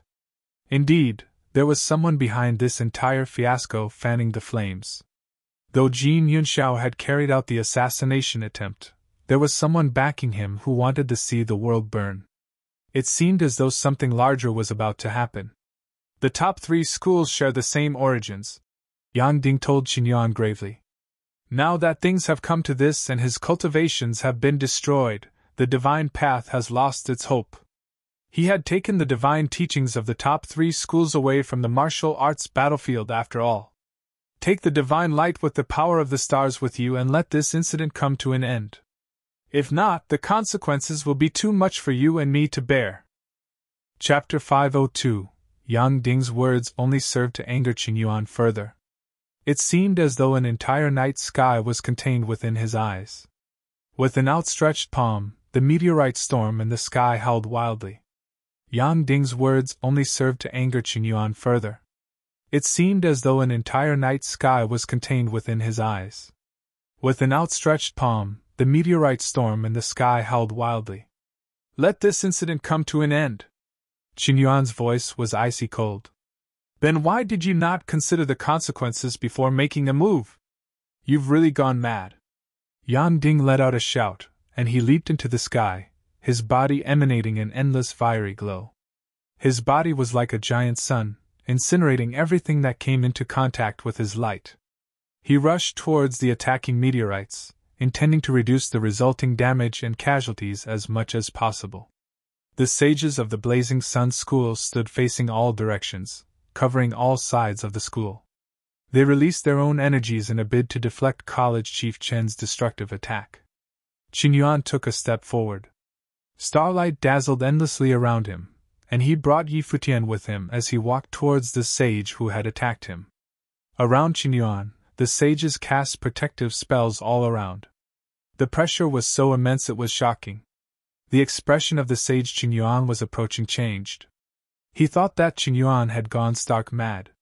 The earth shattered with a rumble as Qingyuan walked, and the sky itself seemed to be brought down by the pressure. He shot out like a streak of starlight, and at the same time, a divine sun furnace appeared behind Yang Ding, its flames headed straight for Qingyuan. Qingyuan was undeterred, and he continued advancing forward. The flames of the divine sun furnace rained upon his body and clung to it, making the starlight even more dazzling. Flaming golden runes appeared from within the divine sun furnace and shot towards Qingyuan, as though to destroy him. But Qingyuan did not stop. With a loud crash, the two collided into each other, and Yang Ding was sent flying. Qingyuan specialized in the divine starry path and possessed immense power. On the other hand, Yang Ding specialized in the flames of the sun. In close combat, it was natural that Yang Ding would lose out. But the flames had begun to seep into Qingyuan's body. His expression unchanging, Qingyuan swung his palm at the sages below him from the sky. It was as though a large heavenly hand that could cover the skies bore down upon them. The sages were pressed down by the gravity of the stars. The ground caved in below them and swallowed them into the earth with a frightening rumble. Qingyuan had the ability to directly control the power of the earth. With a loud bang, the large hand began to slam down. The sage that had attacked Yi Futian's expression changed from shock to despair. Though he was a sage like the college chief of the Starry School, there was a disparity in their individual planes. He was far from a match for Qingyuan. The sage was unable to handle the immense pressure that Qingyuan was sending out, and his movements were restricted. "Qingyuan!" Yang Ding shouted, but he was too late. The large hand slammed down with a loud crash and killed the sage immediately upon impact. A handprint hundreds of meters wide appeared on the ground, leaving a deep crater where it had landed. It was a magnificent sight. A figure lay within the handprint. He had been crushed flat. Yang Ding stopped to look at the dead body. His expression was ugly. People of the Sage Plane were incredibly precious to the school. As such, Yang Ding was going to defend the errant sage even if he had disobeyed orders and attacked Yi Futian. Furthermore, that had been no ordinary sage. He was an outstanding sage of the Blazing Sun School. He could have grown even more powerful in the future, and was in the running to be a protege of Yang Ding's as a very young sage. The Blazing Sun School would not have let someone like him die. But Qin Yuan had ignored all consequences and crushed him to death in a fit of savage rage. Qin Yuan looked at Yi Futian. His injuries were incredibly severe and could invalidate him for life. "Let's go," Qin Yuan ordered. He moved towards the sky, and his followers from the Starry School followed him as well, soaring into the sky in preparation to leave. Yang Ding glared at him in rage. How badly he wanted to battle right here right now. But this was his Blazing Sun School, and any battle he started now would only be a disaster upon his disciples. Even the short skirmish just now had been incredibly costly. Looking at the leaving figures, someone walked to Yang Ding and asked, "Qin Yuan has gone too far with his bullying. College Chief, do we attack?" Yang Ding looked at the person, then glanced at the body of the fallen sage. They may have lost the sage, but they were indeed in the wrong here. Yi Futian had been gravely injured, and Qin Yuan was in a wild rage. Yang Ding was aware of the consequences of attacking the Starry School now. The resulting destruction would be indiscriminate, and 2 of the schools in Divine Sky City would probably become history. The disciples of the Blazing Sun School rose into the sky, quivering slightly. Below them, their once vast and magnificent school grounds had been reduced into a pile of rubble. The wreckage was painful to see. They had never thought that a battle of this level would break out within the top 3 schools of Divine Sky City. This was definitely a disaster. Yi Futian was only a junior of the Arcana Plane, but he was the reason behind the death of a sage and the destruction of the Blazing Sun School. An incident like this would have been completely unimaginable in the past. When Qin Yuan and his party arrived back in the Starry School, many powerful individuals gathered at the Sun's Palace. Yi Futian's injuries were stabilized with the help of the best doctor available. At this moment, Yu Xing, Yi Wuchen and Lulan Shui were outside the room. They were beside themselves with rage. The Blazing Sun School was one of the top 3 schools and considered divine grounds for training in the eastern region of the Barren State. For them to have attacked a junior of the Arcana Plane was unthinkable.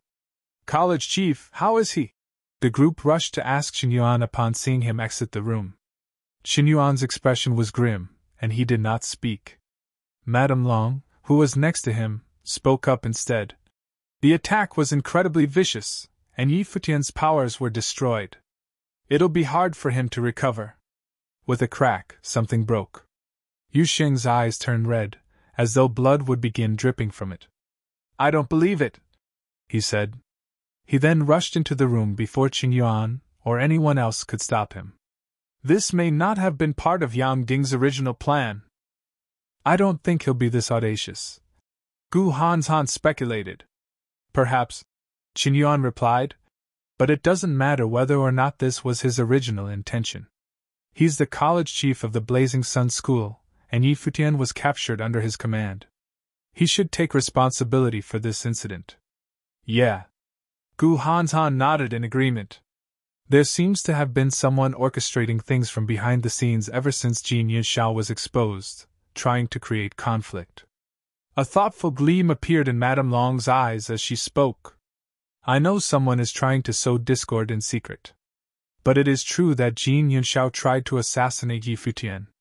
I've asked Futian, and he agreed that Jin Yunxiao has to die, so I considered the consequences. But I never thought that Yang Ding would be such an asshole." Qin Yuan's voice was shaking with rage. Without an order from Yang Ding, no one would have dared to make a move like this. Just then, an immense pressure came from the faraway skies. It seemed that the Starry School were to face yet another mighty foe. Qin Yuan looked up to see a group of people heading towards the school. "Looks like another bunch of assholes are here," Gu Hanzhan commented. In no time, the group of people arrived at the Starry School. They were from the Bright Moon School, and leading the group was the school's college chief Gong Kue. "Qin Yuan, I've heard that the son of the Starry School has had his powers destroyed by the Blazing Sun School. How is he now?" Gong Kue asked. "Don't beat about the bush." Qin Yuan shot him a cold glare. There was no way Gong Kui had come all the way just to show concern for Yi Futian. Gong Kui laughed. I've heard that the divine teachings that Yi Futian obtained were 3 streaks of divine light. Since his powers have been destroyed, the divine light should naturally be returned to the top 3 schools. Yan Ding had already gotten 1 streak of divine light. You can have 1 streak for yourself. Now, shouldn't the divine light that rightfully belongs to the Bright Moon School be returned to me? Get out. Qin Yuan spat at him. Everyone was staring at Gong Kui coldly. Trust him to take advantage of someone else's misfortune to come here and ask for the divine light. Gong Kui laughed, paying no heed to the glares he was receiving. The Blazing Sun School had taken back their share of the 3 streaks of divine light. How could the Bright Moon School miss out on this opportunity? He wanted to get a taste of the saints' divine teachings as well. The top 3 schools share the same origins, Gong Kui replied. That was originally an heirloom of our ancestors. Now that the heir to the divine path has had his powers destroyed, he has lost his right to the inheritance. I say that the divine light should be returned to its rightful owners. I want to bring it back to the Bright Moon School. Attack us if you will. Qin Yuan responded coldly. I'm not going to risk mass destruction unlike you. It's not as if you don't understand the current situation. The Starry School is at odds with the Jin clan and at war with the Blazing Sun School too. Are you going to turn the Bright Moon School into your enemies as well? Have you truly thought this through? Gong Kui's tone was equally frosty. I told you to get out, did you not hear me? Qin Yuan shot the other man a cold glare. However, a dazzling streak of light exited the room where Yi Futian was and floated towards Gong Kui. Gong Kui was taken aback at first. Then he attached his will to the light and claimed it for himself. Qin Yuan and everyone else in the room was shocked as well, and they turned to look into the room. Qin Yuan, you've been outdone by your own disciple. At least he knows what's best for the Starry School in this situation. I'll take my leave now. Gong Kui knew what he had just received upon sensing it, and he left smiling. In the room, Yi Wuqian and everyone else was enraged. Why did you give it to him? Yu Xing was grabbing onto Yi Futian's hand. A forlorn smile came over Yi Futian's pale face. I have my own plans, he replied softly. Please leave, all of you. Tell the college chief and the rest to leave too. I would like to be undisturbed. Yu Xing looked at Yi Futian. He was concerned for the other man. Let the college chief and the rest come up with a plan, Yi Wuqian advised. I want to try something out myself, Yi Futian replied. Give me some time, and help me guard the door. Yu Xing nodded, and the group left the room. After they had left, Yi Futian's fists clenched. Desolation crept into his heart. A group of mighty sages had come for him. He had tried to talk his way out of danger, but they had still attacked him. Now, the Bright Moon School had come to demand their share of the divine light too. Since things had come to this, he had obliged as well. A green light danced around Yi Futian's body. Then, branches of green leaves began to appear, slowly snaking their way upwards. Soon, an ancient tree with emerald green leaves appeared above Yi Futian's head. This was his life spirit. His eyes closed, and the branches of the ancient tree continued to grow. Eventually, the entire room was covered by the gigantic tree, which entwined itself around his body in a way that allowed him to sit on it. An emerald green glow surrounded him and covered him completely, bit by bit. Chapter 503. The ancient tree shook slightly, shedding its sacred green light on every corner of the room. Enveloped in the tree, Yi Futian's body was like a jade. Endless verdant glow poured into his body. It seemed to transform into life aura and spread through his veins to rejuvenate his badly hurt insides. The ancient tree shook slightly, shedding its sacred green light on every corner of the room. Enveloped in the tree, Yi Futian's body was like a jade. Endless verdant glow poured into his body. It seemed to transform into life aura and spread through his veins to rejuvenate his badly hurt insides. Yi Futian closed his eyes and felt everything happening in his body. His organs were hurt badly. Veins were severed and bones fractured. He had become a totally disabled man who was at his last gasp. His enemy didn't want him to die directly in the Blazing Sun School but chose to mutilate him. Otherwise, demolishing his spirit with sage intent was the most straightforward way. It could eliminate a person more effectively than simply attacking the flesh. Perhaps his enemy had some qualms, so Futian could still be alive. But for many people, it would be better to die than to live with such a body. At this moment, however, Futian's heavily injured body was recovering little by little. The ancient tree, as his natal spirit, possessed strong power to embrace and restore everything in the world. As the verdant light reached every part of the body, some color returned to Futian's pale face. After suffering all these fractures, being simply restored was not enough for him to alleviate all the pain. When the insides were recovered, those green lights further permeated in those broken veins to help them grow. At the same time, other life spirits like ape, dragon and golden rock appeared in the tree one by one. The dragon coiled around the tree. The ape stood in and the rock perched on the tree. Then they entered into his body with that verdant glow. He thought, and a beam of blazing light appeared around him. The sacred light flowed around his body like a sea of stars. It followed the green light through his body. Every inch it flowed by, broken veins were restored and new bones grew. It was said that once one cultivated to a certain high level, he could be immortal. In that case, fractured bones being repaired was a small matter. But Futian was just an arcana plane. What was happening was totally a miracle. His veins and bones were restored gradually. That green light together with other magical powers of different attributes entered into his body, giving him dragon-like veins and a golden rock's hard bones. His body glowed with starry lights and became invincible. I really did it! Futian was shocked. He just wanted to have a try. Thinking that the natal spirit had the power to embrace everything, he released his own spirit into it to restore his injured body. He succeeded. His new veins and bones were very difficult to hurt now. Knowing that he wouldn't die anymore, Futian closed his eyes and immersed himself into the restoration totally. It caused a sensation in the starry school. People constantly came to visit the sun's palace. Gu Yunqi came too. She looked very anxious, but Yuxing stopped her at the door. Yuxing was worried too, but Futian had told him to guard the door. Yuxing knew Futian. Futian may be doing something extremely important. He must be trying to recover his body. He couldn't be interrupted no matter who came. Long Linger also came after hearing the news, but she was stopped outside of the door too. Gu Yunqi and Long Linger came because they worried about Futian, while many other people came to see how Futian would die. Futian was so outstanding that there were many people jealous of him. As long as Futian was in the starry school, others couldn't have the chance to be favored by the chief. Even those very talented would not have the chance.